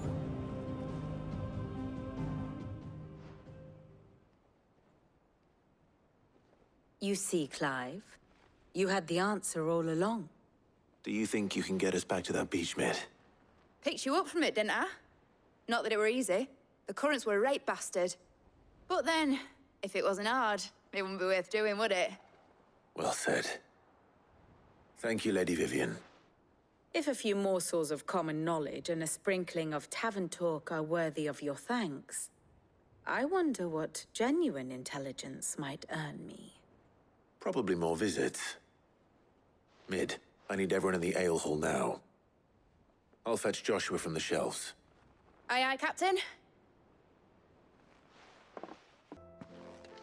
Clive, you must listen to this. Lawsman, tell him. Do you recall when we spoke before on the divinity of Ultima? Well, it inspired me to delve deeper into the subject. And what I discovered appears to agree with the findings of His Grace. You will recall that my quest to uncover Ultima's origins began with the mural at Phoenix Gate. But while I've always known it to be important, its secrets have heretofore eluded me. Now, however, I believe I know where to find the more complete example, one that will reveal all we seek. Master Clive, have you ever in your travels chanced to hear of the Circle of Malleus? I would think not, if you have. But there was once a time when the faith flourished, the oldest known religion in the Twins, and though its popularity eventually waned on Storm, hints of its dogma remain embedded in more modern faiths such as the Crystalline Orthodox. Wait, you said it waned on Storm. What of Ash? Religious monuments are often torn down or repurposed when new faiths rise to prominence. But if no new faith arose, then perhaps the ancient temples might still stand. And so, you see now why I must accompany you to Waloed. It would appear the past still has much to teach us. Though in this case, it would not have been possible without the musings of Moss. To think that you carried a copy of my old mentor's chronicles all along. I am relieved to discover it in good hands. I shall guard it with my life. Joshua, if you're finished here, join me in the ale hall. I need to speak to everyone before we leave. Right away.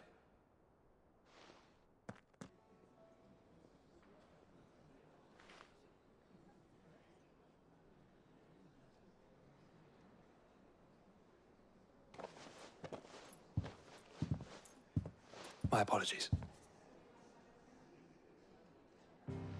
By now you've all heard where we're going and why. So I won't bother you with the boring details, only the important ones.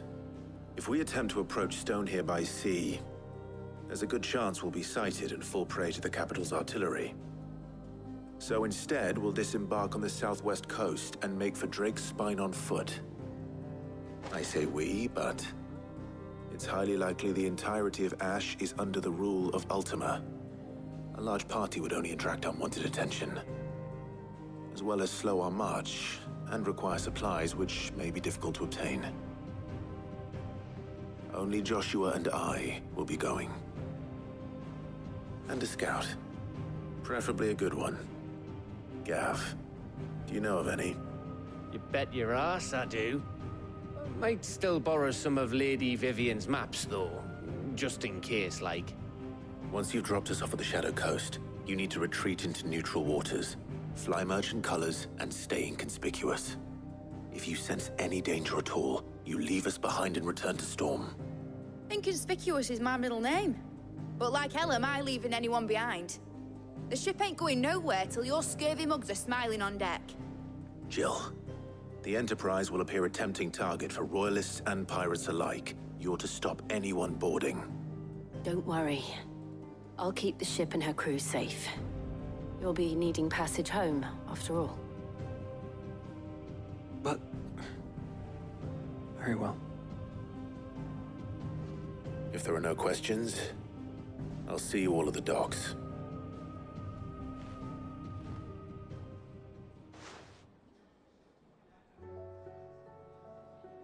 Let me know when you're leaving. I want a word before you go. Of course.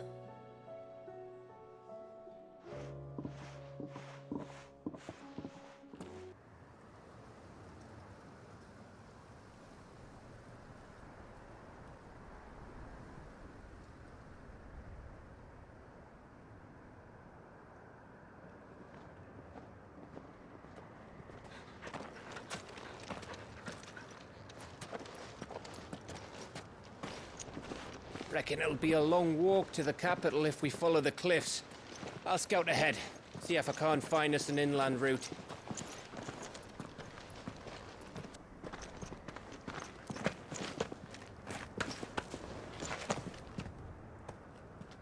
Clive.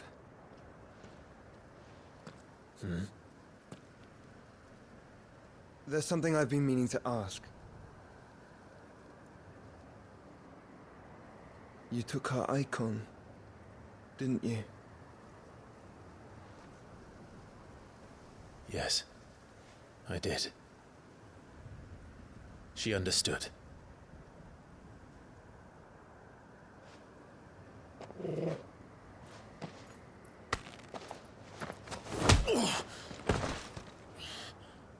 Oh, she understood. Understood that you decided to save the world all on your own, and that you'd die without her power. How dare you make her choose? You knew damn well she'd never refuse you. But I will. You can't keep pushing us away, Clive. The world is ours to save, not yours.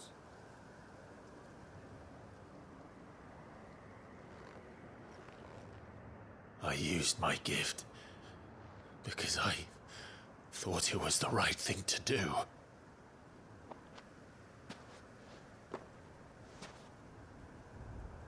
And you truly believe this will save you? Will save us all? I do.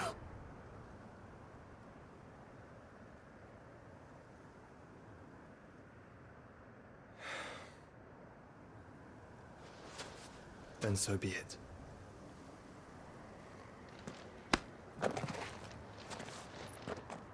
Just don't forget, you're not alone.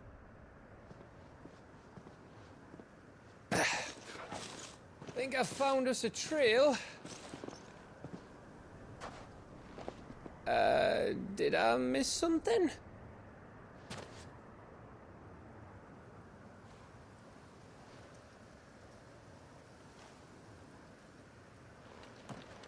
Only that Joshua didn't. I don't get it.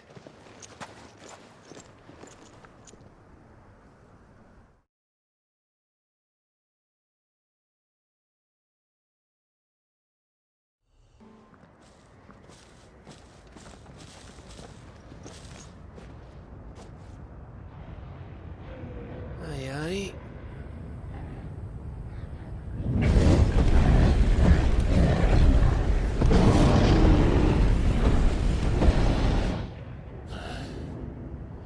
Is the whole of Ash fallen into Ultima's hands?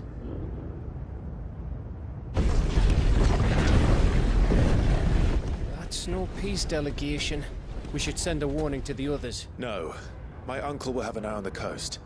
I trust he'll find a way to entertain any uninvited guests. Our mark is Drake's Spine, and there's a lot of road between us and it. We press on to Stone here. Aye, you never know. It might not be a nest of slavering monsters.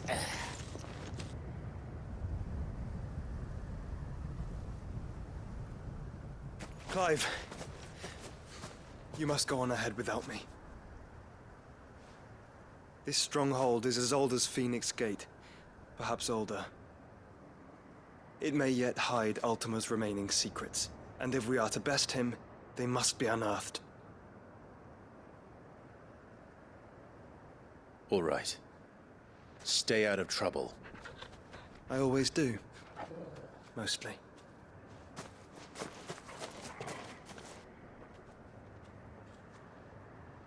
You sure about this? About leaving my brother on his own. Of course. Mostly.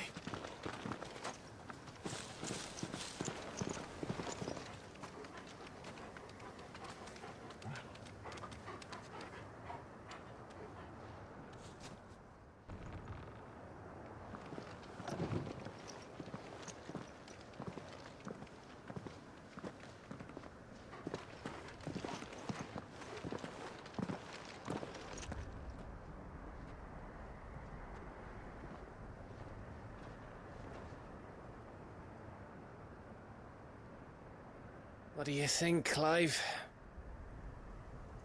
Then we're too late.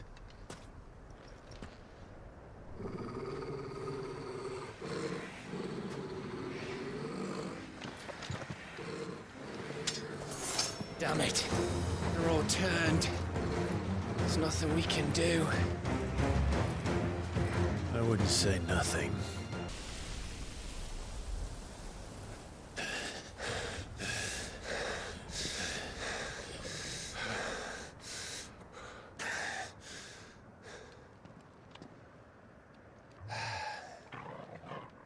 Gav. Gav! Don't tell me there's more of the bastards. Oh, fuck.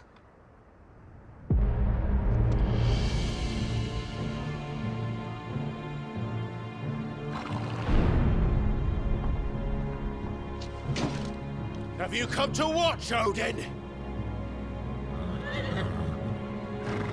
Bound for Stone here. Good. My master awaits you in the capital, though I cannot allow you to attend him in your present state.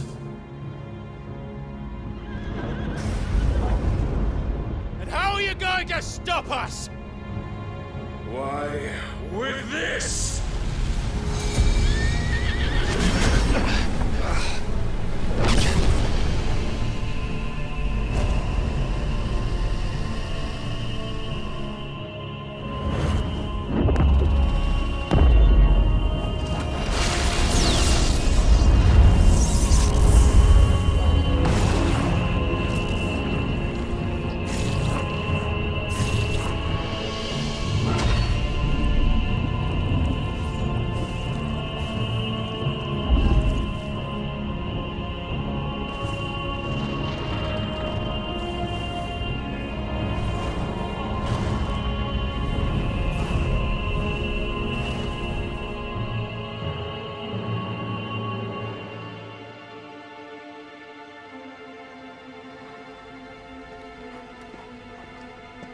What did you do?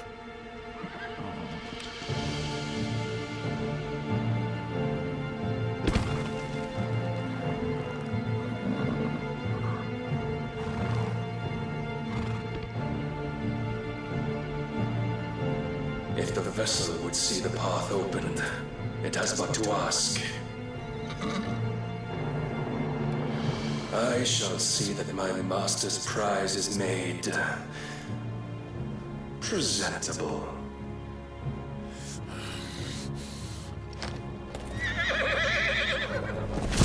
Shit! No!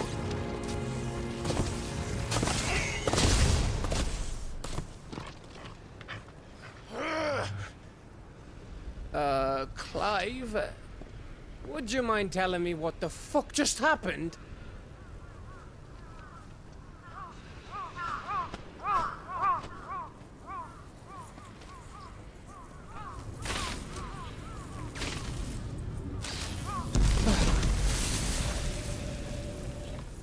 Oh, you've got to be. How are we supposed to get through that? We seek an audience with the king. If His Majesty wants me to come and ask him, then that is exactly what I'll do. Before you go practicing your petition, we don't even know where the fucker went. How about we cool our heads and think this through, eh?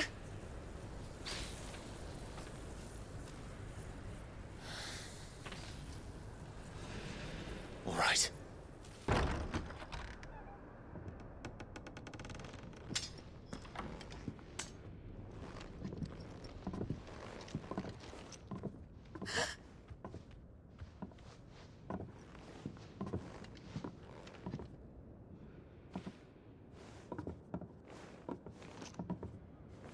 Please. Please. Please, no. Miss. Whoa. Easy. Easy. We're not turned, all right?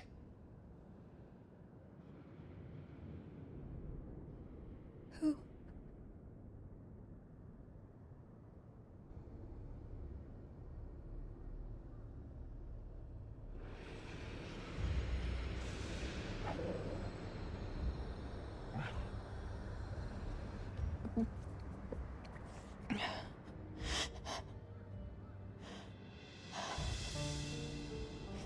My thanks, kind travelers.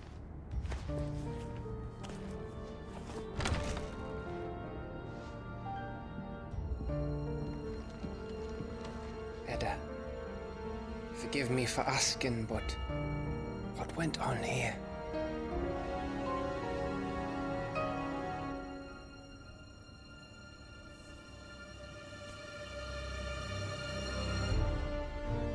It all started when the skies changed. The elders said it was the Arcade. One by one, people went mad, minds taken by the ether, till only I remained. By then, I was too far along to run, and then the nights came, and I didn't know what to do.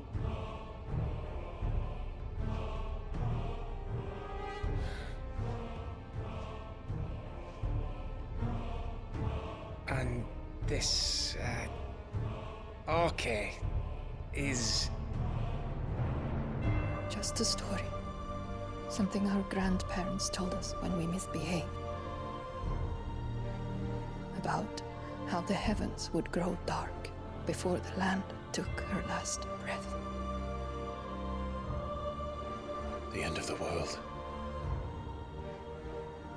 You said the others went mad.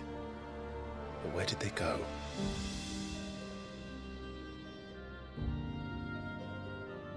They all left.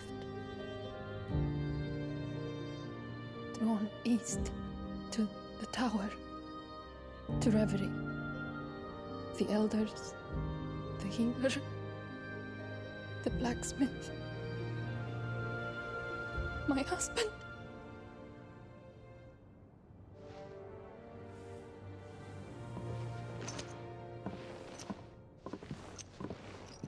You thinking he did this?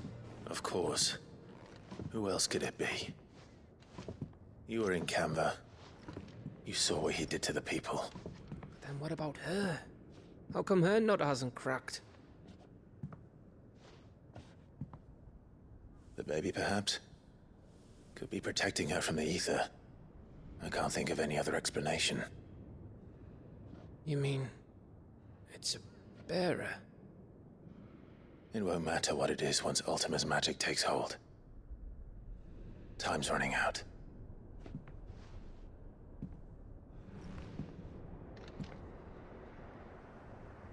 This tower. That's where we'll find the king.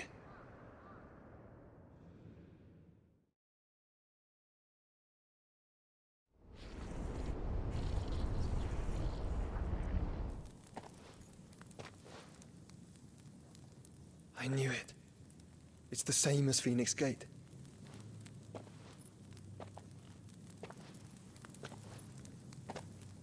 Which means at the end of these stairs should be...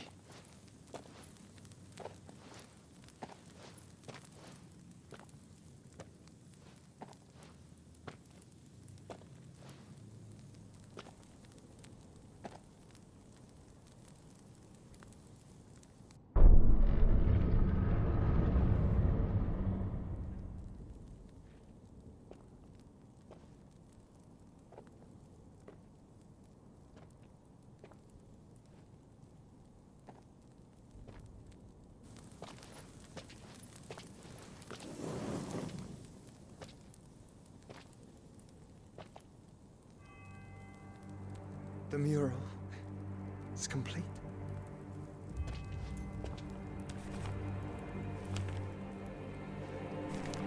Ultima and this vessel, Ifrit. Garuda, Ramu, Shiva, Titan, Bahamut, Odin.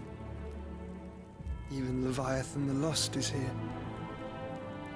But where is the Phoenix?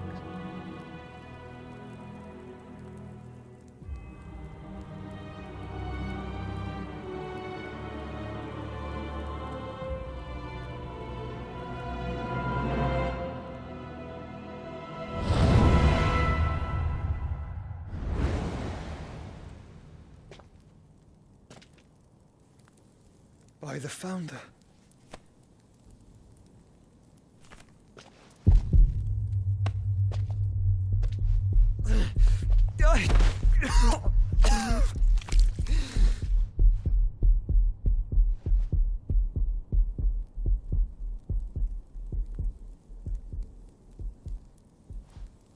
So that's what you want, isn't it, Ultima?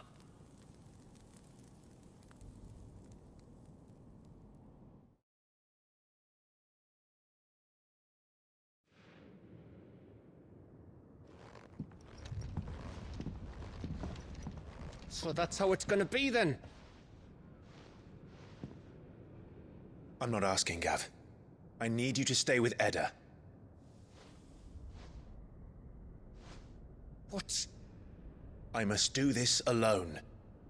If I don't return, you're to find Joshua and make for the Enterprise. Understood? Aye.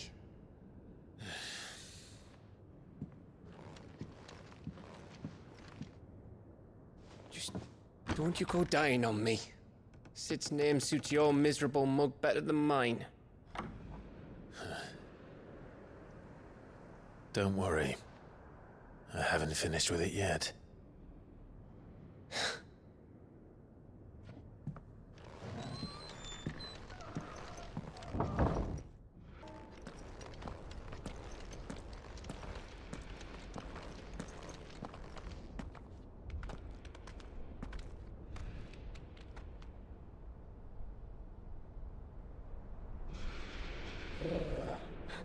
This is it, boy.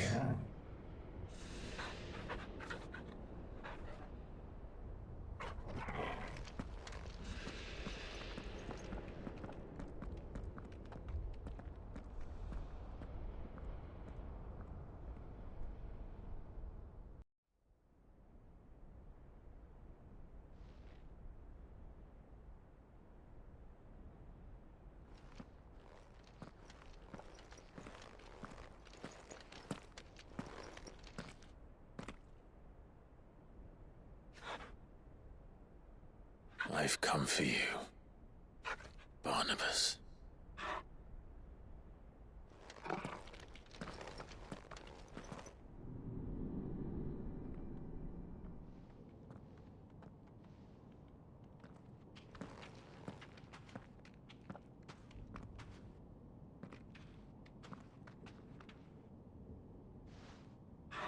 Stay close, Torgal.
Almost there.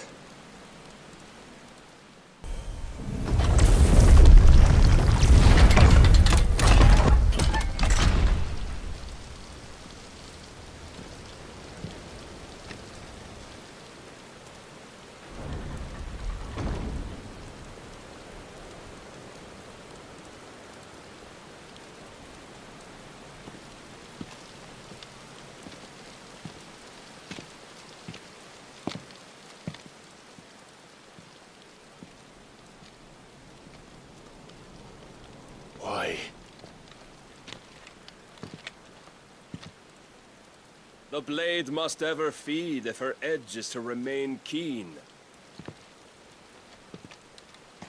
Butcher. What care you for these worthless creatures? They are nothing. Weak from the moment of their conception, ever longing for power not theirs to command.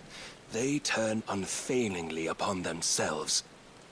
Like sheep, they roam in filthy flocks, eager to trample those few gifted a fleece of gold. Or that they might feel contentment with their pitiful existence. Prejudice and persecution, severance and strife, every earthly wrong springs from the malice in men's hearts. Malice born of the pain and suffering that is free will. Its corruption is gnawed at your being from the very moment of your birth. You're wrong. It is no corruption. It is who I am. Every choice I make, right or wrong, gives me reason to carry on. And carry on I shall. Not as a puppet, but as a man. Which are you? There was a time I too thought those the only choices. What? Long ago, God granted man the gift of magic. And with that gift did he build great civilizations. Yet over time, man lost sight of the gift's true meaning, stepping from the path of shared prosperity to one of avarice. He abandoned his creator for sword and flame, and through his folly, beckoned the blight. Yet, there were those few who refused to turn their eyes from the heavens, and they prayed to God that he might lead them back to righteousness.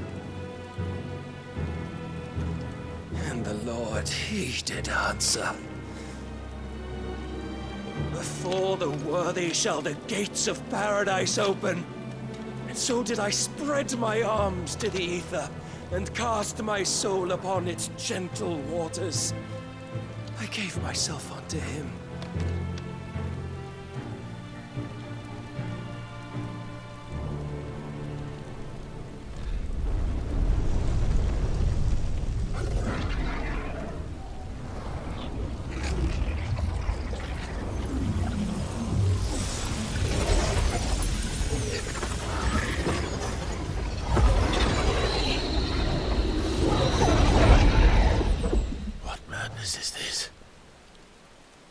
My worth proven, the Lord charged me thus. If your kind are to find salvation, they must be made to serve. You see, paradise lies but a single step away. Could we only take it? Could we only leave our transgressions behind? For none save the pure of heart and mind may set foot in the new world. I will save us. But it all begins and ends with you. You are the key, Mythos. And with this humble offering, shall I prove my faith once more. So you forsook your kingdom. You forsook yourself to serve. Tell me, how is that living?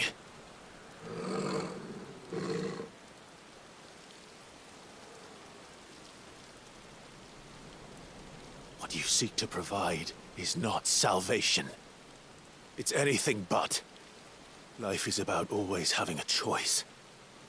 Take that away, and we might as well be dead.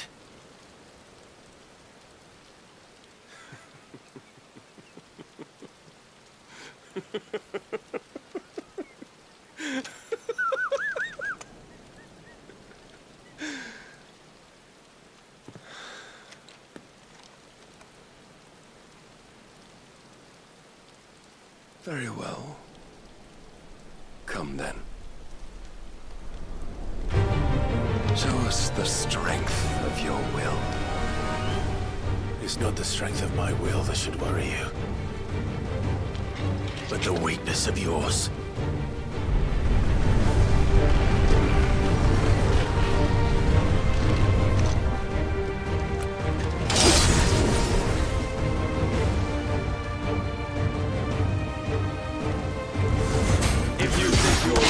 stronger? Prove it! By this day's end, you shall know the truth.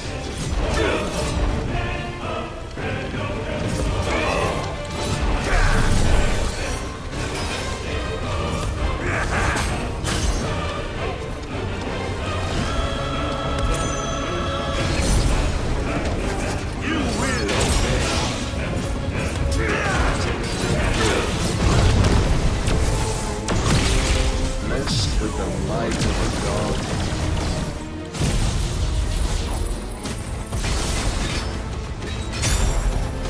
Yet still you fight like a man.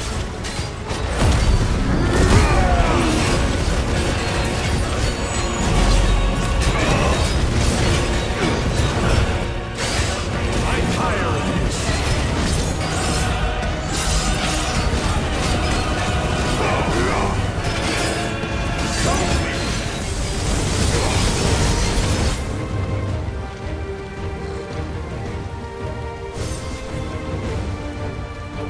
God chose you to serve as his vessel, and you cling to this foolish notion of hope when there is none.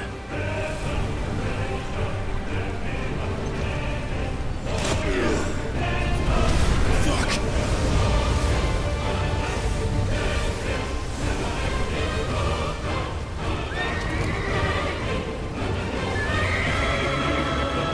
Desperate, are we?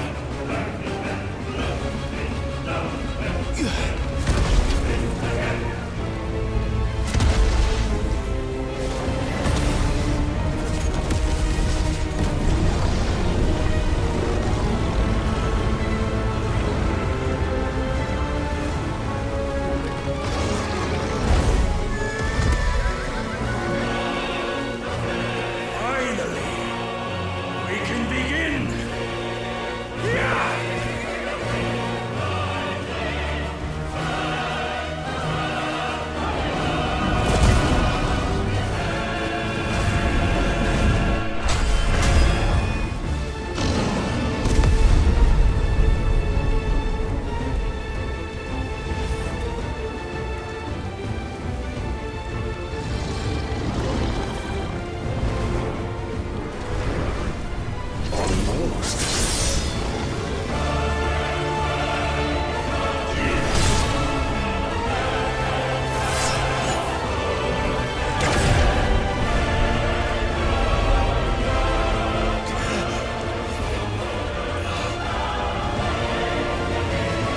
You have been shown the path. Now you must follow it. Free yourself, Mythos. You will not defeat me otherwise. We'll see. Perhaps you still require persuasion.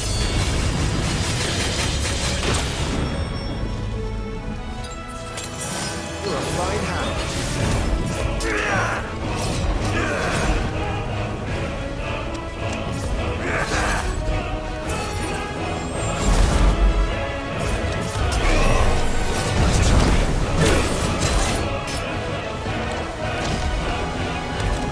Enough, Mythos!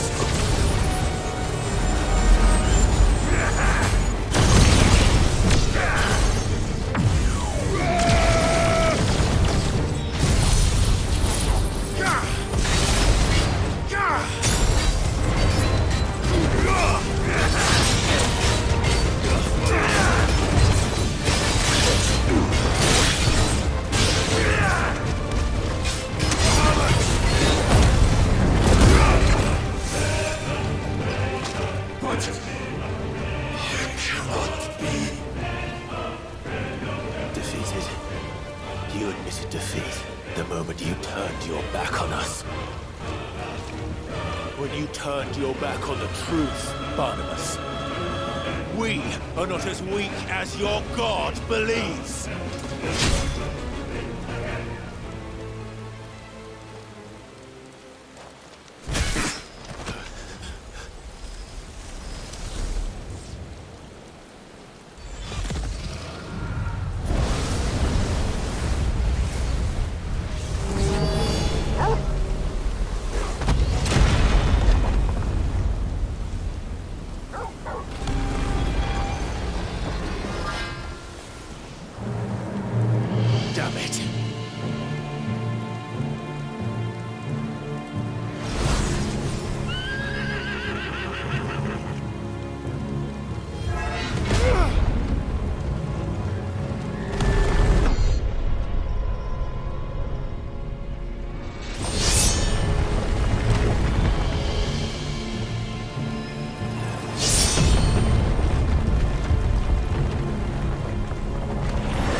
weapon of your weakness? My apologies.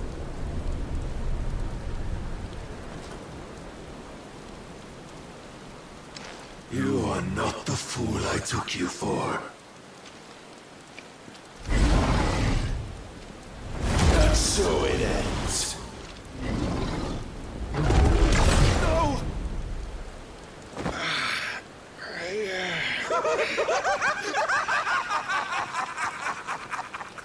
Don't tell me you are tired, Mythos! Your stubborn defiance has stirred my long-becalmed heart, filling it with a joy that I have not known for generations! I had thought the tantalizing kiss of self-indulgence a dream forever out of reach. And now that its sweet ruin courses through my veins, I shall not be quick to relinquish it. Show me your work, Mythos, that I might revel in it!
Is at an end. And we both know the truth. It is I who stand victorious. My will that prevailed. Your will? No. It was his. Clive Rossfield.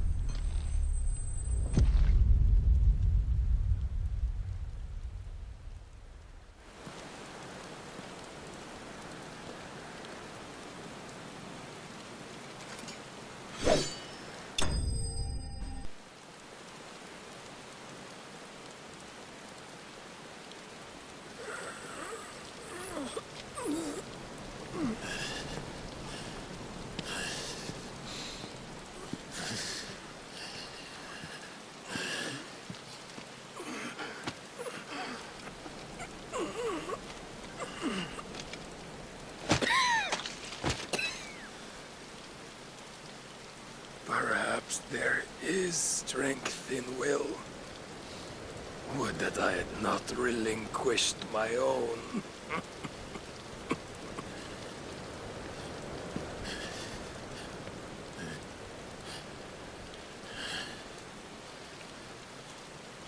You relinquished nothing.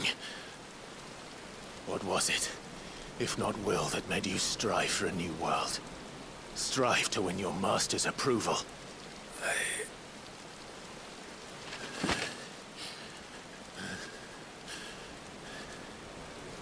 You were shown a fantasy, and you chose to believe it. But you were wrong. There is no world but the one we live in. And that world is worth saving, even if it means killing a god.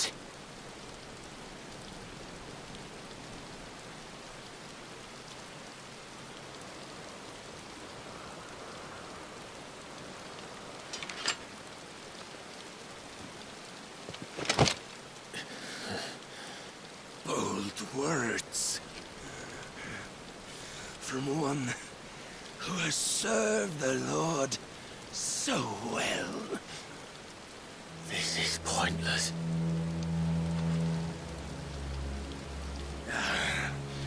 But I almost forgot.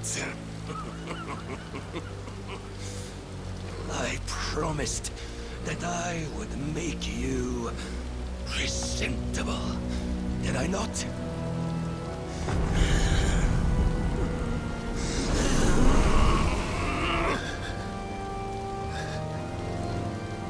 We shall fulfill our destinies, just as the Lord's Mother Crystals have fulfilled theirs. Come, Clive Rossfield. Take what is rightfully yours. Become one with God. No.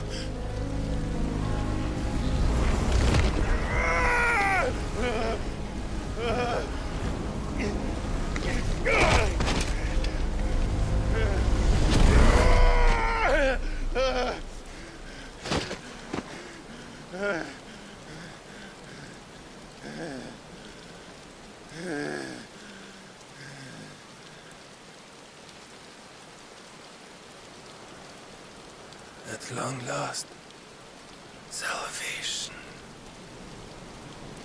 I'm coming home. Mother.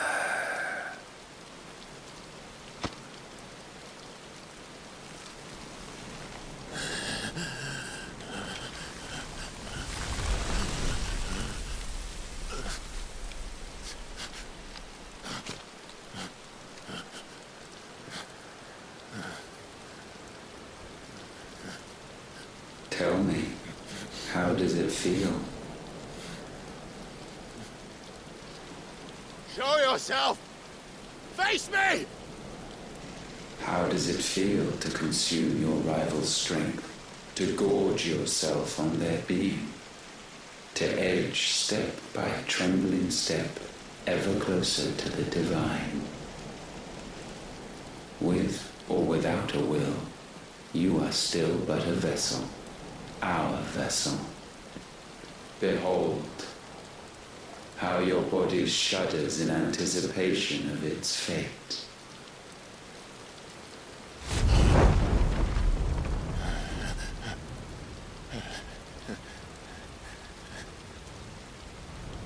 Oh, it's not yours yet.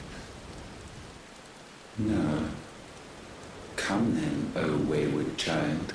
We shall await you upon the back of the first worm. There all shall end and begin again.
me? Ask them!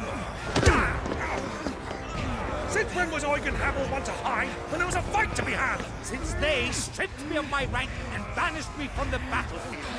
Now I'm stuck wiping the backsides of this one while the city burns and my wife tells off with a man half my age! And then you turn up! What the hell are you doing here anyway?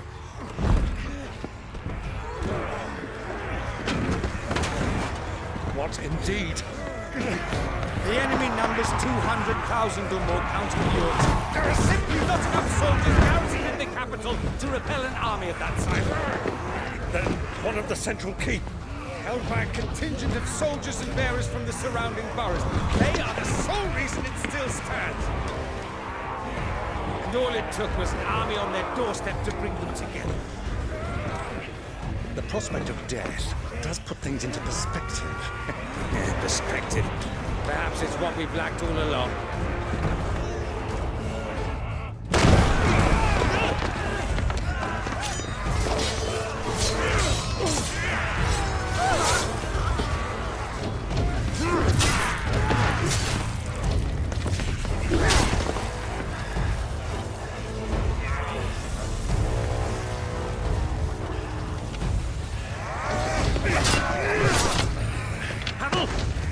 Lend me some of your best men, preferably all of them.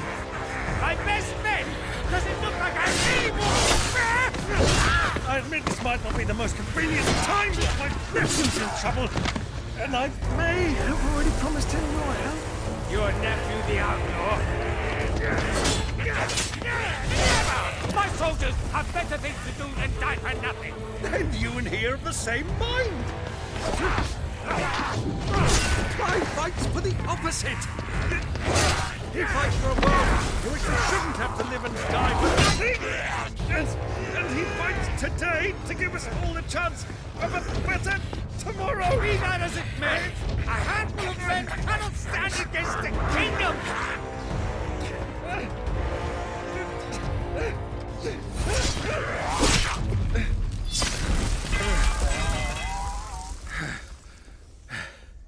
Then mayhap they are the wrong men.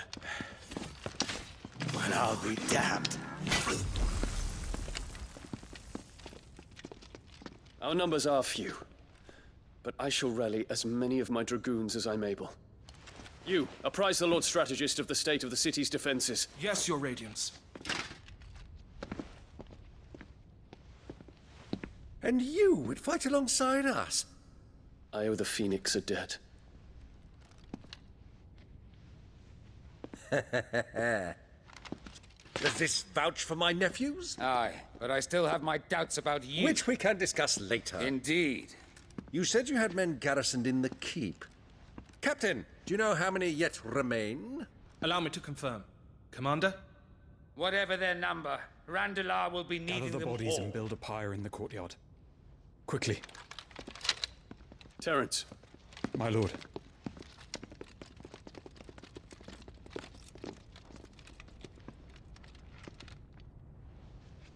You will find a girl there. A girl? We are in the middle of a war.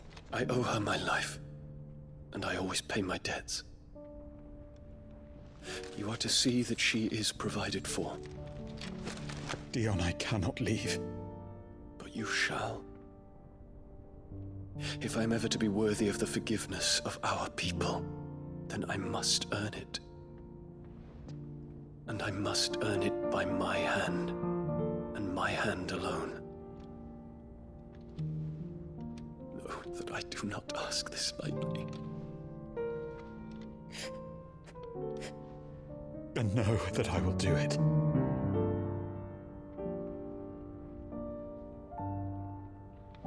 Farewell, Terence.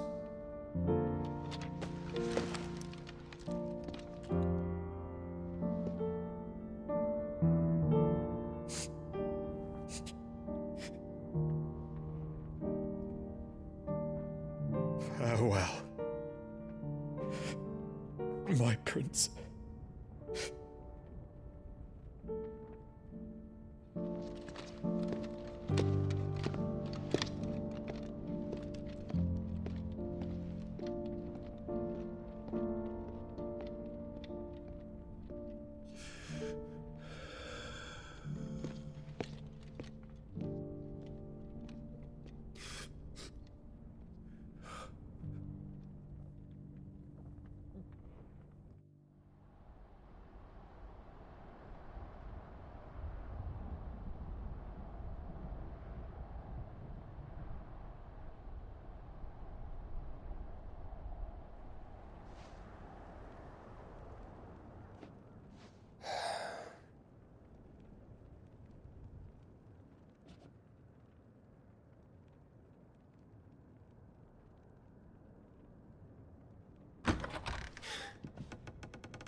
Clive! Thank fuck.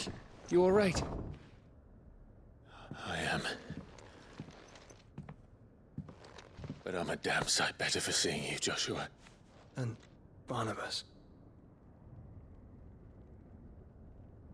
The king is dead.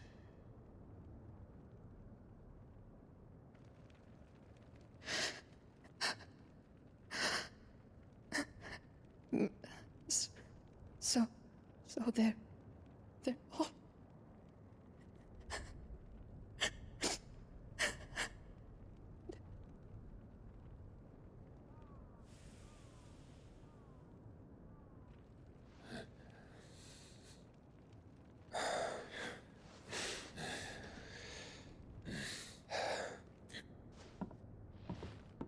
They are, but so is their killer. He can't hurt anyone anymore. You're safe.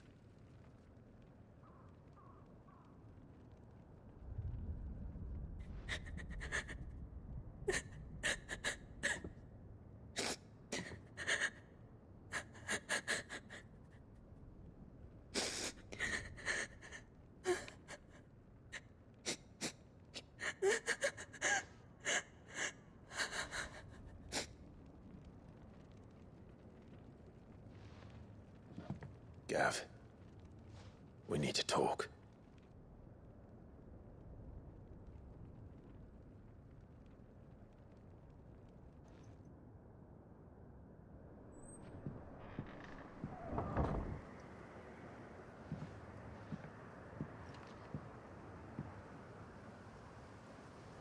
I'm sorry, Clive.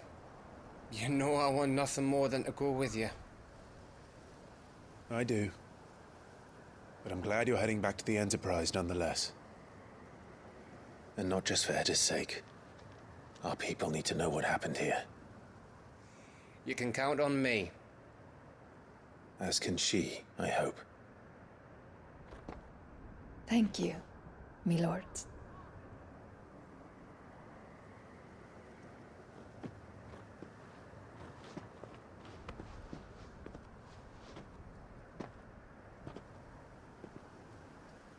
Do you think that was wise? Wiser than leaving a woman with child alone in the Deadlands. They'll be safer at the hideaway. For now, at least.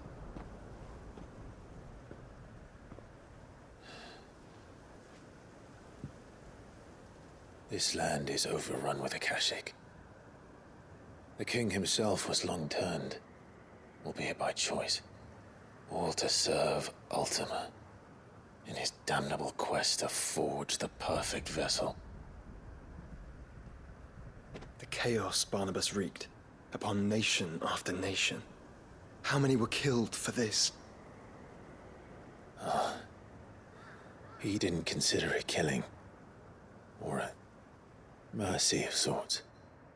A way to end their suffering. He truly wanted to save mankind, and ultimately use that.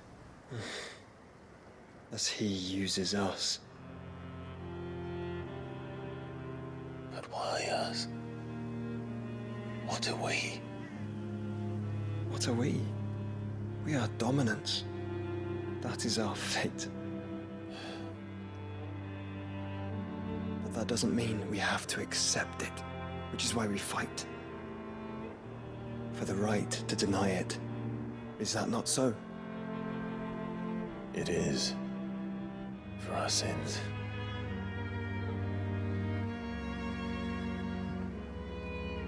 Barnabas said something else. That the Mother Crystals were Ultimas. Ultimas? Are you certain?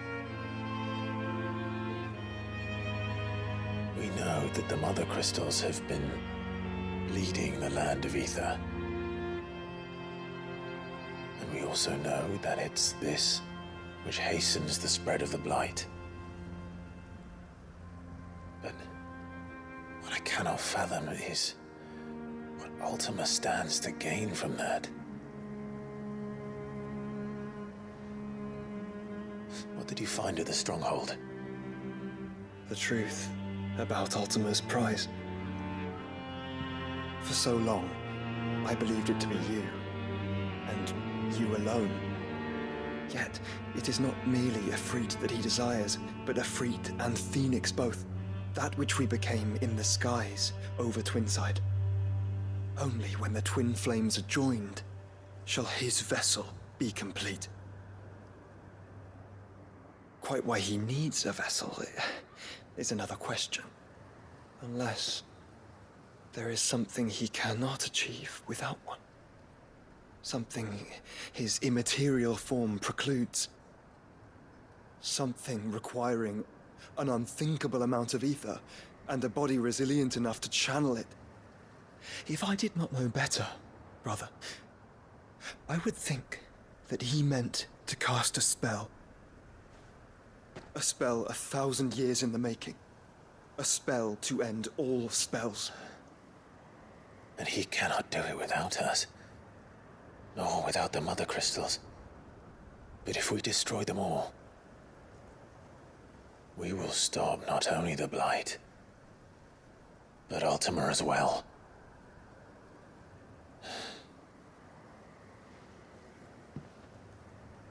We stick to the plan then. Only this time, we face him together. Well, it's a long walk to Stone here. Let's not keep Ultima waiting.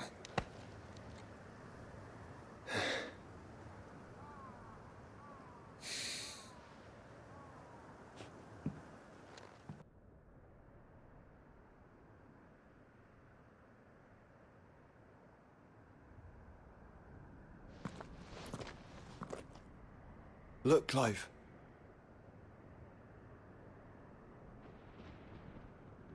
By the Founder, the place is a fortress.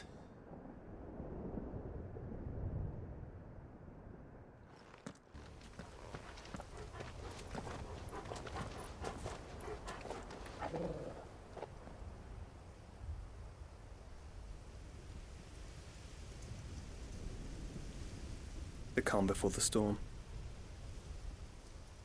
There's only one way into that city. Across the bridge. Through the main gate.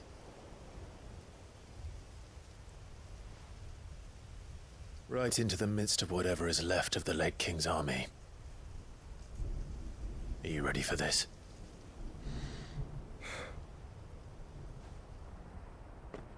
As ready as I'll ever be.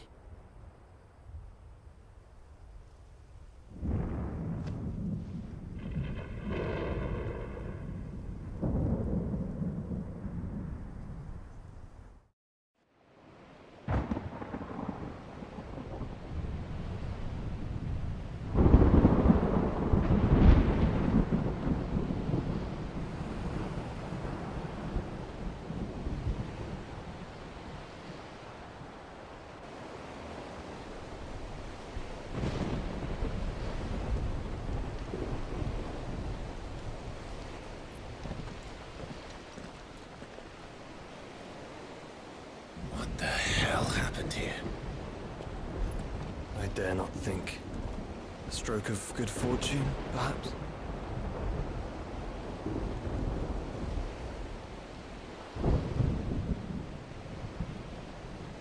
I hope you're right. So do I.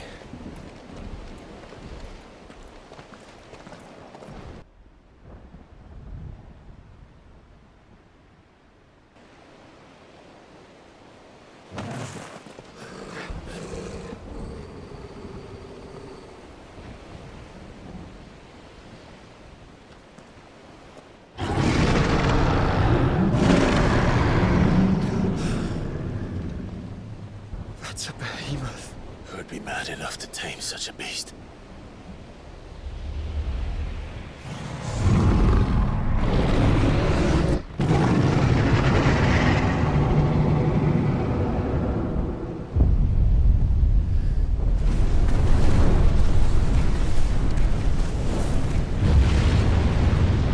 Stand back.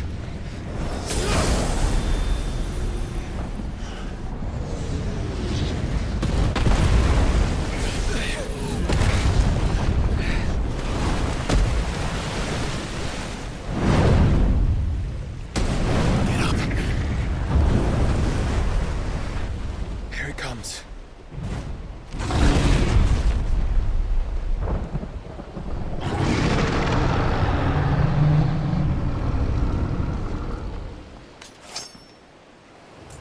Well, what are we waiting for?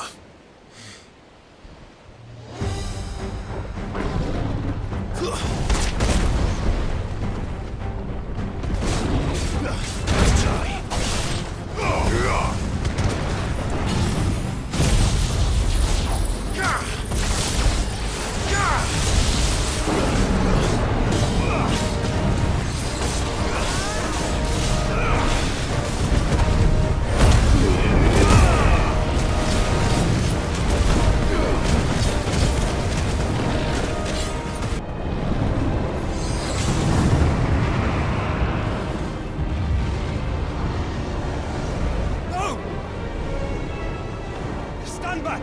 I'll conjure a ward!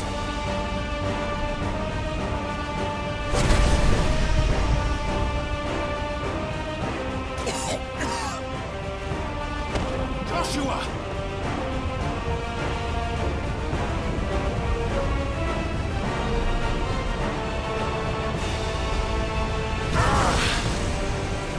Desperate times. Clive, no! Trust me. And your shield, remember?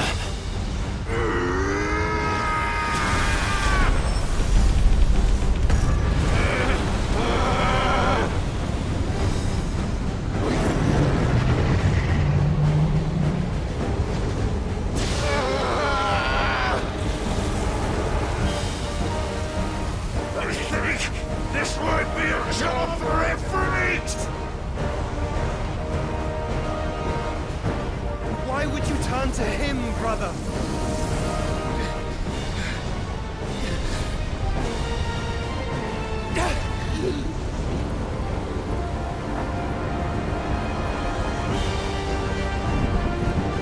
When we fight together.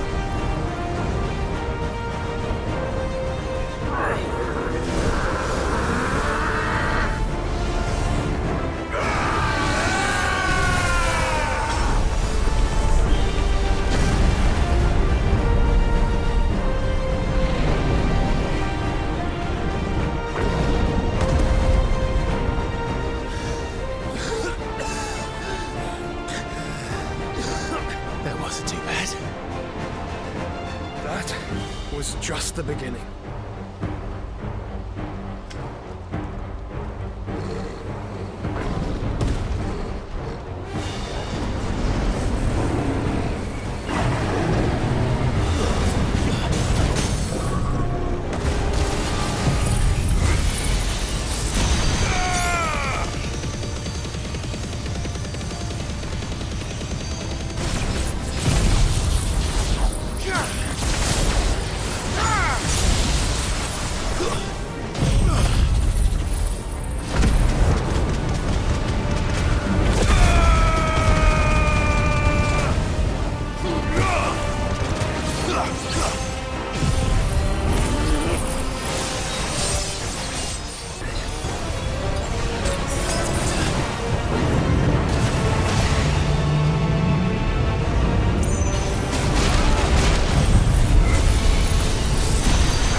Quickly, before we're cut off for good.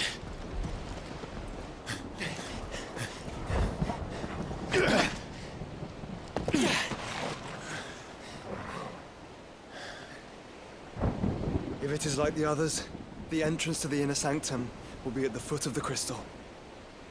We're almost there.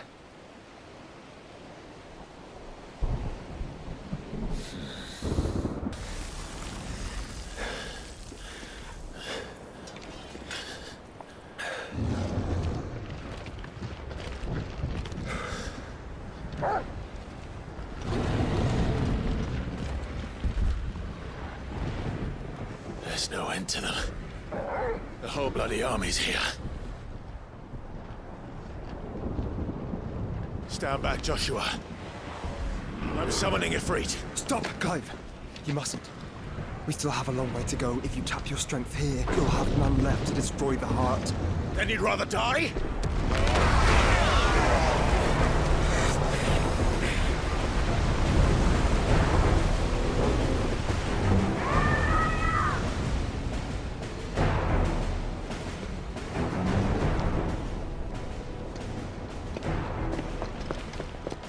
Jill!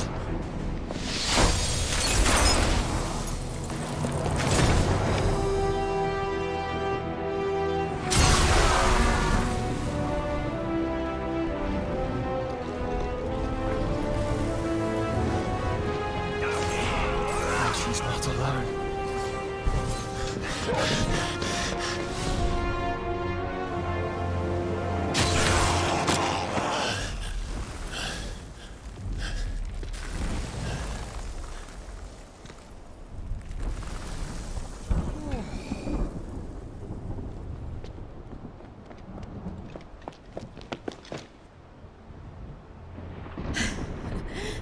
Surprised to see us.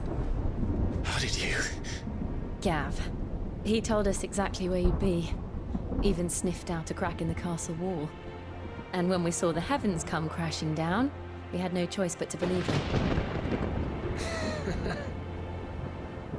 It's been quite a day. To what do we owe this honor? A debt I would see repaid. Prince Dion. It's good to see you well. So, this must be Ifrit. Your uncle bade me give you a message. Listen to your heart, and guide your steel true. Your father would expect no less. That is all. Thank you. For everything, Your Highness. Dion, please. You do realize the only thing we've freed so far is this wall from its foundations, right? Now, if your lord and ladyship's quite finished. Well said, Gav. We have work to do.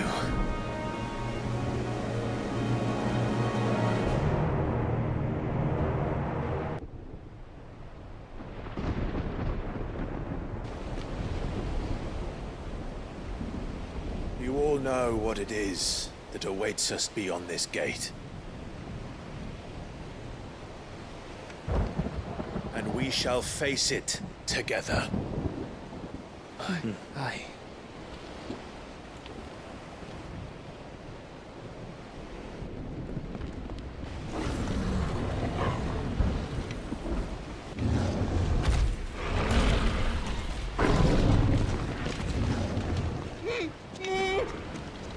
It seems our hosts would rather we remain.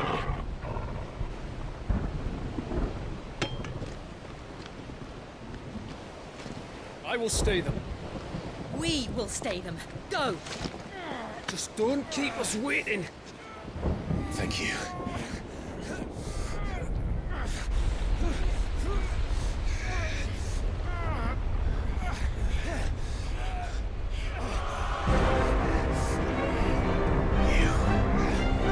Welcome, sons of fire.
Joshua! Joshua! Wake up!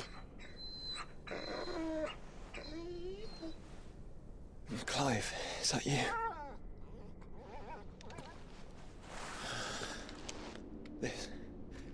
This isn't stone here.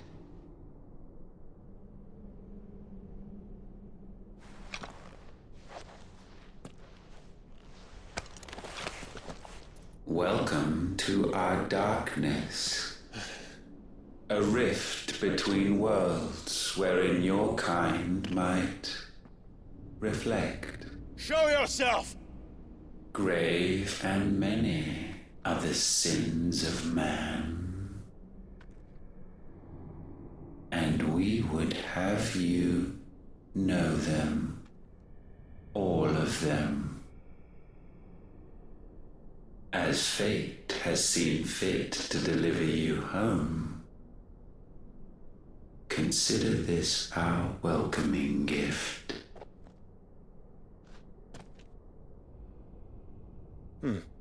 It would seem we are trapped. And the only way out is through Ultima. We find him, and we leave.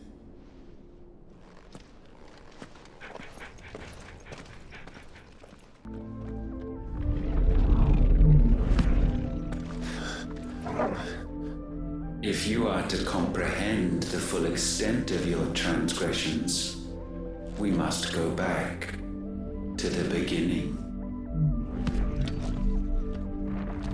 When the world was still young, we visited upon it a miracle, magic, and in its light did all life flourish.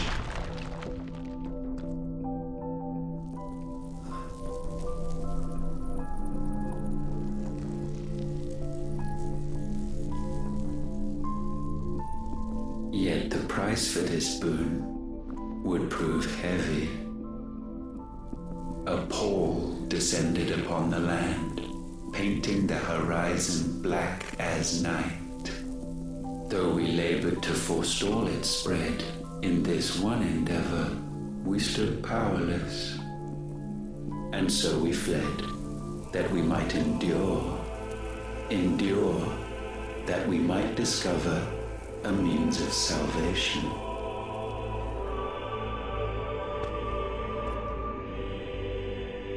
But if it was magic that caused the blight, what of the mother crystals?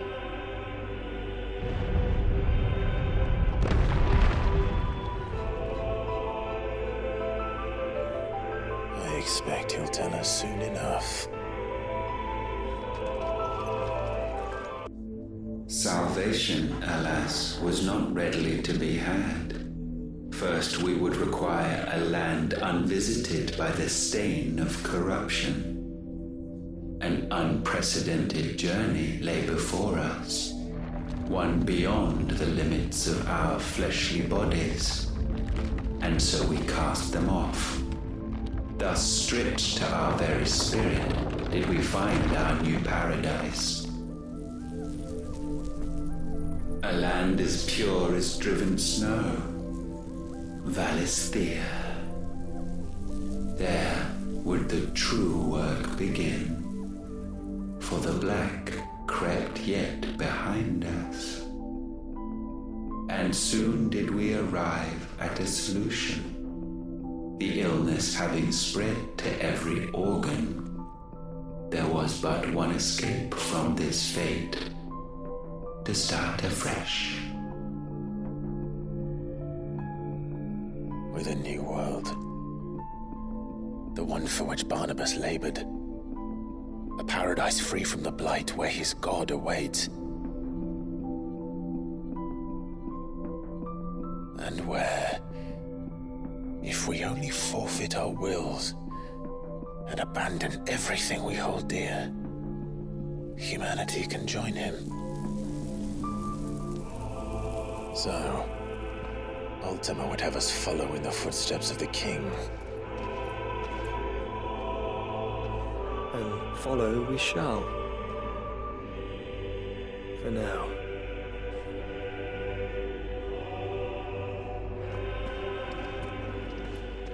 To forge a new world, would require not only power, but a constitution strong enough to wield it. Acquiring the first would be simple. Untouched by the blight, Valisthea was replete with ether, and we had only to place jewels in her crown to claim it. Acquiring the second, however, demanded creativity. And so I cast forth the seeds of humanity. You created us. Is that not what gods do? We sowed the seeds for you, Muthos, all that you might one day blossom. And our future thus secured, we thought to slumber, though that would prove a grave mistake. For it was as we slept that man committed his greatest sin. He awoke. Alone in a world bereft of his god's radiance, he stumbled blindly, desperate for guidance. Finding no light, he sought to kindle his own. And from that single errant impulse was his will born. Having discovered himself at last, man turned his eyes inward and found he desired evermore that which only magic might afford. So wars were waged and brothers slain for custody over that dwindling resource, and the land, she wept tears of black.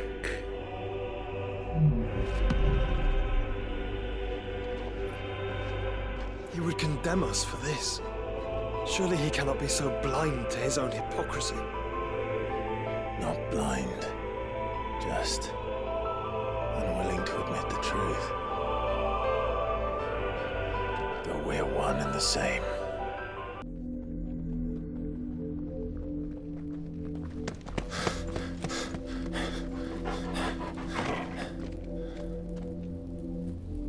Is that Ifrit, or what's left of him? Long have our ashes lain cold for want of a spark. Cast your eyes upon them and see what you must become.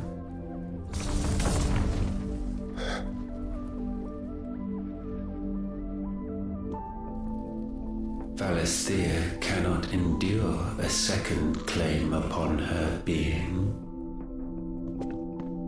The avarice of man drives her ever closer to destruction. But she may yet be saved by you. It is what you were born to do, why we nursed you and fed you, as your own mother should have. And now that you are fully grown, our Muthos, it is time at last for you to serve your purpose. to right your wrongs? If our sin is wanting to survive, then you are as marked by it as we are. The fault is yours. Our wills were born because you abandoned us. And now, you would have us forfeit them. All for a place in your new paradise. Do you imagine yourselves worthy of one? Mankind has no place in our world. Is this truly so difficult to comprehend? We only ever require you, Muthos, when the time comes to bid this wretched realm farewell. None shall follow, none shall remain. What do you mean, none? This is our world, Once the land's rebirth is complete, humanity will have served its purpose. Why would we continue to suffer that which has caused us so much vexation? Because the land doesn't belong to you. It belongs to us all!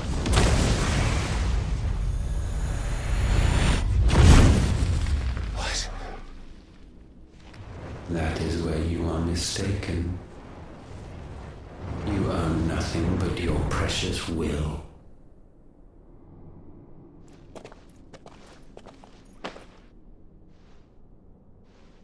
Brother.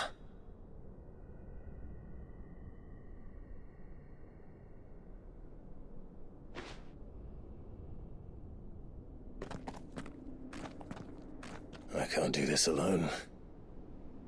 And you don't have to. I grow weary of your dissent. Now you must learn that this master will not tolerate disobedience.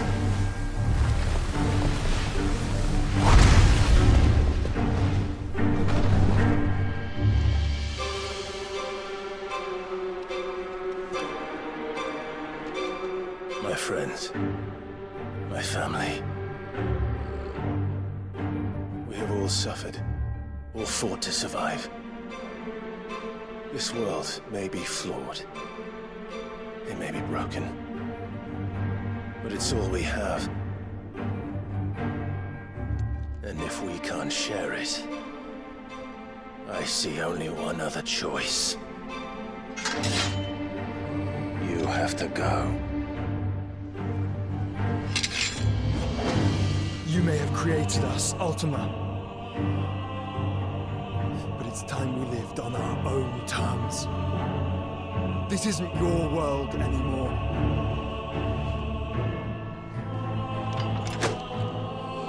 It's ours. Bowbenders, hearts disdained.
Such foul attaint may not be sublimed through gainstanding.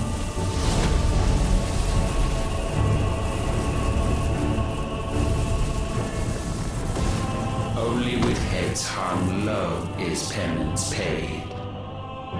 Oh, significance.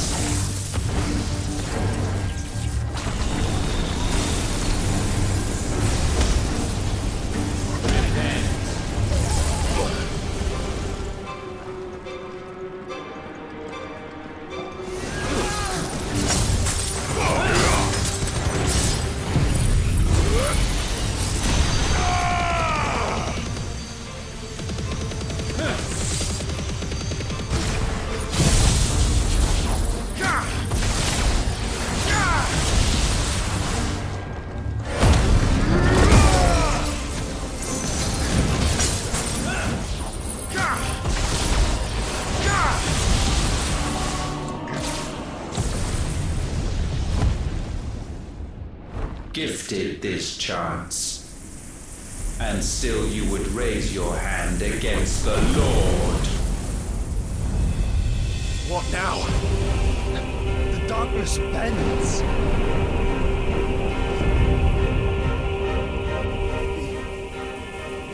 to end us. It wouldn't be the first time. But let's make it his last. Your fate is inexorable. Surrender the vessel unto the darkness. Surrender it unto us.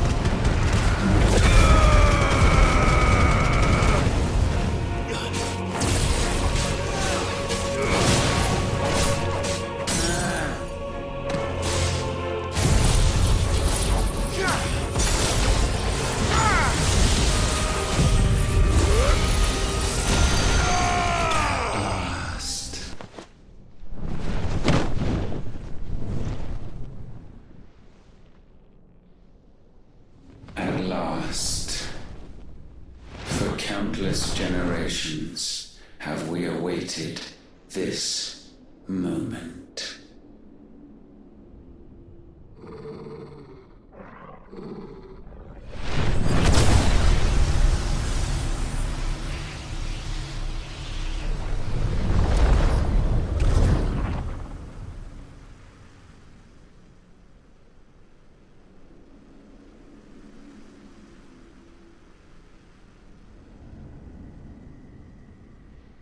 Your struggles have made you strong, yet your soul remains heavy with sin.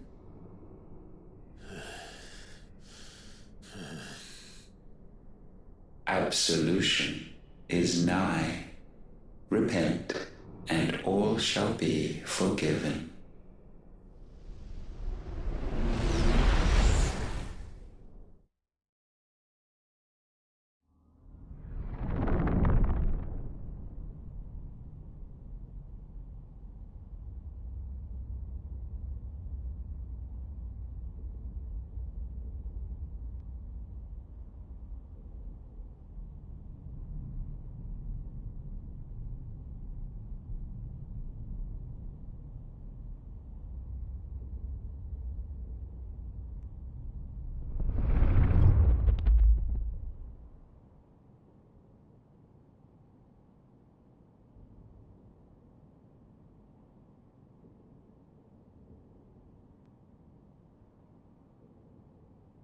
Tell me, Clive, how many lives have you saved since taking my name?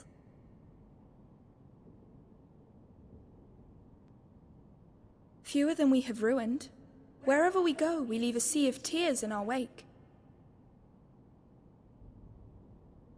These are the wages of your will, son. What good are our choices when all they ever bring, all they will ever bring, is death? There's no atoning, Clive. No matter how hard you try. So why not leave it all behind? Leave it all behind.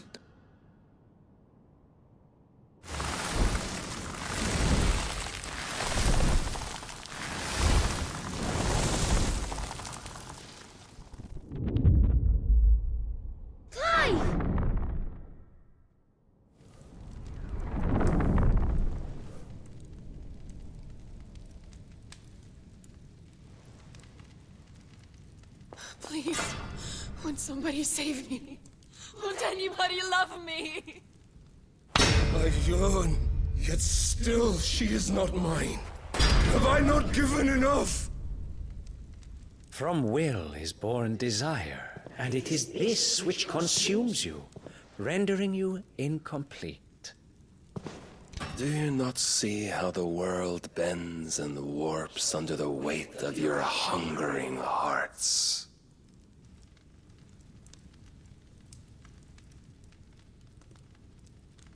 What if it could all just go away?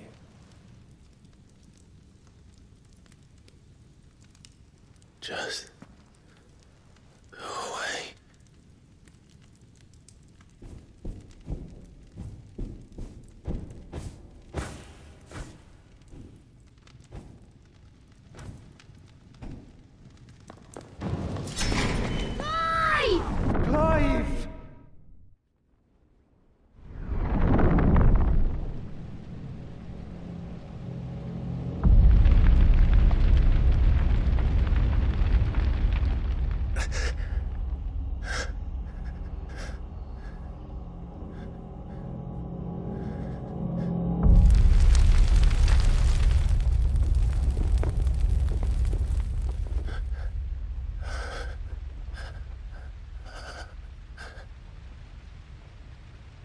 None of this is real.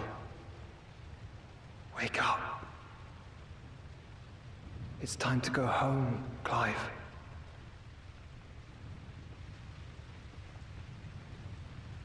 Clive. That's right. You're my brother. Brother.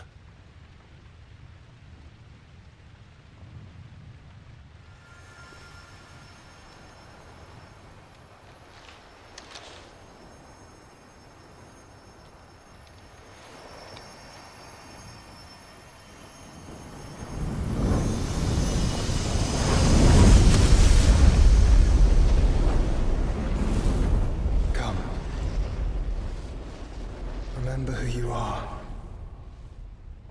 Clive.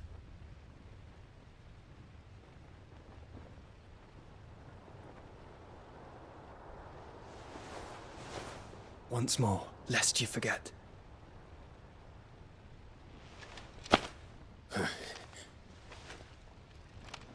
My name is Clive. Clive Rossfield. Look. Ultima.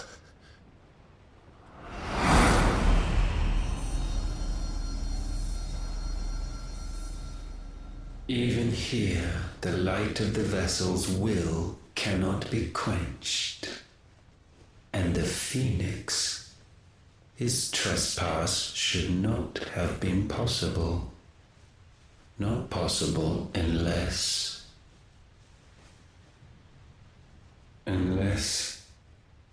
he has been with Muthos all along. The mark of the Phoenix, emblazoned upon his heart, made manifest by the power of will alone. The power of creation. Can it be? Are their wills truly so potent? Are you still talking?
Damn it, Clive. Wake up.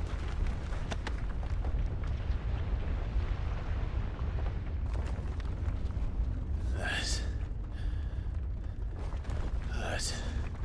Sorry to wake you, but I think it may be time to leave. This place.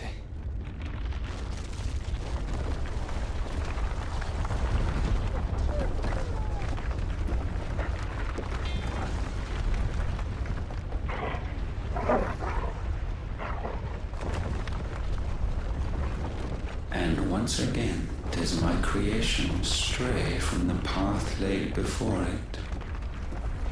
Steeped in conceit, you fancy yourself a god. You embrace Logos. But we will put an end to this hubris. What are you talking about? In the halls of origin does our true power quicken. And there shall you be made complete. Soon, Mythos, soon you will discover how little you know of suffering.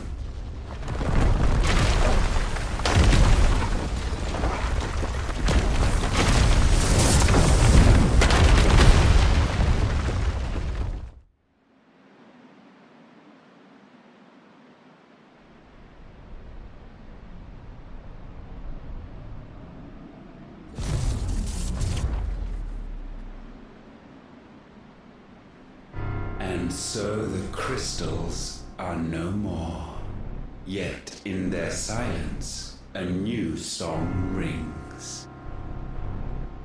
Its chorus building, a crescendo as it enters its final movement, stirring those long aslumber to waking. And back to their origin.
Bloody crystal's cracked. So where the hell are they?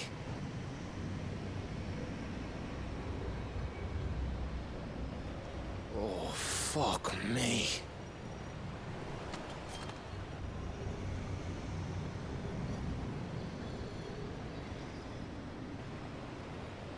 Is that ether?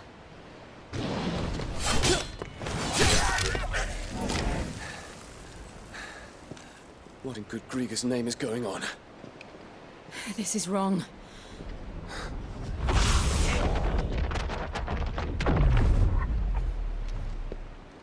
Are we back? Clive! Joshua! Jill!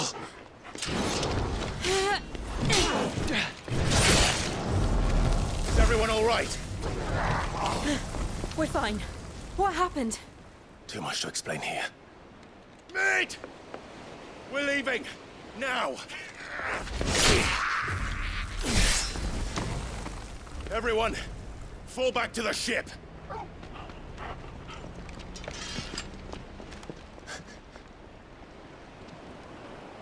I will be with you anon. Thank you.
Is this everyone?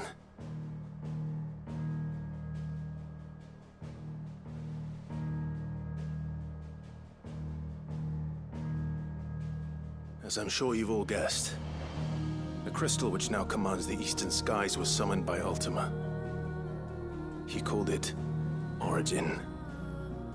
Though the significance of that name is as yet unclear. What does it matter what it's called? Its emergence tore Twinside asunder and wiped my homeland from the map.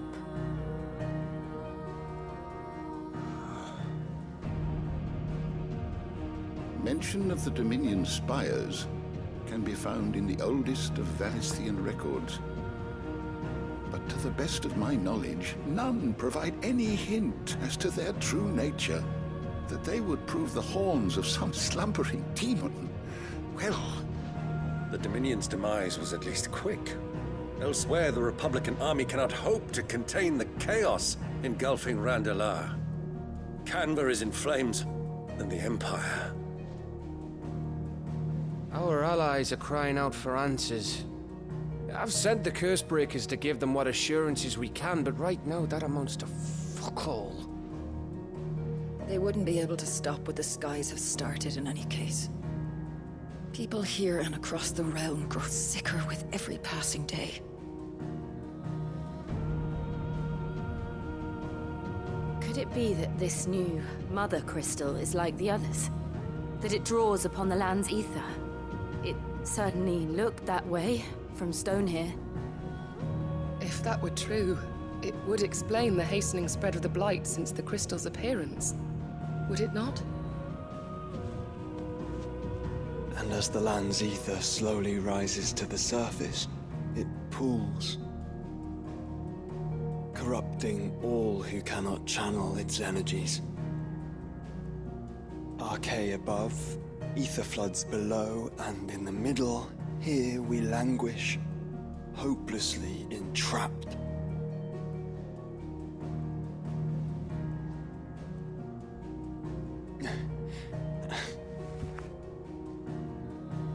It's all right.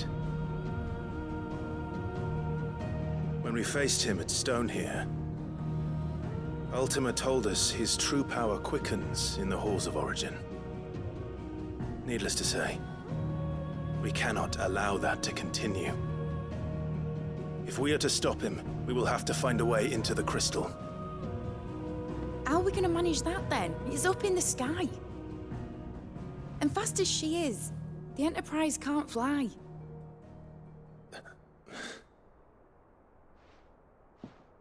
It's a lot to take in, and I reckon we'd all benefit from some time to clear our heads. The answer will come to us. Don't you worry. Ain't that right, Clive? Right. That's right. Well, go on then. Bugger off.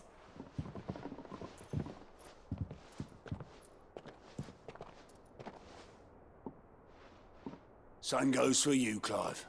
You won't solve anything like this. Trust me. Go and get some fresh air, eh? Thank you.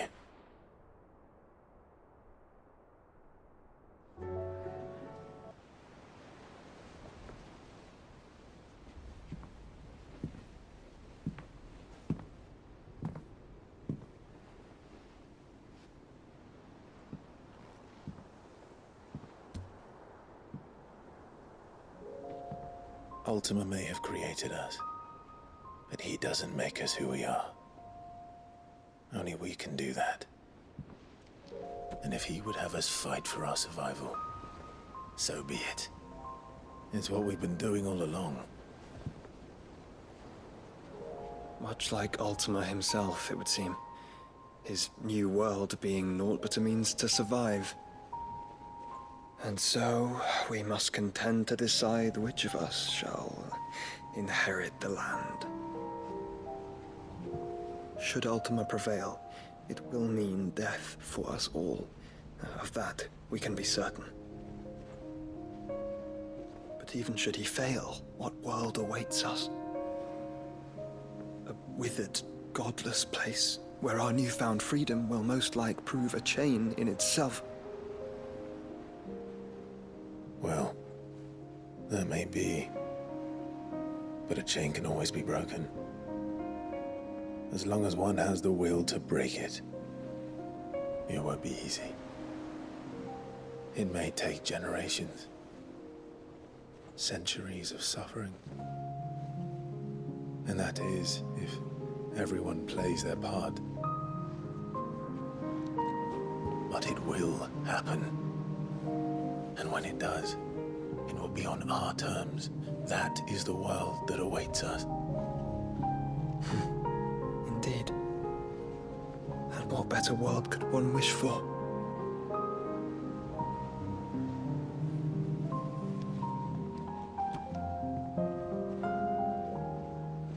But first, we have to reach that crystal.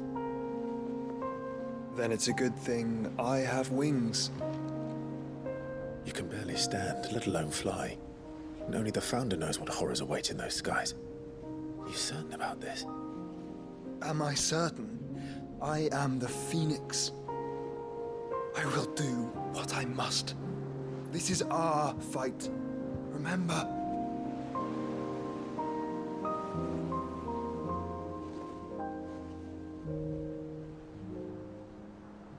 All right. I yield. But only what you must, yes? I'm still your sworn shield. That you are. And what of my wings? Lest you forget, you go to stand against a god. I would not have you succumb to fatigue before the fight begins. Ifrit, your brother mentioned that some few of the dominants who had lost their power to you were still able to prime. Is that true? It is. But their icons no longer submitted to their will.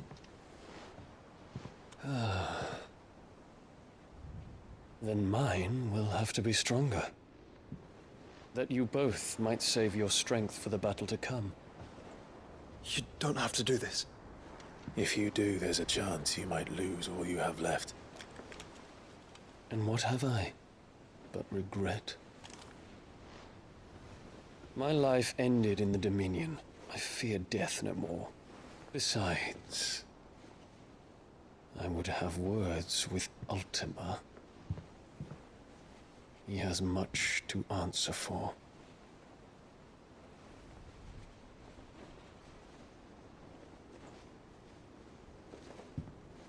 We are in your debt, Dion.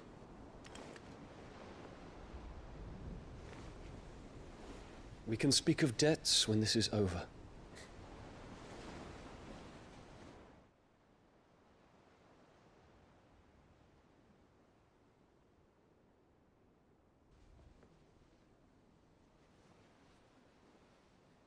He speaks like a man who knows he's not coming back.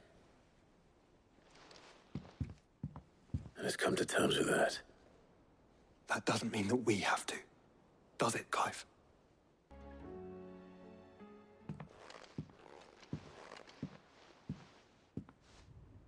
Come to wish on a star.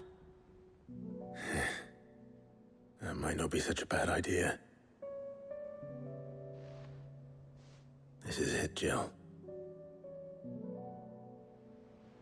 You know what I have to do. Why I have to do it.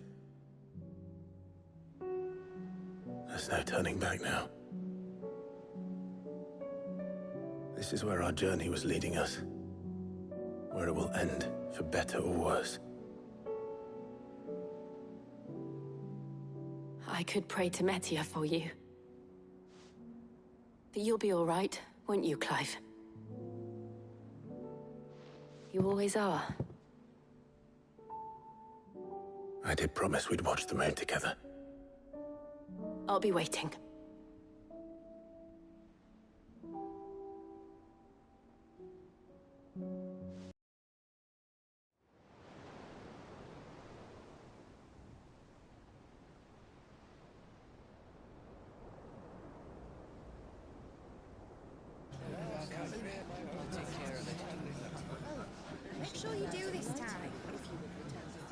you're at it.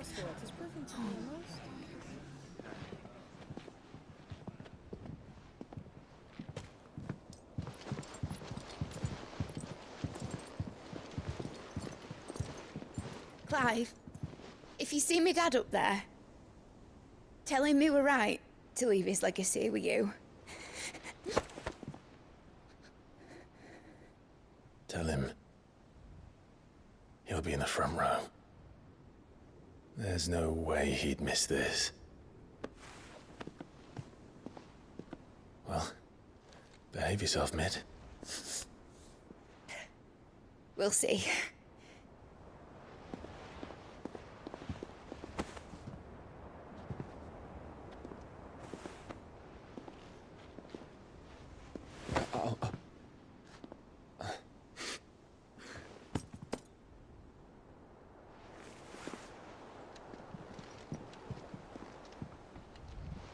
So, you're in charge now, Gav. And what does Tyre have to say about that? Come back before she finds out, eh?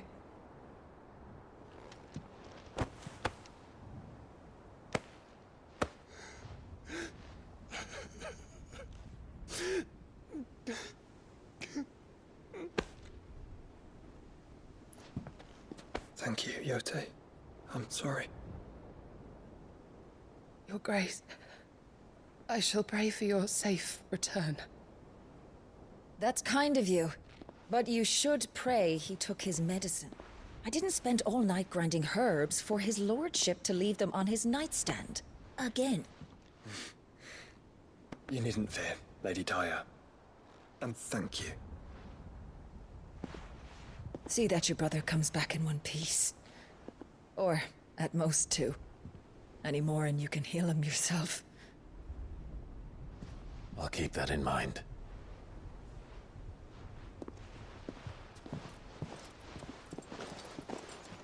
Well, there's nothing to say that hasn't already been said. But that's never stopped me before, so just you do what needs doing. And don't worry about us. We'll do our best, Uncle. That we will. If that is all? Not quite.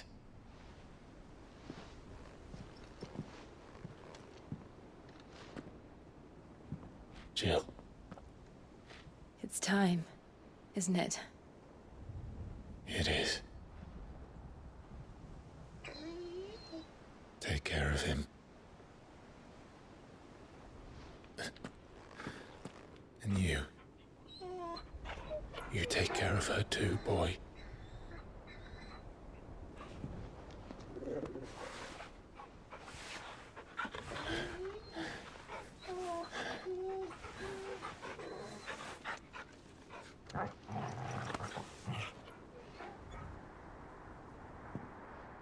Don't forget, Clive. We all choose our own path. Believe in yours. I do.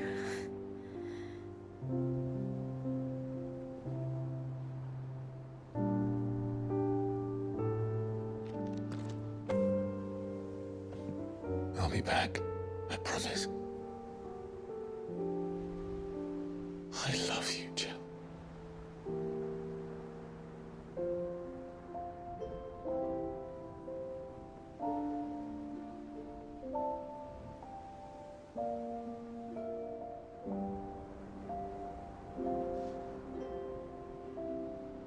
I know. I love you too.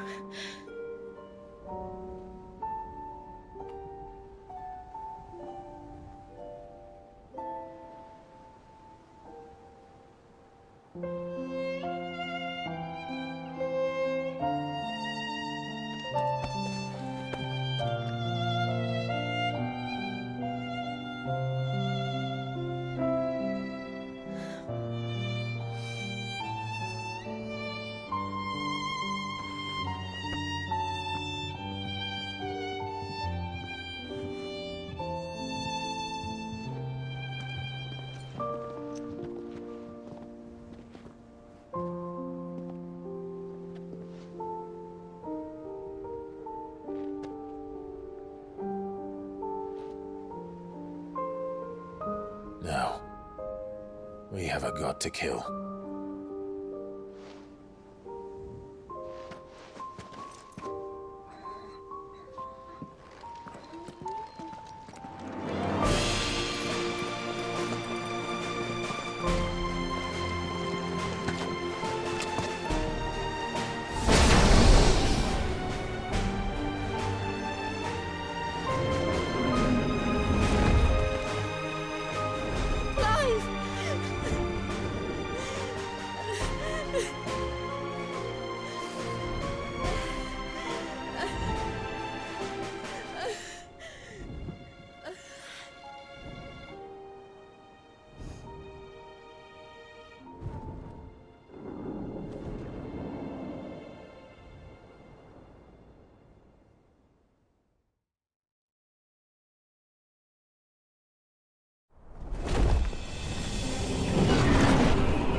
Here they come! Hold on, Joshua! Already am!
So, this is Origin.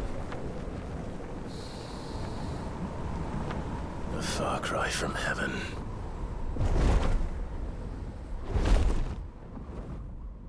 Where it all began. Where it all begins. Our ark. Your architect. There you are. It was here that we slumbered. Here that we waited for centuries, clinging to our decrepit shell, for fear that we might have need of it once again.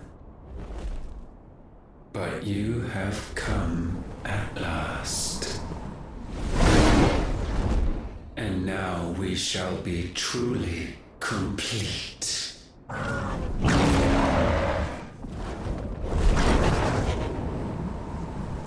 Well? There's 3 of us, and 1 of him. Let's make it count.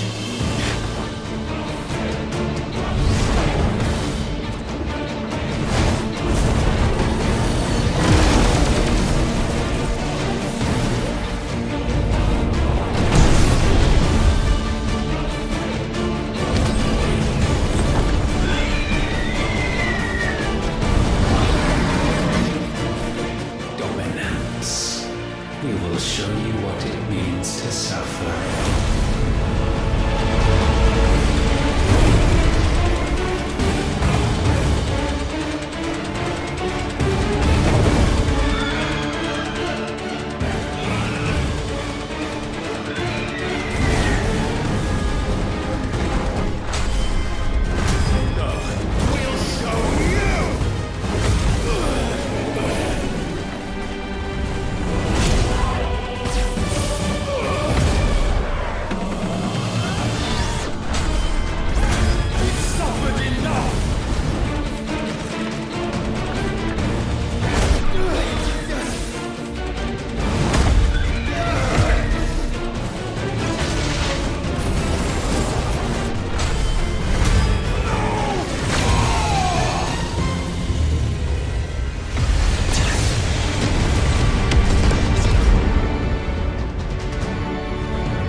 this unpleasantness could have been avoided.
Clive!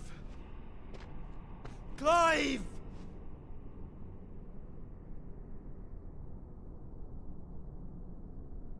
No.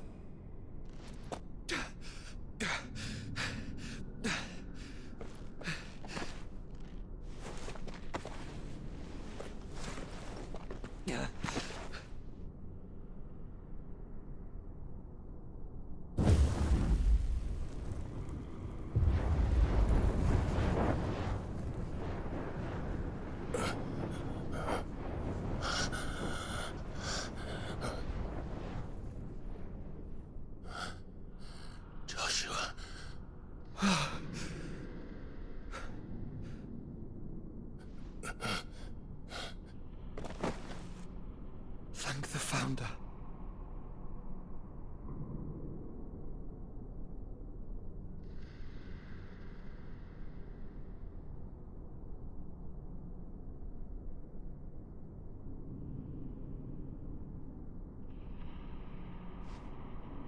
Did I mention you look terrible? That makes two of us. Oh, I'll be alright. And Dion?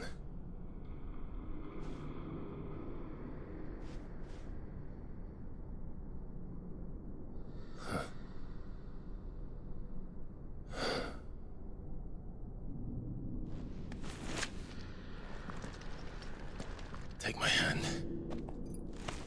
No, I told you, I'll be...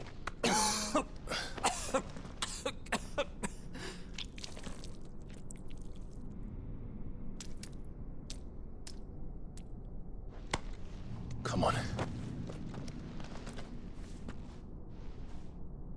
Thank you.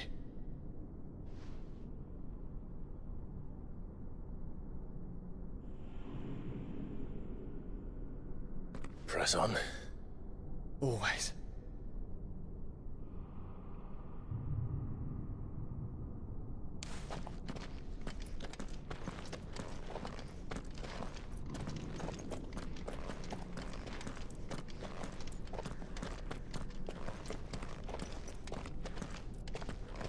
I'm sorry about Dion. Don't be. Please. He did what he had to do. And it's time we did the same.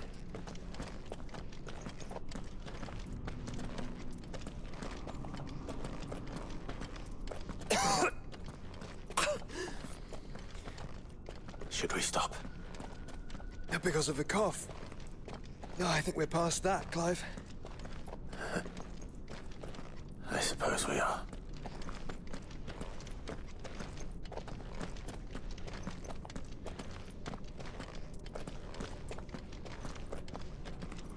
That light, so cold. So empty. We're close, aren't we? It, seems that way. But I don't want to think what could be waiting for us in there.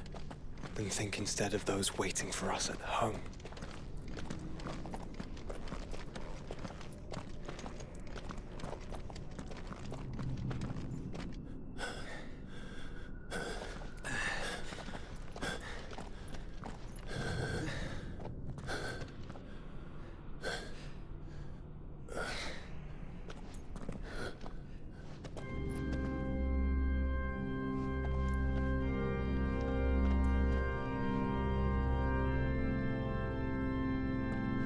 Clive.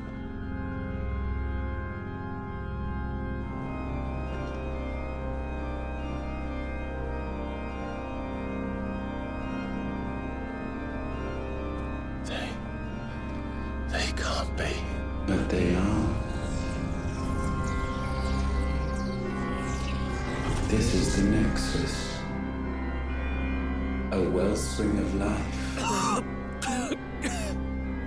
Yours and ours. As we watch the world stumble slowly to its dark end, it was here we pledged a new beginning.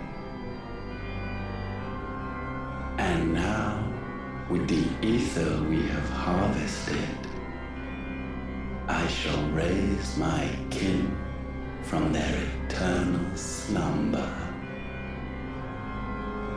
that together we may usher in a new age of reason. This was never about creation, only self-preservation. You condemned an entire world so that you alone might escape death. Alone. Him. Alone. Clive. I think I understand. He...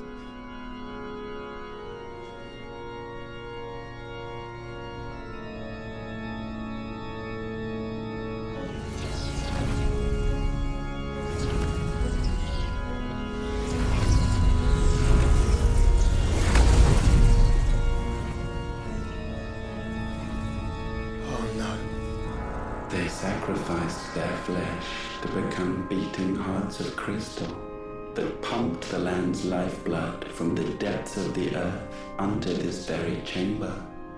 And thus would they labor still, long after their work was done, had you not set them free. You meant for us to destroy the mother crystals. It's what you wanted all along. You have our gratitude, Mythos. In this you have served us well. You have both served us well. Welcome home, brother.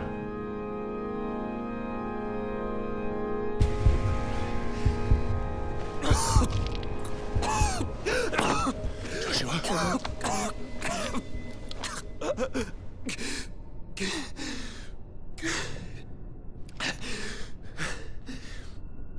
I thought it was me, But it wasn't my grasp that grew weaker.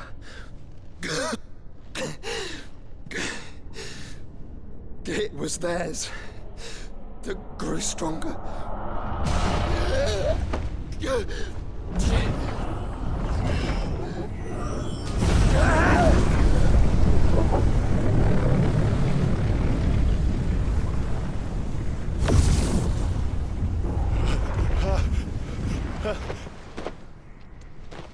Joshua!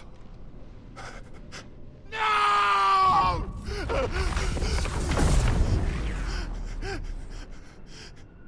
And now we can become one.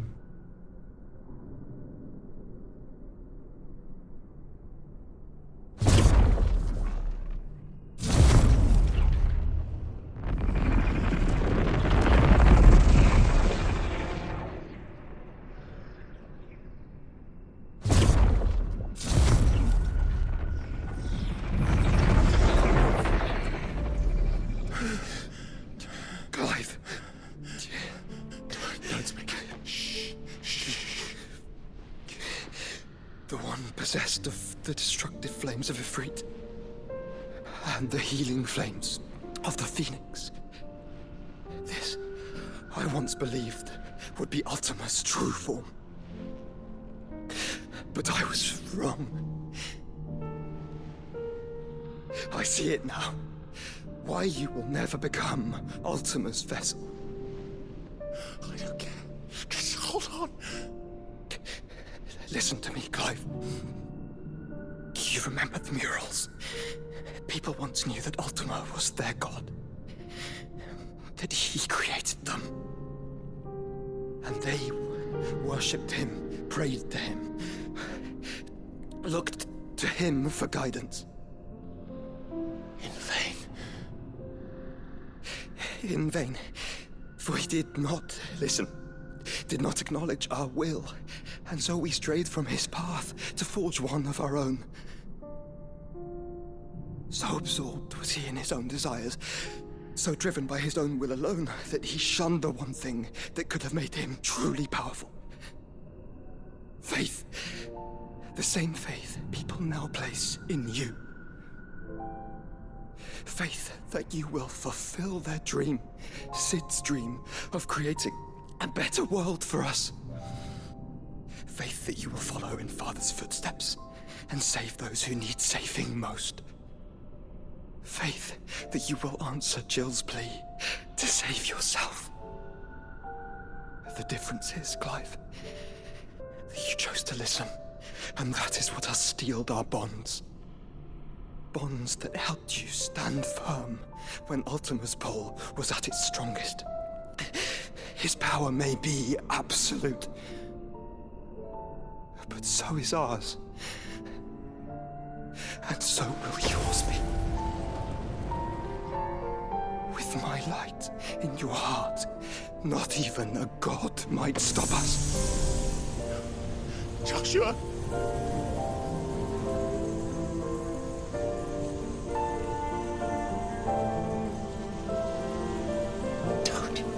Don't do it, you'll... Enough, Clive. My body is too far gone. If the wound does not take me, the curse will.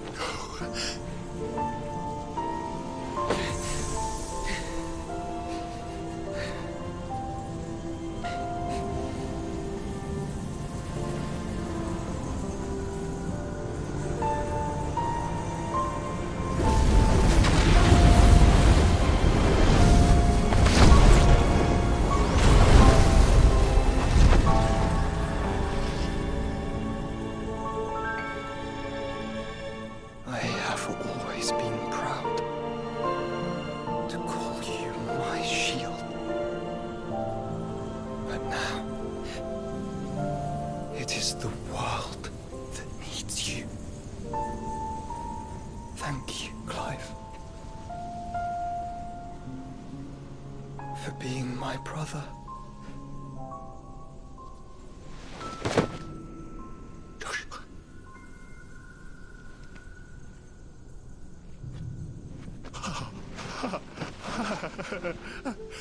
Look at me.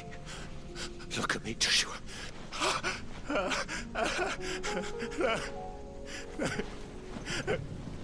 Open your eyes!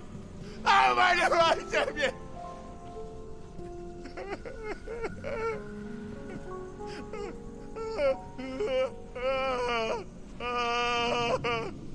Why? Why did you do this? Joshua!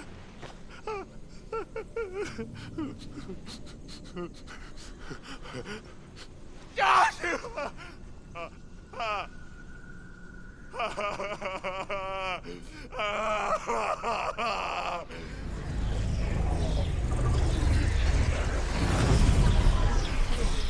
And thus does the final piece fall into place. The incantation primed, but one task remains.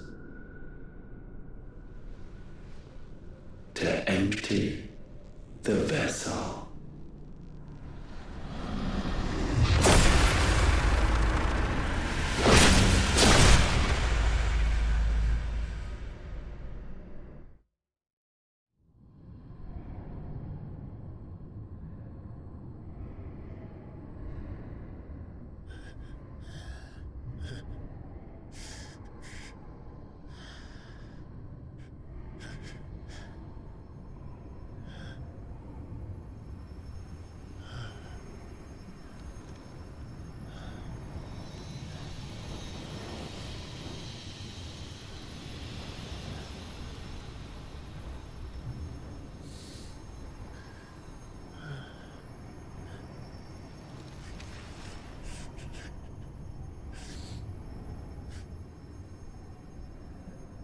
Still here.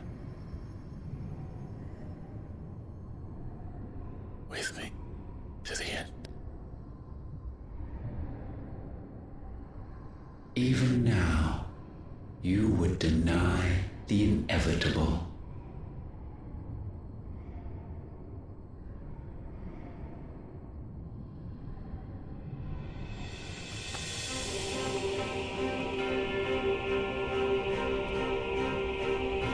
As we always have,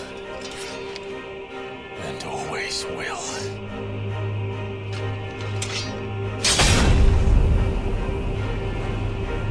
On this, my sword, I swear, to shield the Firebird's flame forevermore.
Centuries have I waited for this moment. This moment in which I might revel in my creation, only to find it profaned and soiled. It must be cleansed.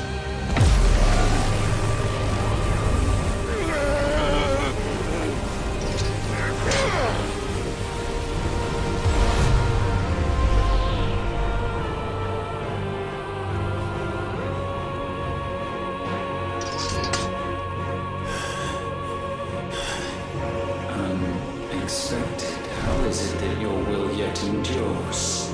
Because it's not so easily broken.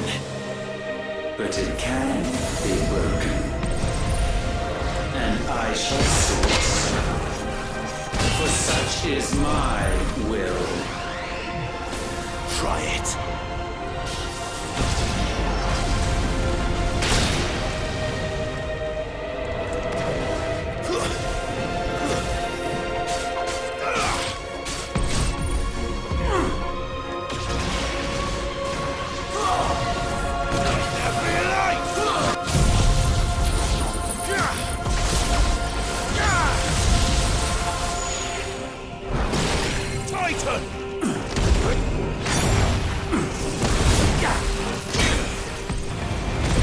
Perhaps this will break you.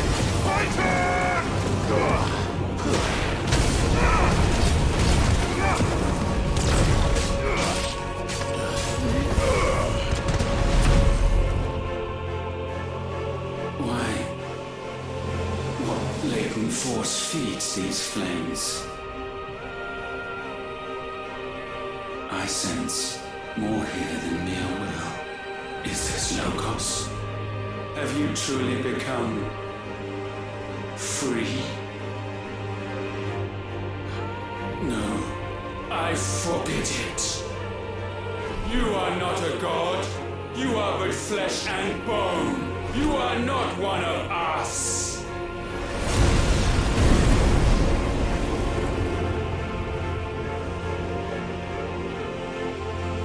I created you, all of you. And what is mine to destroy. Once, perhaps. But we are no longer yours. Our flames are our own, and they burn as one!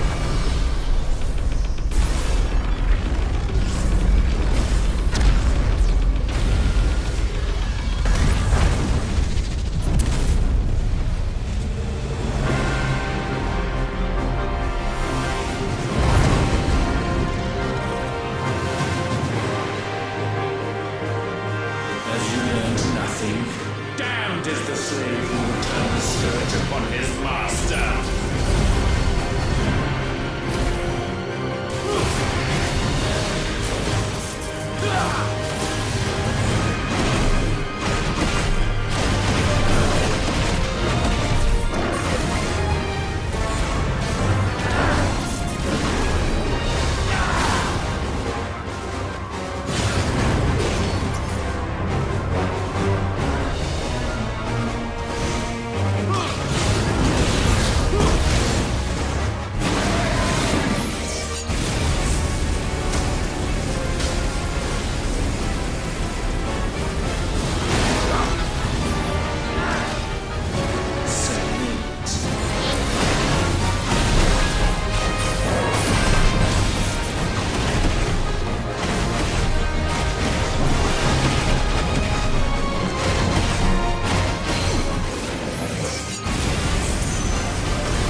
No.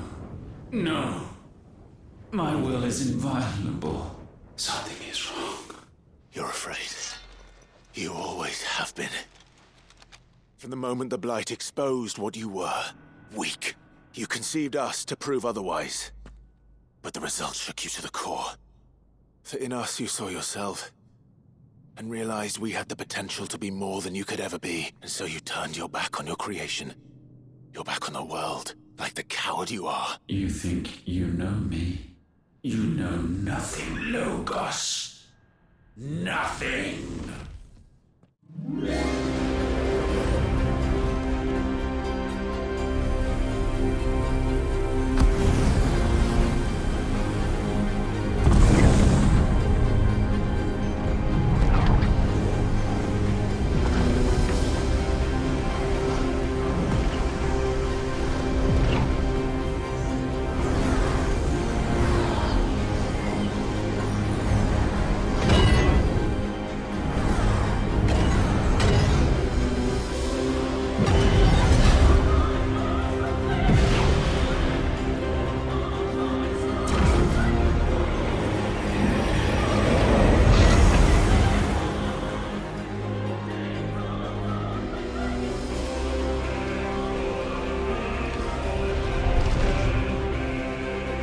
Bathed in light, I stand above you, my rebirth complete. And you, for your defiance, shall pay the proper price. An eternity of anguish. Anguish. Pain. Suffering. You have known none of these. But we have. So we know what they grant. They bring us together. And that makes us strong. Thunder roar!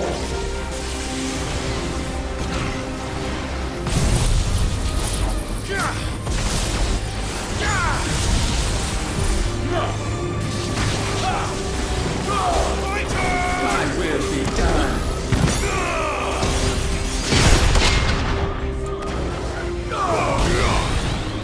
Let lightning strike.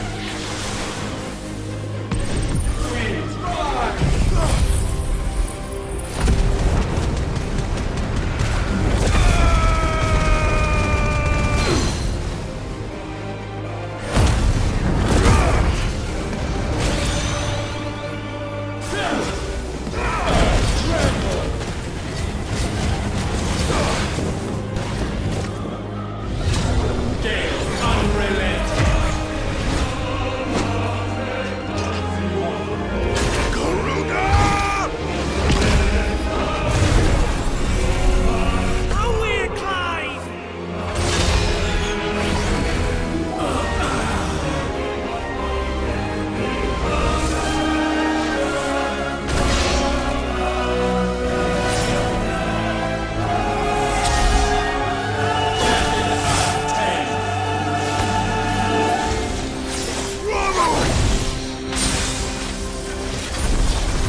Together!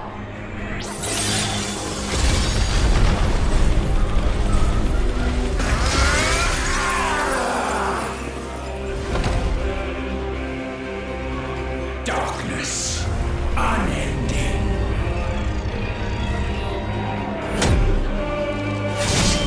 Odin.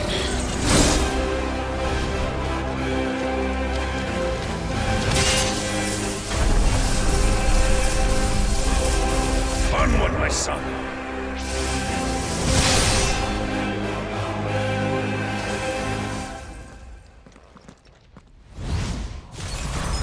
No, mine is the altar at which you pray. Mine are the eyes that look down upon you all. And yet still you cannot see. You are no better than us. We are one and the same. We are not the same. No man would stand beside me.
So sure of your place atop the world, you refuse to acknowledge those below.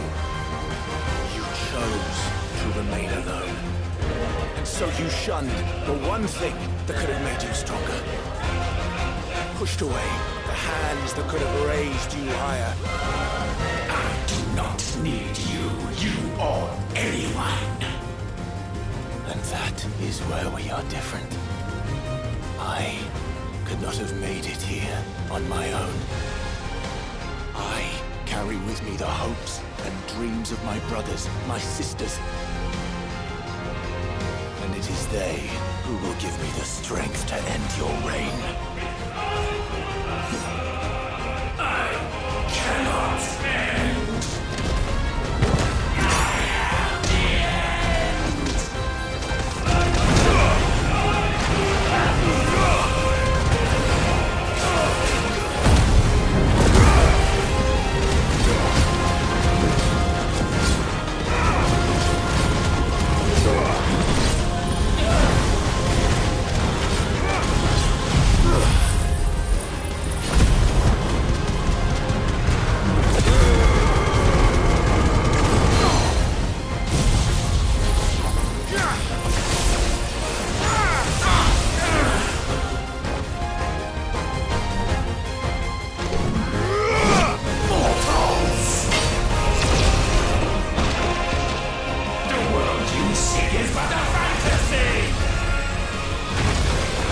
The only fantasy here is yours. And we shall be its final witness.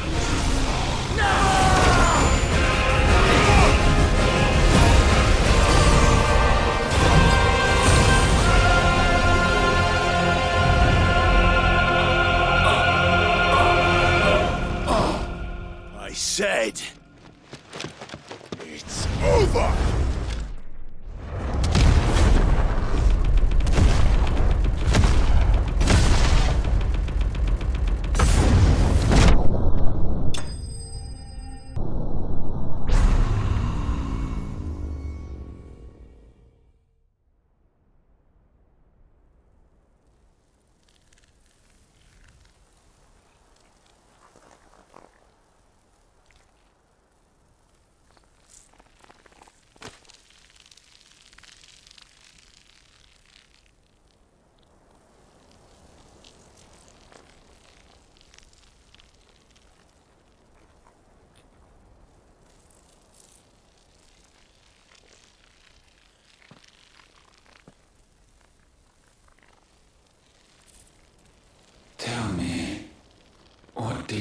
misfortune will befall this world now that you have gained your precious freedom?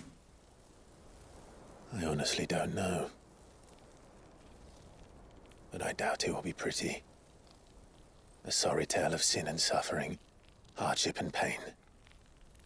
And it was for this that you fought so fiercely? Why? It's who we are. We fight. We survive. We endure. We don't need a reason. We are imperfect creatures. When we stumble, we reach for a shoulder to lean on. When we fall, we stand back up.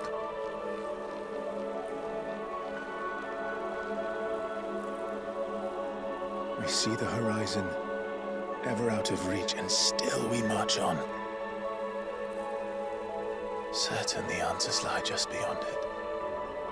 Because that is our way.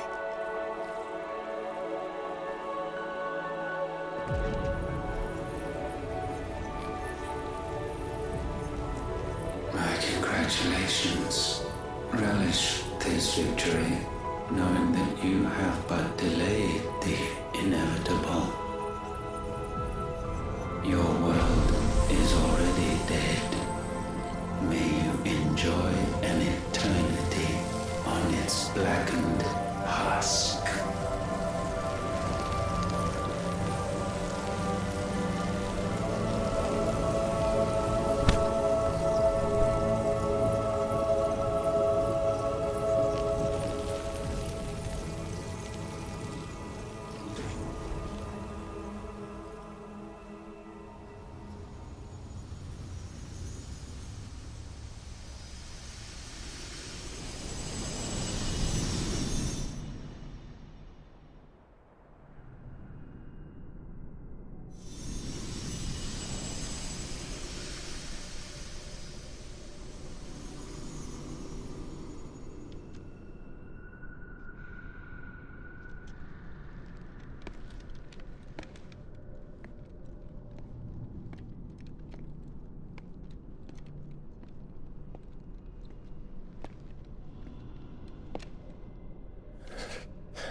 It seems Ultima's power was too great for this vessel all along. But while I have it, perhaps I can use it to set things right. And see Ultima's legacy. Bearers, dominance, crystals, magic, consigned to the flames.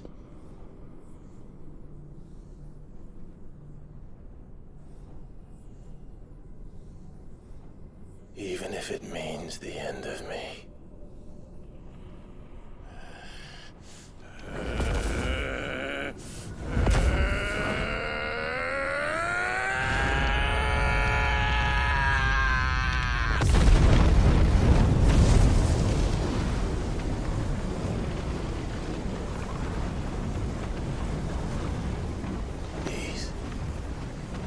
These are our terms.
Aren't you the most beautiful thing? He is, isn't he? What are you gonna call him? Let me see, let me see. Oh, read little one. Got a smile for your Uncle Gav. Not so loud, you burp. What? I was only... Shh, you're scaring him. It's all right. Oh.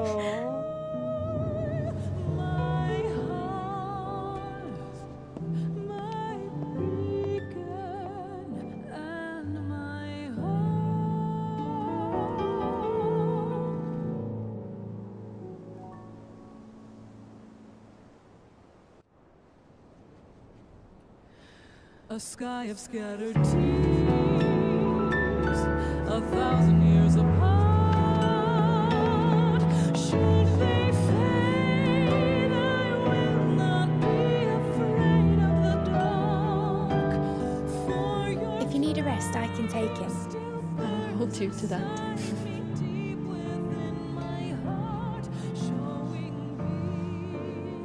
The world's yours now. Yours to do with as you please. That's what Sid wanted. That's what they both wanted.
And thus did our journey end.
Oh.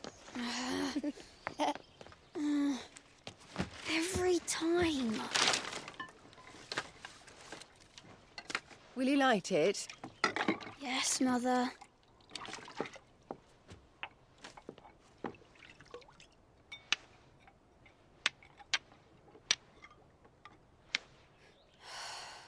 Come on. If only I had the flames of an icon. Icon? Have you been reading that silly story again? Magic belongs in fairy tales, and fairy tales don't boil kettles. You see? Well done. Now, be a good lad, and play with your brother until supper. Come on, hurry! Hurry! All right.